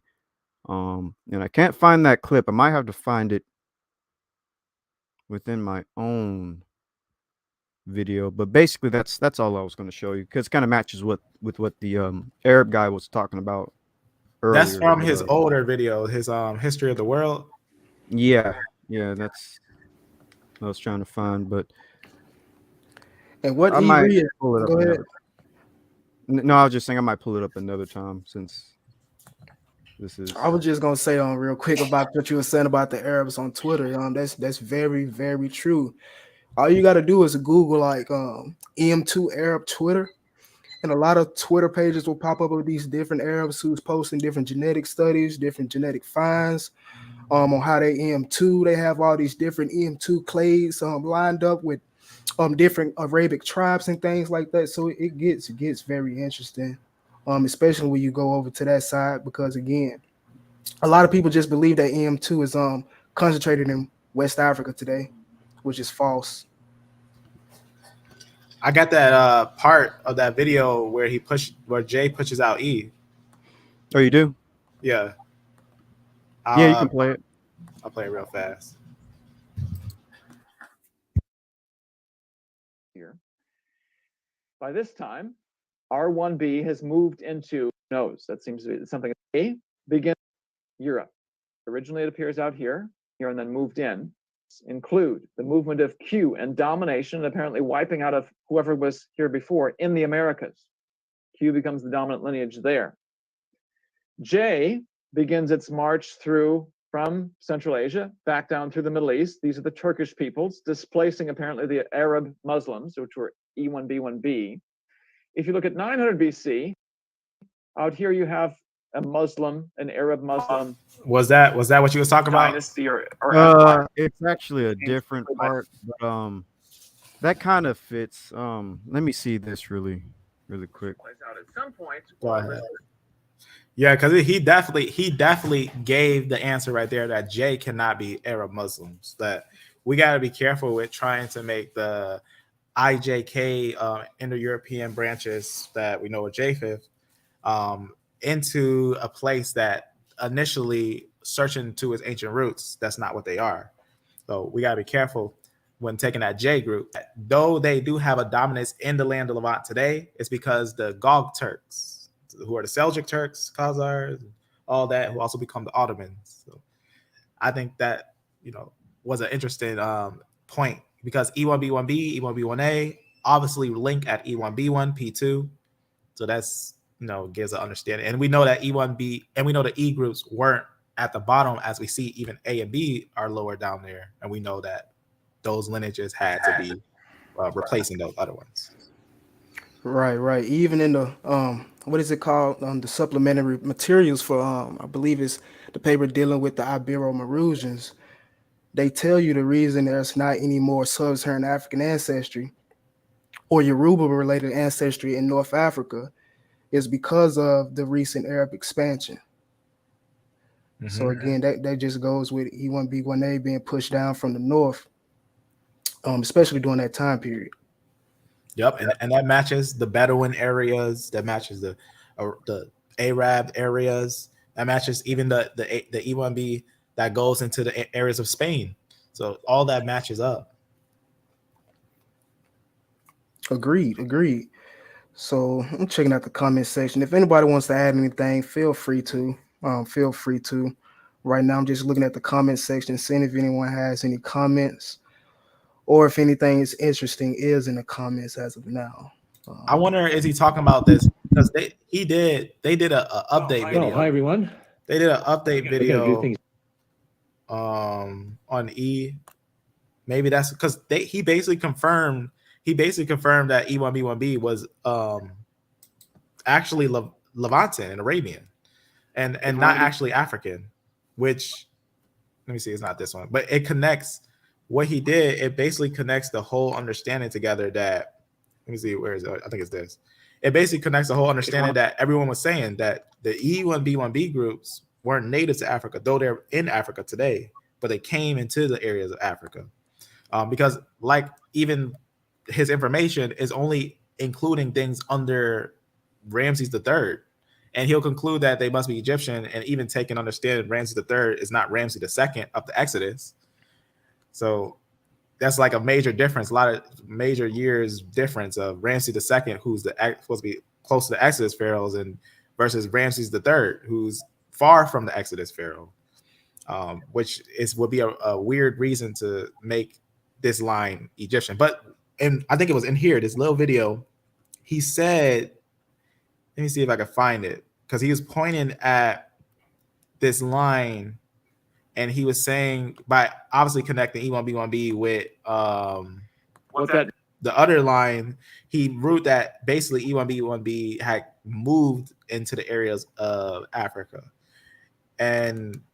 But he would also conclude using, half data is what I call what he's using, because he's using stuff that's 80s, nothing that's going really that far back past even 1000 BC, which to conclude that E1B1B and E1B1A didn't exist past 1000 BC would be hysterical.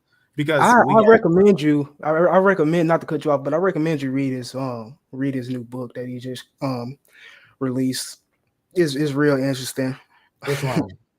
I have to pull it up. It's a new book he just released. I was reading some of it earlier. Not Trace, or it's called Trace. Yes, he was. Trace. Yeah, we go over that. Yeah, right. He was trying to say that E1B1A and E1B1B split like somewhere in Nubia. Yeah, and it just makes no, like, I don't know what he's doing with. I feel like he's rushing. E1B1A is a haplogroup. E1B1A and E1B1B is a haplogroup. You got to take your time with. You can't be trying to figure out the whole history of the whole world. You got to isolate E1B1A, look at the fossils, and consider them, because I feel like this is disingenuous, because it doesn't show the actual fossils of E1B1A in some places that we know it. We found it, like even on Dr. Aaron Elhag's paper, we know at least in the BC time frame we got an E1B1A in France. I found the clip, by the way. Oh, you found it. But keep going. And I just conclude like this, because when we think about these ancient fossils and everything, we have to look at the fossils. We can't just, say, well, this is all we got, so this is what it is. We just got to look at the fossils and let them talk. That's facts. That's facts. So you can go ahead and share that video. Are you done, brother? Yeah, you can go ahead. You can go ahead and share that, because it most likely that the video that he's gonna show is gonna sum it up.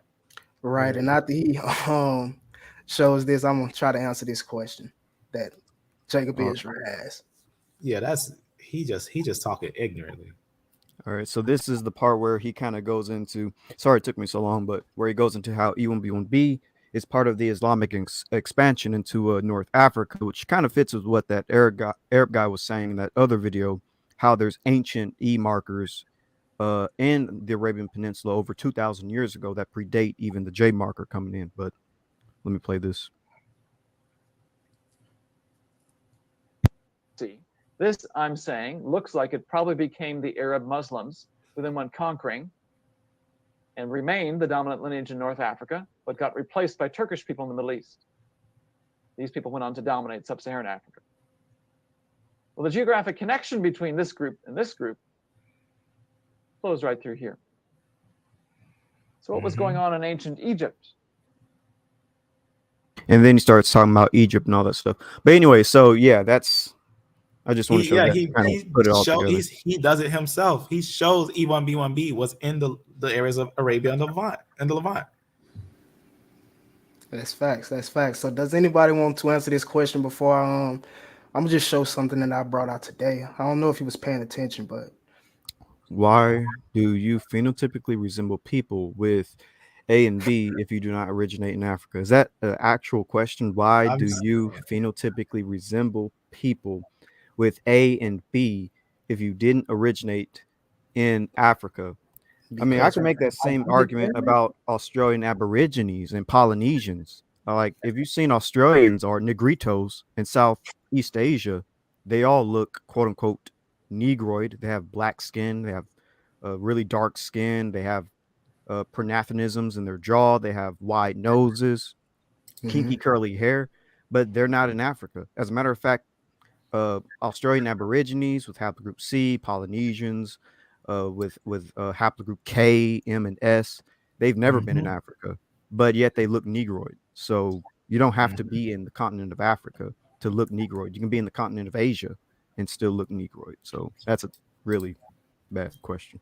And And you know what's even interesting about that question? You know, because if anyone who knows genetics, they know that any one of these haplogroups can have any color. They can just have any color. And I actually have evidence of a and A group that actually had lights that's pretty much looks like a Caucasian. So, you know, when obviously most of him would look dark. Yeah, we know we have sources that talk about most of him would look dark. But does that mean that only him looks dark? No, absolutely not. No, nowhere is that ever concluded. So it's more of a modern sense of mind to think that a race is isolated to a pigmentation.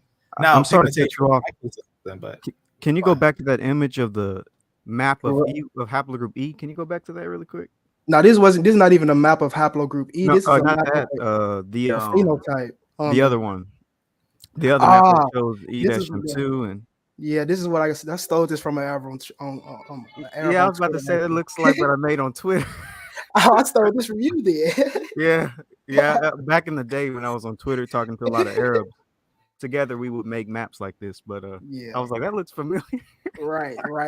I was gonna say That's I all got good, man. It's all good. yeah. It's I a have good 2 Twitter accounts, so I felt like it was a good map, especially for this topic. But going back with what Jacob Israel just said, it's why do people in Africa, or well, what did he say actually? Let me go back. Why do you phenotypically resemble people with A and B if you did not originate in Africa? I can just give you an example of phenotype for people who are not in Africa who do look African, and that's dealing with people like in Yemen with the RS2814778 gene. Basically, to go into that, it's basically the Duffy null phenotype, which is rare among Caucasians and Asians populations, where it is the most common phenotype in blacks, occurring in over 2/3 of black populations. So we can see that not only does this quote unquote black phenotype consist in Africa, it also consists in Yemen and Arabia. And it gets lower going up into the Middle East, but I mean going up towards the Levant area. But down here in Yemen and Arabia, these populations would resemble East Africans. look at what he said now. He This said is that's a dumb answer. Phenotypes are adaptations to certain climates. So really, see, this is the ignorance. This is the ignorance that we get from this dude. This is the ignorance and the unlearned racist behavior of this dude, and it's continuous. He's just like the crow. He really has nothing to add to the conversation. He's just yeah, here to start trouble. but he you know, answered it's he a answered his benefit. own It question. helps. Like he No, literally it does answered because it. it keeps you sharp. Because he sounds smart, and it might intimidate some people. When they get into arguments with him, or try to go back and forth with him. He sounds smart, but he's really dumb. And he has the link, to come up here and show his information. So if he does have information showing that, You guys are mixed. I can easily see that. Interesting. Technically, everybody in the world is mixed, though. If you want to be That's technical, true. yeah, that's true.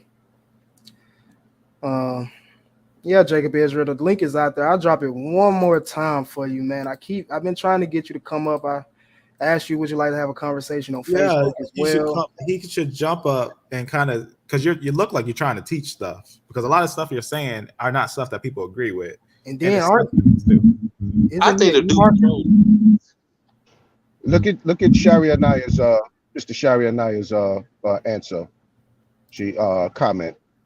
some reason like Patterman was dark skinned with blue eyes, and early Irish people were dark skinned with light eyes. Genome is not indicative of lineage. That is true. Beautiful. That is Beautiful. true. Beautiful. Beautiful. I mean, you'll think he'll know Well this. said, The Limba Fish. people in South Africa have haplogroup J, and they look like Bantu people, even though most J people look like Armenians and stuff. Also, got you that. have the Chadic people. Yeah, the haplogroup Chadic R. people are right. Indians, all types of different groups. I think the dude trying to troll. But it's great that that we can show how to answer those type of questions because when you think about it, that was the modern mind. In fact, it was worse than that. It was worse than that. Not too long ago, the way that the world was thinking was that some people weren't even considered equal as other people. Like they don't have the same.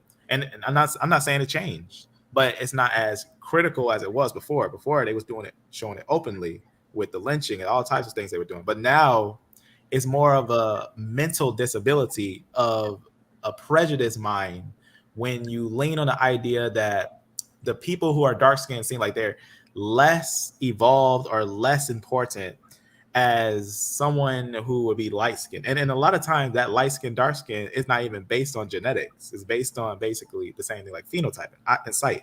Not saying that phenotype can't make an isolated phenotype population, but that also is important to look at, that genetics can also be subject to the mix.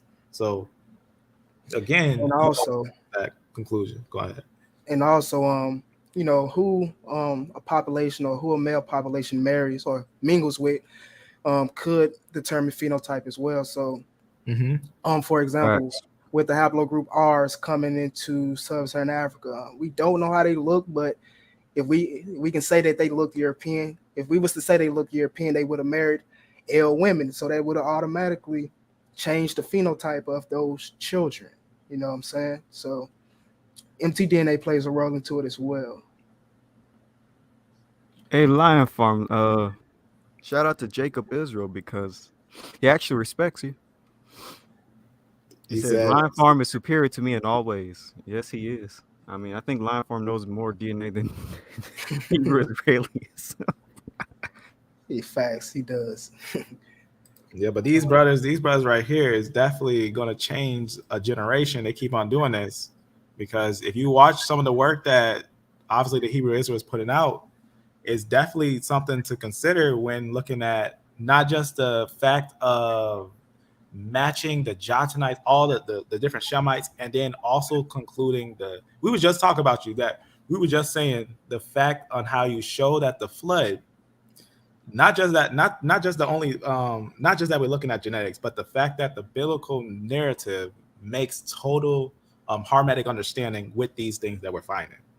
That's what makes it more, because we're not just throwing things out. When we're taking these sources, we're looking at the information and the totality of the picture, and then giving it to the people that can look at these things and make sense of it. That indeed, not only is the biblical narrative right, but genetics can lead us in the truth as history does. History, genetics, these things in harmony with the Bible can actually bring a good understanding to our reality.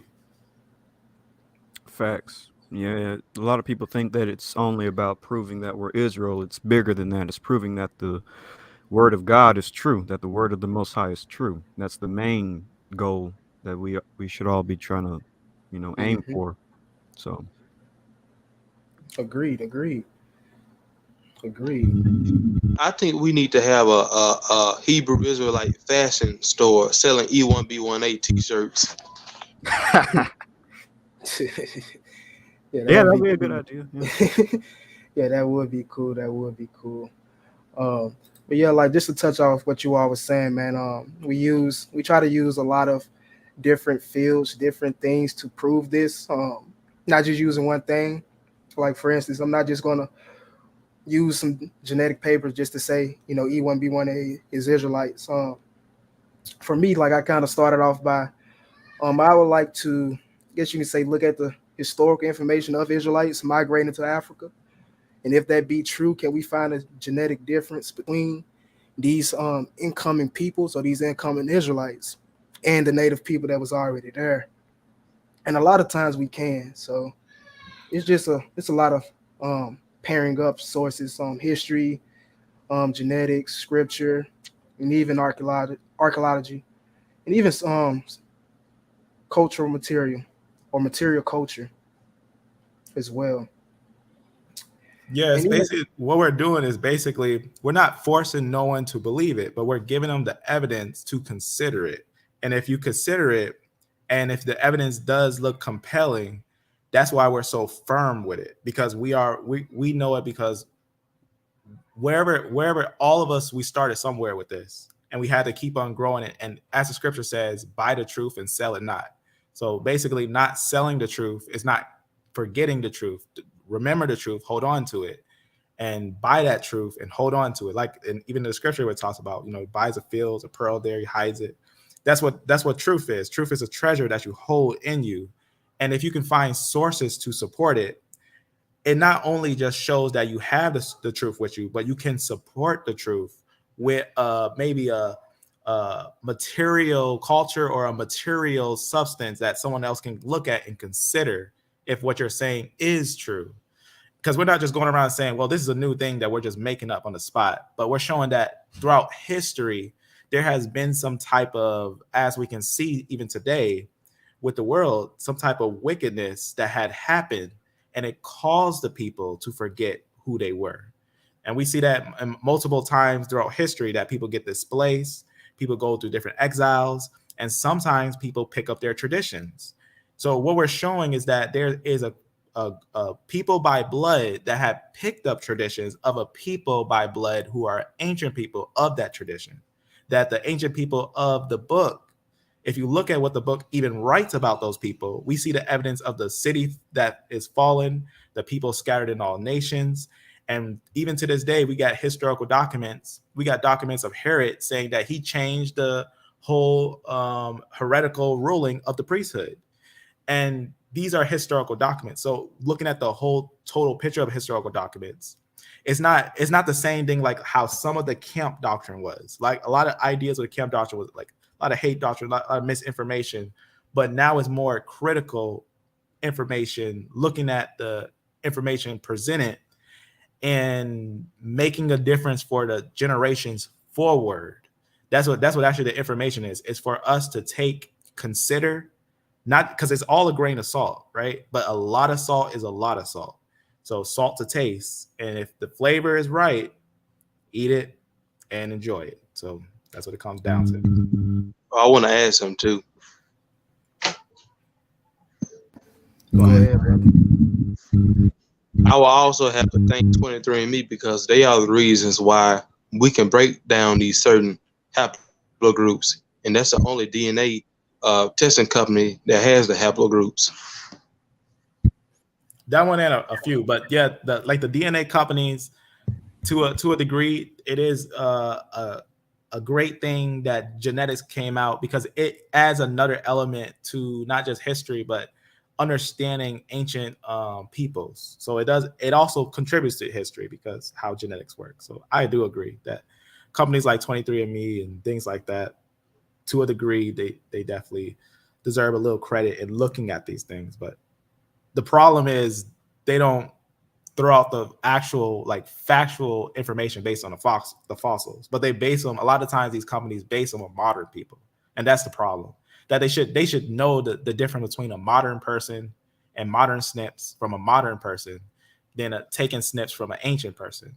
Even if we note that obviously an ancient person will have more deeper SNPs, but we have to also consider that we can't plot where humans are based on where they are today. When looking at the fossils, saying a different picture. So that's the only thing with the companies, that in a way they're helpful, but in a way they also cause problems because they're taking those SNPs and determining that these modern humans must have been in Africa such and such thousands of years ago, when fossils and modern SNPs would say two different things. So in a way, it's to its limit of that we're subject to their limitation of what they're actually going to put out. Because I can show you different genetic companies that their final year result would be different. Their final year result would be different. So it all depends on how they're doing it. Who's ready to go to West Africa now? And dealing with this comment right here, I guess this is Cypher Cipher asked or says, doesn't light skin and allele come from Neanderthals? White people have been living below the equator and they never turned black. So I would answer say, that in parts. Yeah, answer that in parts, brother. I'm sorry, I didn't mean to cut you off. Answer it in parts. So the first part I would start off by answering, doesn't light skin alleles come from Neanderthals? I would say no. And if you believe that, another thing I would throw at you is that Africans also have Neanderthal admixture as well. not just Europeans. That's Um, true. if I'm correct, one of y'all can correct me if I'm wrong, but white skin came about like what 6,000-7,000 years ago. Yeah, Prior to that, 6,000, 5,000, the light skin started to come in. They started to notice with some, but it depends because some areas could get it earlier than others. right, But that's what I've seen too. right. So I don't know the specific allele name or anything like that, but Europeans would have been dark skinned, like Sister Shari mentioned earlier. You had Cheddar Man who was dark skinned, but he was of European descent, haplogroup I. So a lot of these populations would have been dark skinned or brown skinned before picking up these different alleles to turn white or lose their pigmentation. So yeah, I would disagree with that. Yeah, Right. it's SLC 2485, I believe. SLC You know? 4567. SLC 45, yes. 6, 7. But to tackle that question as well, doesn't light skin allele come from Neanderthals? Just like what Wilson of y'all said, no, it does not. Neanderthals were black too. They're black skinned. Everybody on the earth was black skinned or dark skinned at one point. I believe that when it comes to Adam and Eve, that they would have been dark skinned. I think we will all agree with that. And so if Adam and Eve are dark skinned, their kids are going to be dark skinned. I believe Shem, Ham, and Japheth were also dark skinned. But the light skin allele popped up in the Caucasus hunter gatherers roughly around 8,000 to 6,000 years ago. And they passed on these genes to other Eurasian populations. And, the next thing you know, it's all over parts of the world north of the equator. But early Japhites would have been dark skinned. Another example is just like with Chatterman, with what they just said. Chatterman has haplogroup I. Most people with haplogroup I today are the blonde haired, blue eyed Scandinavians and Swedes. But their ancestors were black skinned people with blue eyes, like Chatterman. And we still have Japhites that are dark skinned to this day. Who are they? There will be people like the Indians in India, because in our model, we believe CF lineages are Japheth. So people in India with haplogroup H, they would be from Japheth. They're dark skinned. People like the Australian Aborigines with haplogroup C, they're dark skinned. People like the Oceanic peoples in Southeast Asia, Polynesians, they're all dark skinned. Those are probably the phenotypes what Japhites originally looked like, by the way. And so, yeah, there's still dark skinned Japhites even to this day. Even the Native Americans at one point were darker skinned before they got raped by the Europeans. Which And is half why of the J was I can show my screen because what he's talking about is science. Like what he was just saying, he wasn't just saying random stuff. He was saying pure science. Like he's saying stuff that pretty much science says and agrees with. If I can show my screen real fast, I just show. right. Sure. Does the haplogroup J the main carrier of this light skin allele? Yeah, Maybe the haplogroup hunter-gatherer. J from the Fine. Caucasus hunter gatherers. Yeah, J1, J2, stuff like that. And before you even go, let me ask this one question. Am I correct when I say that even the Khoisan of South Africa have light-skinned alleles? They do. Or They 100% do. It's believed that they got it from the Kushites, actually. interesting. Right. That's It why just they're hasn't so expressed brown. itself. Yeah, go ahead, Sean. Yeah, it just hadn't ahead. expressed itself among them. Exactly. That's why they're light brown, like a yellowish brown color. I got a question for everyone. Go ahead. What's y'all take on people saying Samoans are from a tribe of Naphtali? I disagree. I think you have to have haplogroup E I to be a disagree as paternal well. descendant of Jacob. Now, if they do have E markers among them, I don't know. But if they do, then yeah. But as far as I know, they don't. So I have to say no. But I have to look into that population.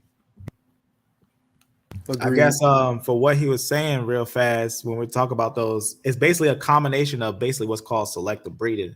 It's that certain combinations were combining together of certain like pigmentations, like light skin, eye color pigmentation, certain things. And throughout the combination of the mix, they end up getting that light skin because what they basically describe is that basically 1,000 years of natural selection in Europe, they call it natural selection stuff, just mixing and stuff.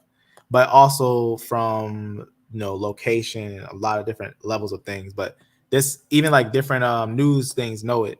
Like they'll say Europeans were dark skinned until about 8,000 years ago. Pale complexion were brought to Europe from the Near East. Studies claim. So let's just talk about those things, and they'll just talk about the study with that information. So just to show that Hebrew Israel, he was talking about some real genetic information. And when we think about light skin, dark skin, it's a little more deeper than just, it's not black and white. I know it's not, no pun intended, it's not black and white. Like it's deep information within the understanding of how pigmentation works. Because, like, for example, look at this picture. This is an A1 group, right? When we think about Hamites, this guy is a Hamite. A lot of people in the land called Yorkshire are A groups, Hamites, Yorkshire, British place, pretty much. And pretty much in that land, we find people that look like this, that may have that same maybe SLC 45, 24 or something like that, or one of those combinations that might be still lingering in someone that might have an A group, but they can easily at any point all of a sudden produce kids that have a different pigmentation. It could be because of a recessive gene, right? Like a recessive gene is like how you get red hair. Red hair is not only isolated to a race, it's isolated to certain genes that come together that have to be the same in the father and the mother. That's what they call a recessive gene that comes together and would produce a certain look that only happens if either that part of that genetic code is triggered. So sometimes you'll have a generation of kids that might not have red hair, but then all of a sudden you get these two recessive genes come together, or one person has that recessive gene and the other doesn't. So given a 50% chance. But if both of them have that recessive gene, it's 100% chance that they might get that mutation, or that maybe, like, for example, red hair. But for this one, most likely having that constant mix, being in the areas of Britain and everything, and also with that certain code, because they also have certain codes for pigmentation, it allowed him to become darker. Because just like how the scripture says, sometimes someone with a certain code like SLC 45A2, they can constantly keep producing and still produce someone dark, even if they mix with someone light skin. So sometimes someone light skin might not ever produce someone dark skin, someone dark skin produce someone light skin. So it all depends on the individual. But right. So looking at this, the next comment they just put in, Neanderthals had a mutation. Hey, Yeshub, shalom, bro. I'm sorry, I mean to cut you off. Are you Yeshub's good, in the brother? building. All right, shalom, Yeshub. But again, he says, or she or he says, Neanderthals had a mutation in this receptor gene, which changed an amino acid, making the resulting protein less efficient and likely creating a phenotype of red hair and pale skin. All right, so you can drop the link to a study or something that's bringing that information out. But I'm gonna just show a quick. I know what he's talking about, but that study needs a second look, because it's concluding when looking at the Neanderthals and everything. You gotta be careful, because they did do a second look at that, and there was some studies in 2012, 2014 that was talking about that, but they also in those same years had talked about it might not be exactly like that. It might actually be that there's more of an ancient root that even Neanderthals get it from, because Neanderthals don't make.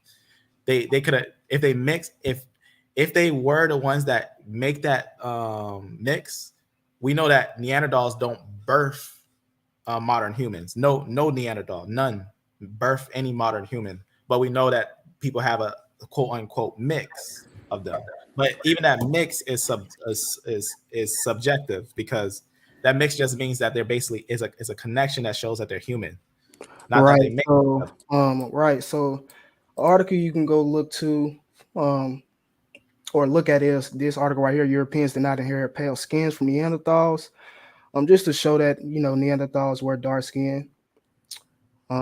Specifically right here it says in that region Neanderthals may have had darker skin. It's explaining why our species did not gain a pale skin after interbreeding with them. So even after they said the species interbred with them, they didn't even gain pale skin. In a study earlier this year of ancient DNA suggested that Neanderthals living in what is now Croatia had dark skin and brown hair, not pale skin and red hair. brother Cipher. So you can just look into papers like that, or any you can find I guess you can say you can find more articles going into the skin color of Neanderthals.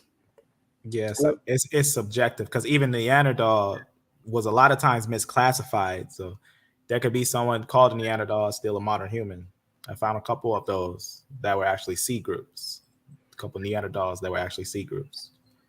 And Mari Amazai, what point are you trying to get to? I know exactly where you're getting this information from. You copying and pasting it from a site. Yeah, so what exactly are you trying to get into with your comments? But checking out the chat, seeing if anything else in here. A good example. All right.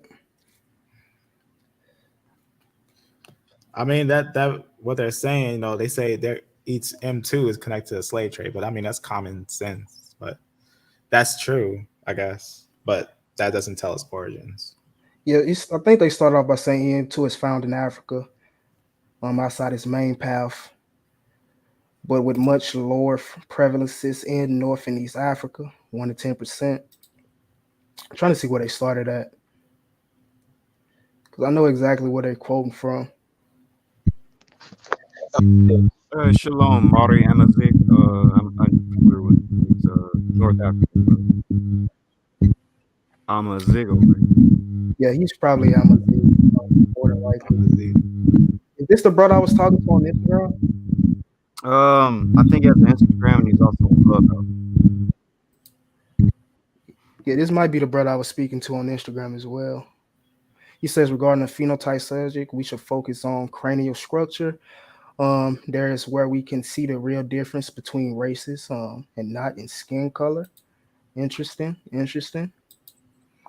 That's right. And remember, we already went over it, that we gotta be careful on concluding. Yes, M2 did come from sometimes taken from areas of Africa, but we do know that there were Jews settled in the areas of Guinea.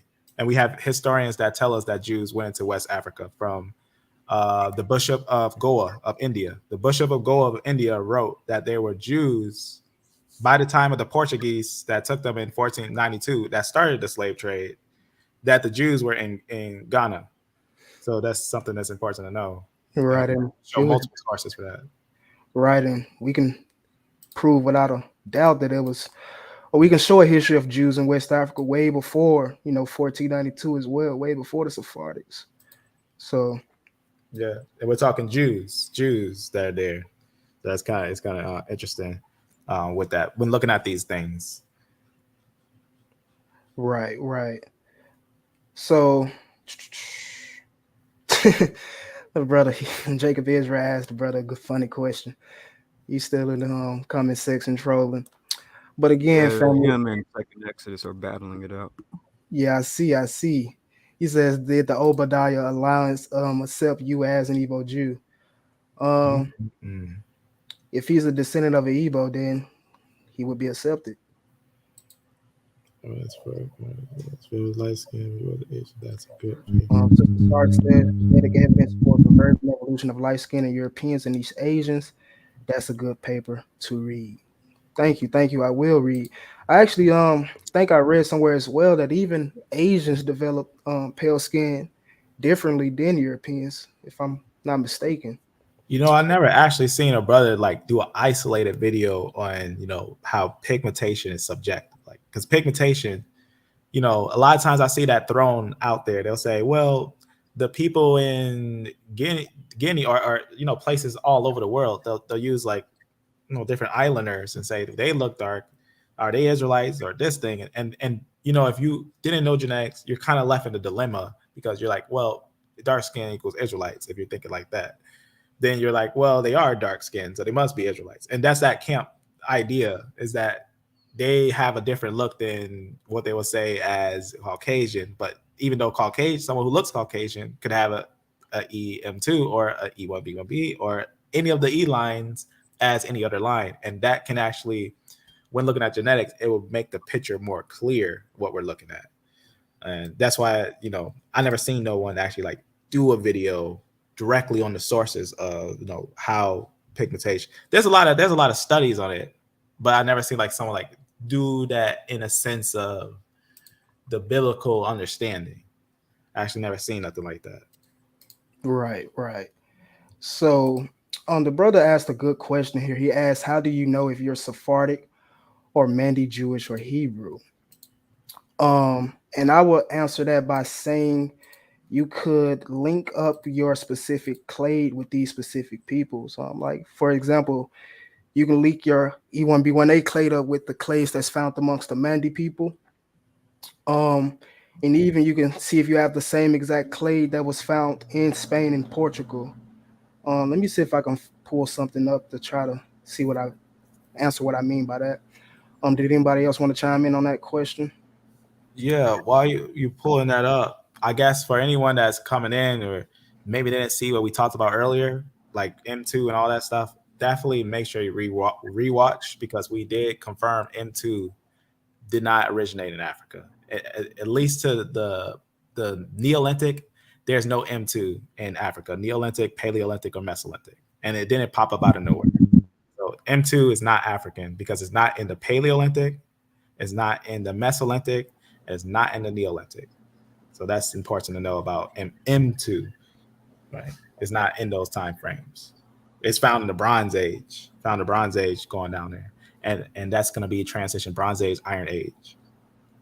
If we're talking technical genetic sources, even genetic papers tell us that the oldest African groups is A and B. And we have multiple papers that tell us the areas of West Africa, though we find M2s there today or after 70 AD when it fell about 2,000 years ago, or even we can probably find them as close to 1000 BC because the earliest synagogues in Africa, 1000 BC in Libya. So we got to be careful when looking at M2 today and saying based on the 1492 taken out of these people, they must have always been in Africa. That's not how you go about looking at ancient roots. You got to look at the roots.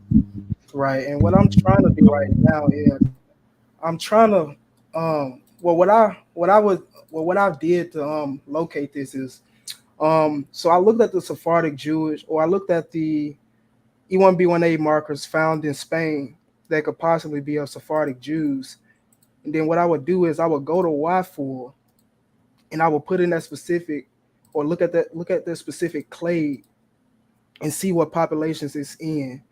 And when I did that, I found that it was linked to Arabian and Senegalese populations.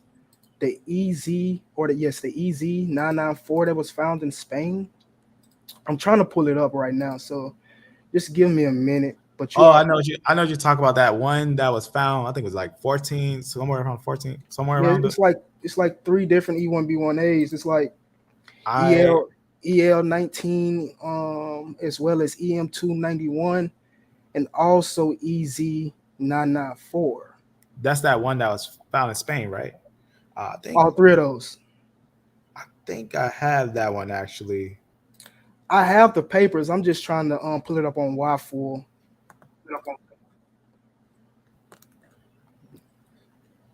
Is it? Let me make sure this is the one. Is it E1B-M291? Yes, that's one of them. Yeah, that one what we found from the 10th to the 16th century. That's an E1B1. Right. That's what I was saying. So, right. So I might have found it. So give me 1 second while I try to pull this up. Go ahead. And that all that is important too, because a lot of people may also forget that Portugal had Jews, and to find EM2 in the area of Portugal with the Jews, and also in the places where the Jews went, like Principal Bay, Santa May, we find out that we have a connection of these quote unquote Bantu. They call them Bantu, which Bantu is a compound word meaning basically mankind or the people.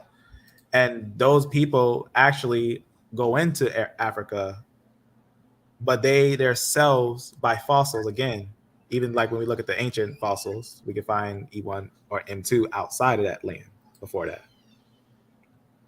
Right. So I don't know why it's not showing what populations it's in. Um, let me try to find another one.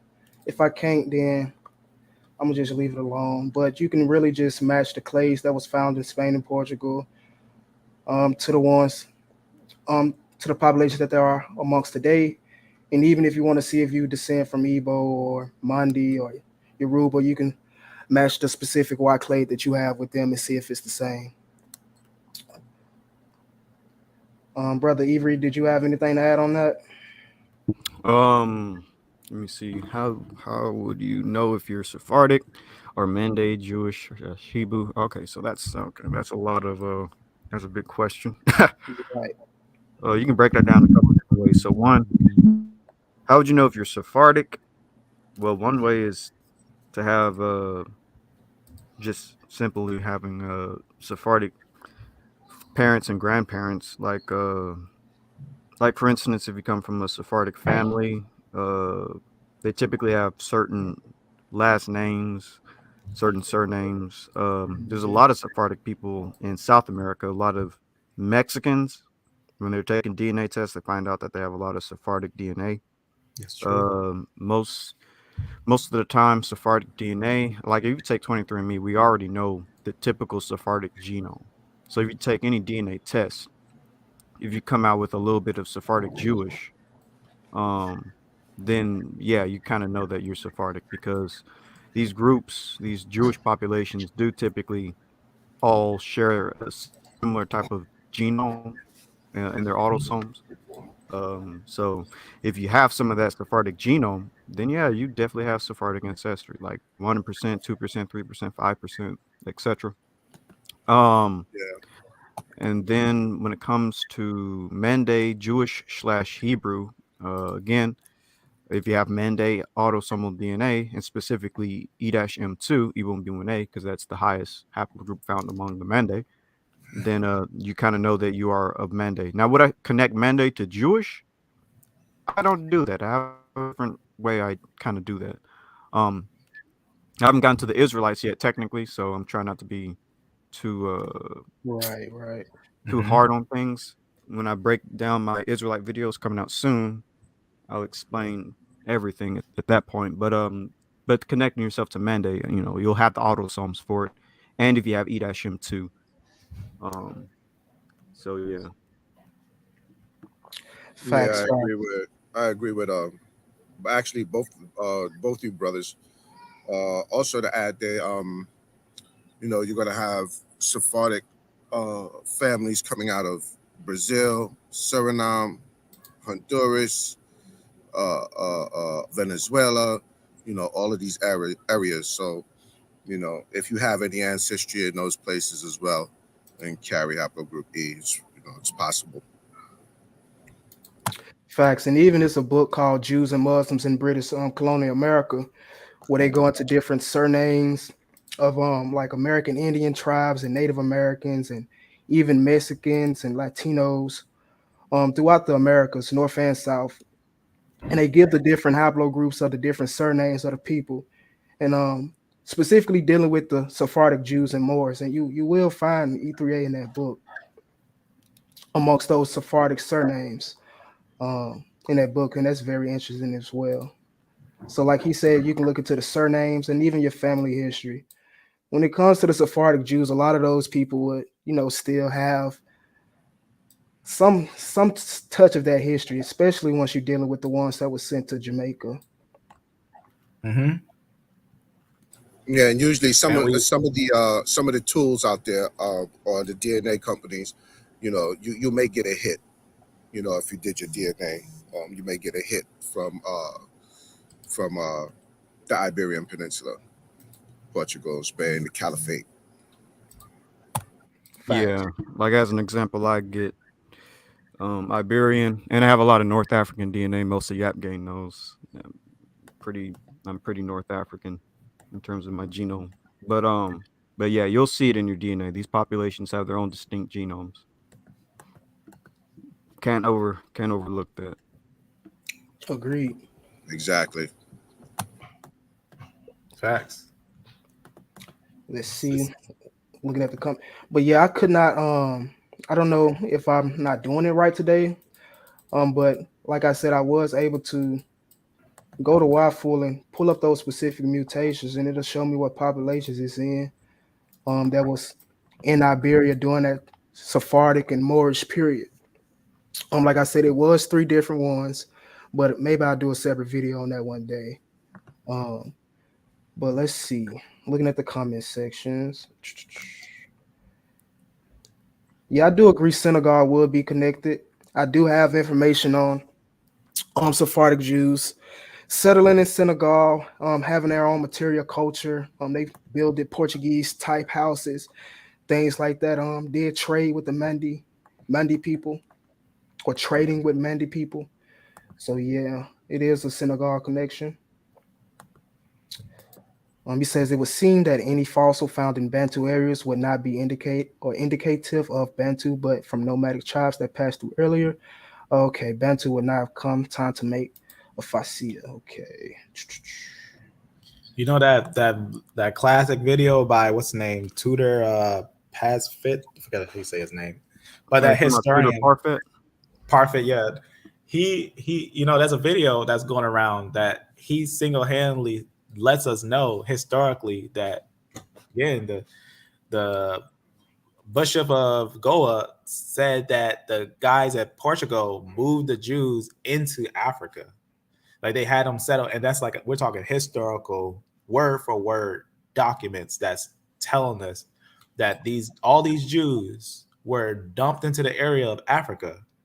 So we should expect to find them, you know, scattered about, you know. So it's always a high chance for someone to have that. But I have a video. I'm pretty sure almost everyone's seen it, but sometimes what's old to one person is new to another. But you know, you always get Garfield always talking to these professionals to try to discredit either E1B1A or this lineage of the Jews having the potential of being in the areas of Africa. And every time they hit him with a fact that just makes him just be quiet, because no one knows everything, and just saying that they're totally excluded from the possibility to be a Jew just shows that the type of hate that's going on even around people who are probably the same bloodline as those groups, that they're more focusing on, you can't have this type of glory, you can't have this type of position or this type of stance, you can't be one of the people that the biblical narrative is directly speaking about. It has to be these certain people, that's this group that everyone agrees to. But this one I just want to show a real quick thing real fast from this little video, but I'm pretty sure everyone's seen it, but it's a great summary, I think, right here. Some of my recent work, if you read the hybrid very attentively, you'll have to go to the footnotes. You will see there's got a lot of evidence produced for Black Jewish communities in different parts of West Africa, which are not sort of based upon a particular reading of tribal history, let's put it like that, but are based on fairly hard historical fact. And this hard historical fact is the expulsion of the Jews from Spain and from Portugal at the end of the 15th century, subsequent to which a lot of Jews settled, first of all, in northwest Africa, places like Senegal, in the islands, which I'm sure you know about, Saint Tomé and Principe, yes, sir. Principally. And then, less known, along the coast of Guinea, so that in the middle of the 16th century, 1560 to be precise, the Portuguese Archbishop of Goa in India proclaimed that Judaism is a kind of horrible illness which has killed millions of people throughout history, and the result of being Jewish was to be covered in shame, to fail in everything, even among the Black Jews of Guinea. So, in other words, the existence of Jews in the western part of Africa was absolutely accepted at the time by the likes of the Portuguese Archbishop of Goa.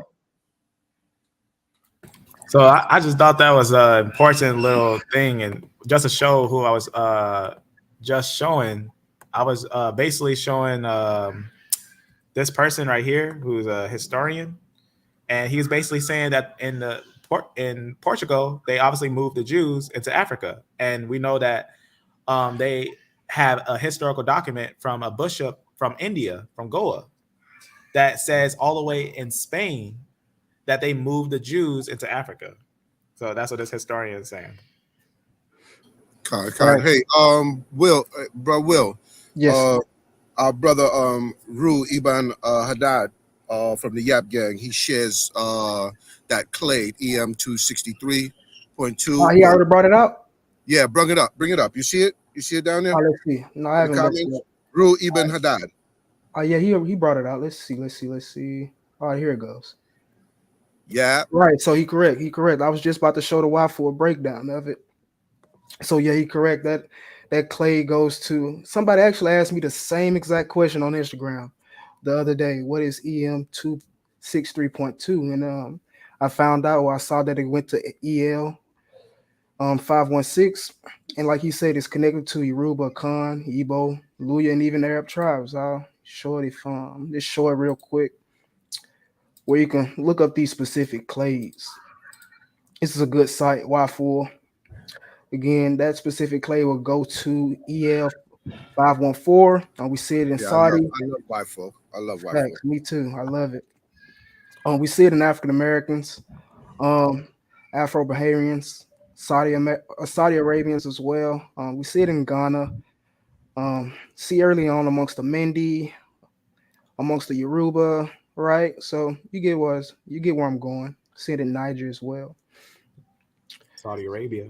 Right. So it connects to Arabian and West African tribes, and even African Americans or Afro descendants. Barbados, Morocco. That's interesting. Cameroon. Scotland. And if you could show something, Yap was everywhere. Yap, we was touching everything. We was globetrotting. Exactly. Click that if you could on that Y pool. Click. You should show them on M2 how M2 just the root branch of M2. We know without a doubt. Yeah, go ahead, click it. I think you. B8 does this work too. So look at that. Right, the first branches are in Saudi Arabia. And so, go ahead. And that's what's interesting. That M2 shows that obviously it's scattered in every nation, all across the whole board. And even if you go to the map, you can see it yourself that it's scattered in every nation. But look at how it's a lot in Arabia, obviously in America, obviously just like we said in Africa, just like they settled the Jews in Africa. And we can see that makes sense. So with the samples taken from Y4 or the samples entered in here, the highest samples will come from Nigeria first, the United States second, and then Arabia, Saudi Arabia, and then Kenya. Right. So again, that goes with the information we're bringing out today, showing a lot of these, as they like to call it, Sub-Saharan African ancestry in the Middle East. That's something. So yes, that's real deep. So if they're basing it off of modern people, basically E1B1A would be basically found everywhere. If they're based on modern people, but if they're based on fossils, then it changes the perspective. Agreed. So let me continue to check out these comment sections, see what's going on down in here. Let's see.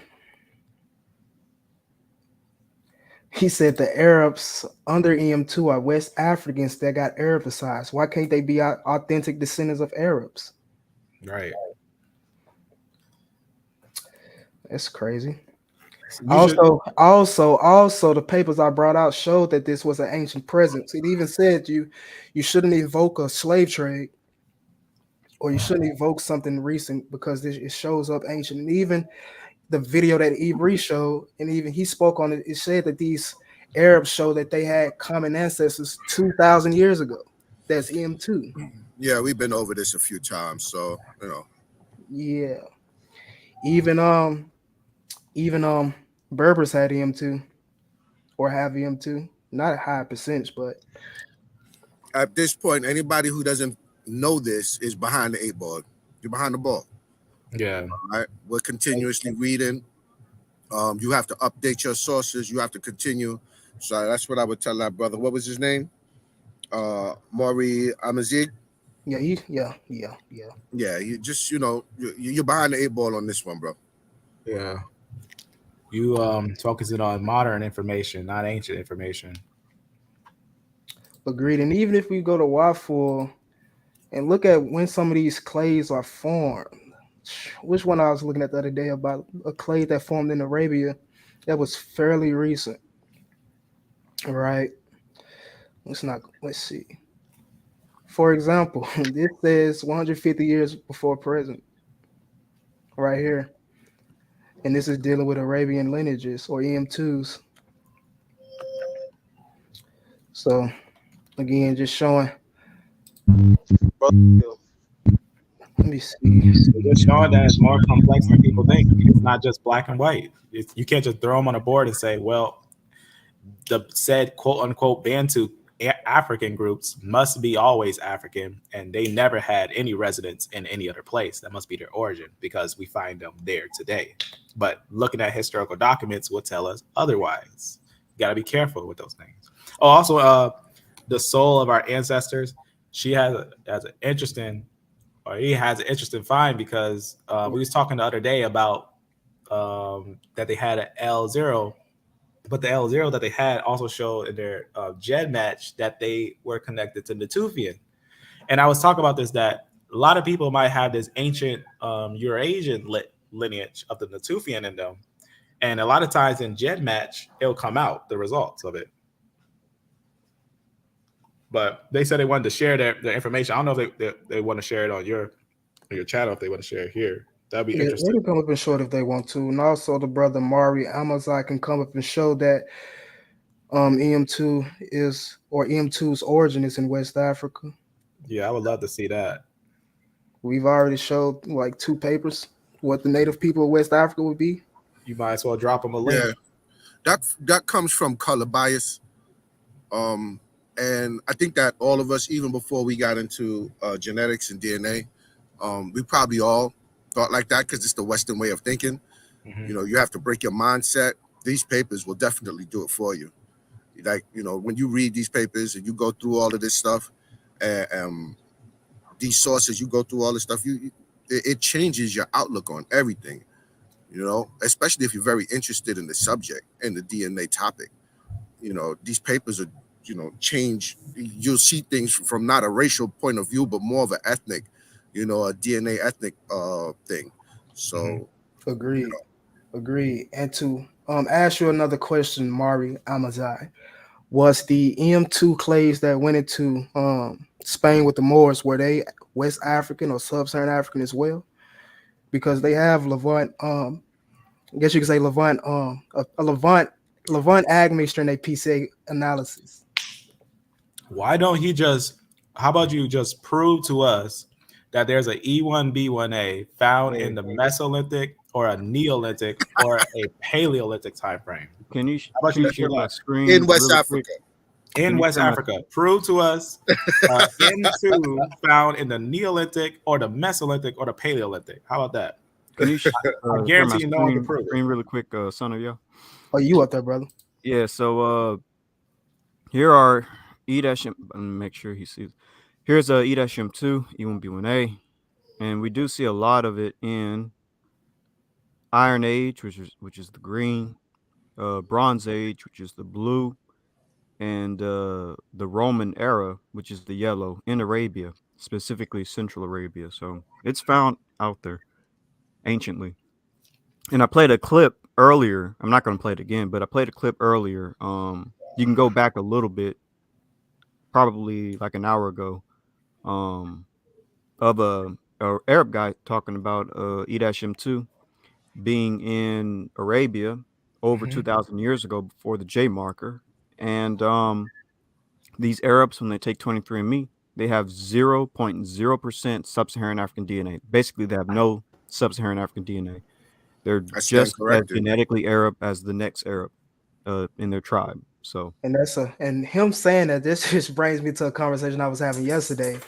But that just proves that, autosomal DNA does not go or does not, trace your ancestry, because here you have populations of E1B1A in Arabia who would not be autosomally, the same as E1B1A populations in West Africa. exactly.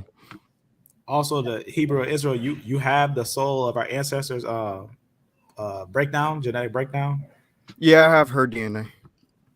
I'm going to do a video on it in the future. Okay, I'll wait for that because just, it's just, to me, the more I look at these lineages, the more I think that we got to look a little more deeper at these, because even like just that just blows my mind, because when you think of, these ancient lineages and who could have mixed with what and what could actually be in someone, it's interesting when you find those ancient genetics like that, because it kind of paints a picture. It almost forces a picture for your mind to look at the world, not like everything just been like Africa just only had Africans, Europe only had Europeans, and rather look at it like it's a possibility for almost anyone to be anyone, but origins, it's always interesting looking at that. Facts, right. Agreed. So yeah. What's up, brother? Have you done any haplogroups on the Gula Geechee people? They more than like not the. I think I have. Maybe I did in Doctrine of Man 3. I think no, it wasn't the Gullah Geechee, but the Gullah Geechee would more than likely be the same haplogroups that reflect the same genetic ancestry as African Americans. I don't think they would be any different from African Americans or from the genetics we find in African Americans. So mainly E3A, possibly haplogroup J and things like that, or other haplogroups that are not of what we would call African origin or West African, coming from West Africa during the slave trade. But they might just have like E1B1A and things like that, just because they were so isolated. Does that answer your question? Yeah, I was wondering if they had any, Israelite blood in them. That's why I asked. Did they have any what? I was just wondering, did they have any Israelite blood in them? Yeah, they have descendants of West African groups that we would like to say, or that we say are Israelites, like the Igbo. They have a lot of Igbo amongst them. But to answer this question right here by the brother Don Venti, some sources say that the Semitic are Judeans, and some sources say that they are Danites, or is it both? From the videos I've done on the Mandi, I'll just direct you to the videos I've done on the Mandi. Go check them out, and you will see what I say. I believe that they could be a conglomeration of both, based off various reasons. But you'll just have to look at the video to see why I say that, and look at the different sources and look at their oral traditions and things like that. Yeah, and even with the whole Eldad the Danite tale, I want to save that for later. But just go look at my Mandi videos that I did. I think I did a good job at breaking that down. The brother says Ashkenazi Jews go by the Cohen model haplotype for that priesthood. Talking to Jacob Israel. Yeah, that's true. They do. And even I believe that Cohen model haplotype was found in like Canaanite burials, JP 58. Let me see what else going on in the chat section. So Mari says he's speaking on modern populations, not ancient. Yeah, there it is. At least it's being honest. Amen. Yeah, I agree. EM2 would be EM2 would be in West Africa. It would be the I guess you could say dominant haplogroup in West Africa. Yeah, but with that logic, then T can be African because it's found in Africa. If we're saying what's found in Africa will describe what they are by modern, then then that defeats that purpose. We gotta consider, are we saying that based on origins? But since we're saying it on modern information, then it wouldn't be fair just to say that M2 is African, because then based on what time frame, and then wouldn't that also consider that R would be African because it's found in the Chadic? Would that consider Right. that the Vandal T would be African because it's found in the ancient Vandal groups that goes into Africa sooner than E1B1A. T goes into Africa before E1B1A, and R goes into Africa before E1B1A. Yeah, I was going to bring up our V88. V88, RV88, the Chadic people, those got a large group in the center of Africa. And they even adopted Afro-Asiatic languages from those E groups. That's right. And they might have been connection to the ancient Egyptians because they were from Egypt initially. Chadic moves from Egypt down into Africa. So it's something to note with these different lineages. And when I say ancient Egypt, most likely not ancient Mizraim, but a lineage that came down there probably like during the Moses and things like that, because they got about almost the same, not the exact same SNP. V88 is different than 269.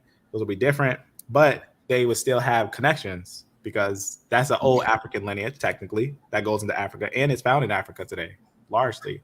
So are we saying that because EM2 is the largest in Africa versus how we know that almost every group was in Africa, T included, J as well?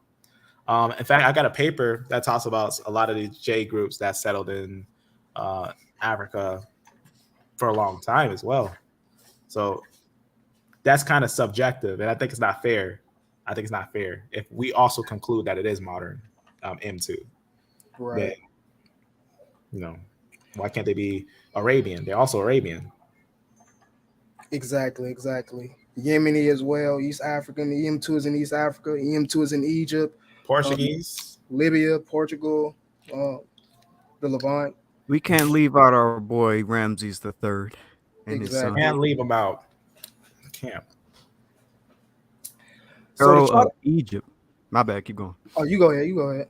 No, I'm done. I was just pointing out he was a pharaoh of Egypt. A pharaoh of Egypt after the Exodus pharaoh. He's not the Exodus pharaoh.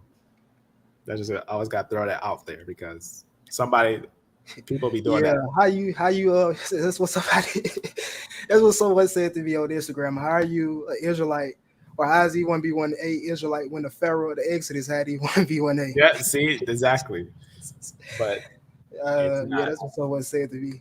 I had to break it down for him, but to try to clear up some confusion for you, Don Venti, real quick. So the Seniki and Mendi, they claimed that their ancestor was named Dinga. He came from Jerusalem, went into Elephantine, and came over to Western Africa. Now they say he was a descendant of Solomon. That could be them just boosting his status or adding mysticism to the oral traditions, or it could be true. Now I say they are a mixture of both based off the traditions of the tribe of Dan amongst them, with the snake worship or the snake that they had in their kingdom by the name of Beta. I connected that to the tribe of Dan and Methuselah. And also these people have clans called the Dan tribe or called Dan, and also they were known as the Bani Israel of Ghana. So that's why I say it's probably both. But if the brother Neri Yahoo is on here, he probably can give you some more information on that because he is a Mendi and he knows more information on that a little bit more regarding the oral traditions. So if you see Neri Yahoo in the chat, try to get at him. That's my bro right there. Nari Haddad. Facts. That's my bro. Yes, he has great information, man. I love that brother. So let's see what else been bringing out.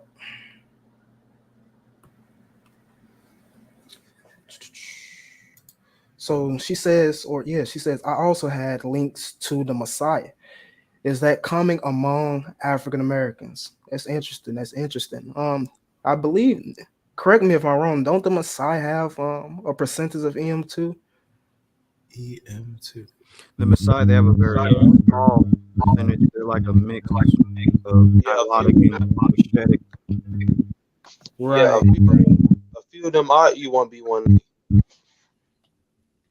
Say that again. Whoever. I said a few of them are of E1B1A origin. Yeah, I know a lot of them. Well, I've seen some of them that was even on E1B as well. So that's interesting. I don't know if African Americans or a lot of African Americans have Messiah links. Are we talking about the same? Yeah, you they're talking all about the that? way in East Africa. East Africa. Yeah. Okay. It could be. It could be. It It could be from admixture. Yeah, definitely admixture. Be just a little bit, but yeah, they're really like a mixture of nilotic, or they technically are a nilotic group of people in like Kenya and Tanzania and such. Indeed. Yeah, they're pastoralists. I know that. Yeah, they got some E1B1A, but mostly E1B1B and haplogroup B, like actual B, like Semitic. Yeah, exactly. The brother High be praised just added their specific or their most dominant clade, E3B. Despite governmental encouragement to adapt permanent agricultural settlements, the Maasai still cling to a fully nomadic way of life. Mute yourself, brother Longform. Forms and customs that are uniquely theirs. So let's see what else going on in the comment section. You all still going I at have it? to make a quick correction. Though Maasai only have like 12% of E1B1A among them, not 60. Oh no, he said E1B1B. Oh, E1B1B. 60 is E1B1B. Yeah, Yeah, I must have said E1B1A. That's my bad. Yeah, E1B1B is around 35%. Right. So let's see what else going down in the chat. Let's see.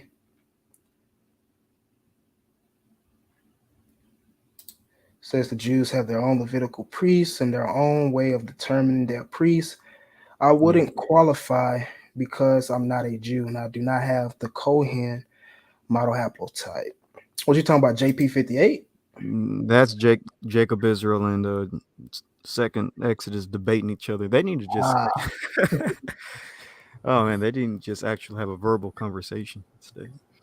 But you know, Jacob Israel is not going to do that. He's a troll. I think something is that me? Something playing in the background? Yeah, he's a troll. He's this is what he does. I'm back and forth with him on a regular basis on Facebook.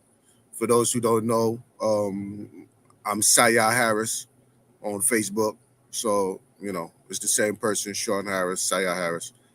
So yeah, I'm digging in his behind every day. Him and his little friend, Lasagna, every day. I'm like dragging him through the mud. But yeah, he just takes a licking and keeps on ticking. Wait. Jacob Israel has been on Berean TV. Yeah, he's been not speaking. He hasn't speaking. Yeah, section. He's down in the comment section. Just in the comment section. That's it. Yeah, brother Lionform, you might have to join back.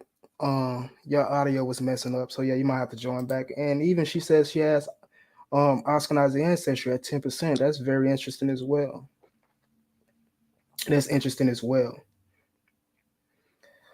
Says Nazarene of the Way says, I have some Ashkenazi from a great grandparent on my mom's side, pale white. Interesting. Yeah, I have some Ashkenazi as well. I think you're gonna find that amongst a lot of African Americans. Right. Exactly. I even have a cousin that has it. What has Ashkenazi genetics? Okay, that's good. That's good as well.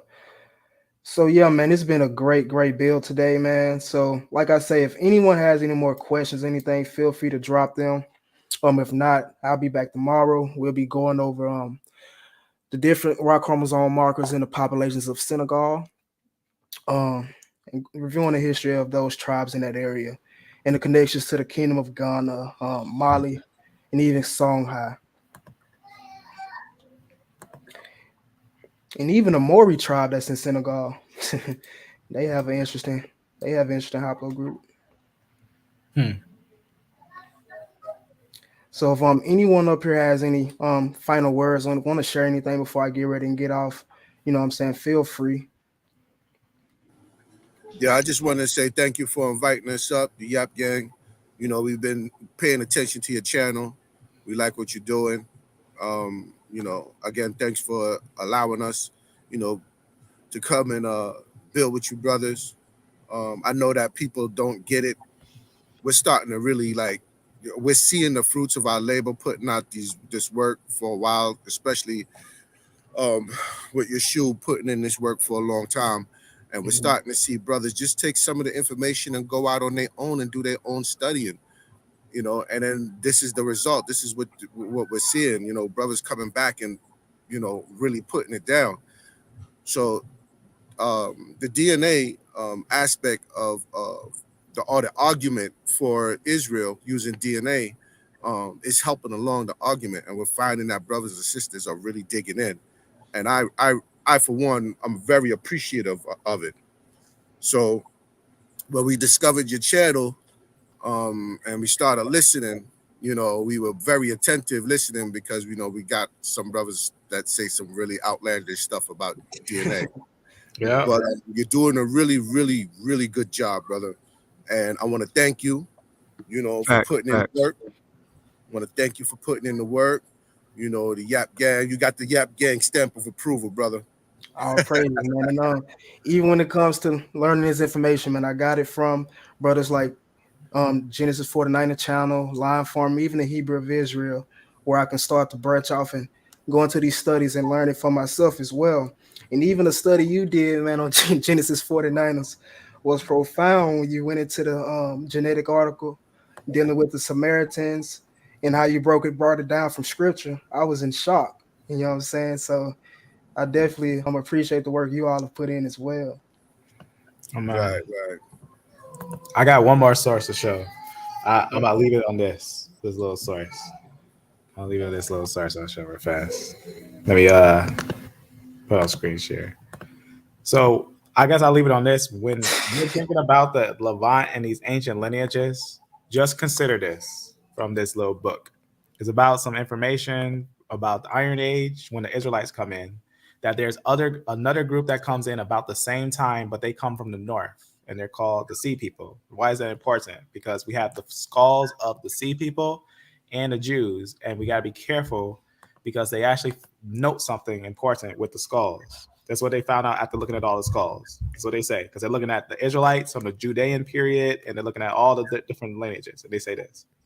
This leaves us with skeletal samples, mainly from the coastal regions, related to non-Israelite populations. So it's important to know that in those areas, they also find other areas that have other lineages.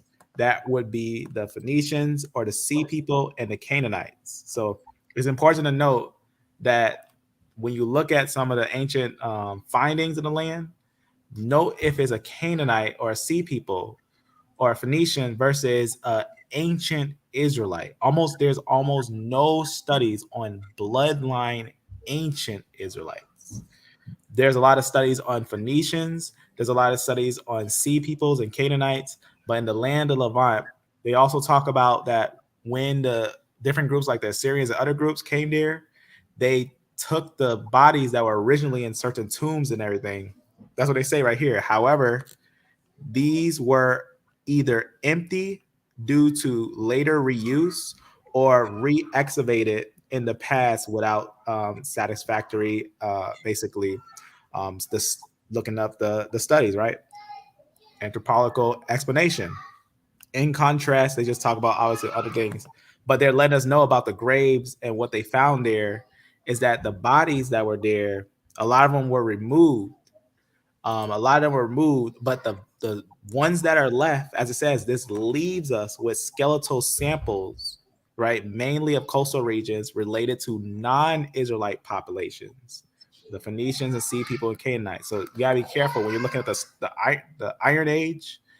This is why it's hard to find Israelites, because in the Iron Age, it's historically known that the Assyrians, the Phoenicians, and all types of groups were removing the Israelite tombs, their ancient tombs, their original tombs, not the modern tombs of the modern groups, but the ancient tombs were being robbed. The graves are being robbed. So just always consider that. So if you ever see any studies like when they say these are the Canaanites or Sea people or all those things, because a lot of times they have these studies of the Sea peoples, you got to be careful. They do have a large group of J. You can look it up. Who are the Canaanites or ancient Canaanites or Sea peoples? They have a large J group. Those are not Israelites. So just note that and be careful when looking at these ancient things. That's why we go over these things. We got to know a little bit of history of the Levant before just taking the Bible and thinking that, we know all the history. We got to review the actual hard history and then look at what they find, because we don't want to just see, we don't want to, like, for example, in 2018, 2019, people were doing it rampantly. They were saying they found Israelites in the Levant and they were Sea peoples. So. Right. And even when we do, or even the skeletal remains we did have, or we do have of Israelites, they were, described as, right. They was described as Negrotic. What else was I about to say? Even the skeletal reconstructions that they did of Jews from the Roman period and the early Greek period. What I believe the source is called the facial image of the biblical Jews is from JSTOR. They show they show a female and a male reconstruction of a Jew, and the female looked like a Sub-Saharan African female, and the male looked like, basically, I guess you can say, a mix between a Bedouin or a Berber. Negroid, not all the way Negroid, not Sub-Saharan African looking, but Negroid indeed. So, yeah, that's right. As well. That's right. Yes. Well, with that, family, shalom. I got to take off for the work and stuff. I appreciate this. I think this is good to do. I think it's important that we have these reminders of what these brothers are finding. That's really changing things, and it's not what the world is telling you, but it's what the world is showing you. It's showing you that the fossils are found, but they're not going to change anything. They want the same idea that they had in 1980 of the eugenic ideas. So that's another depth of its own. All right, brother. Shalom, shalom, and thank you for tuning in with me today. Amen. Yeah. What was you trying to say, brother Isaiah?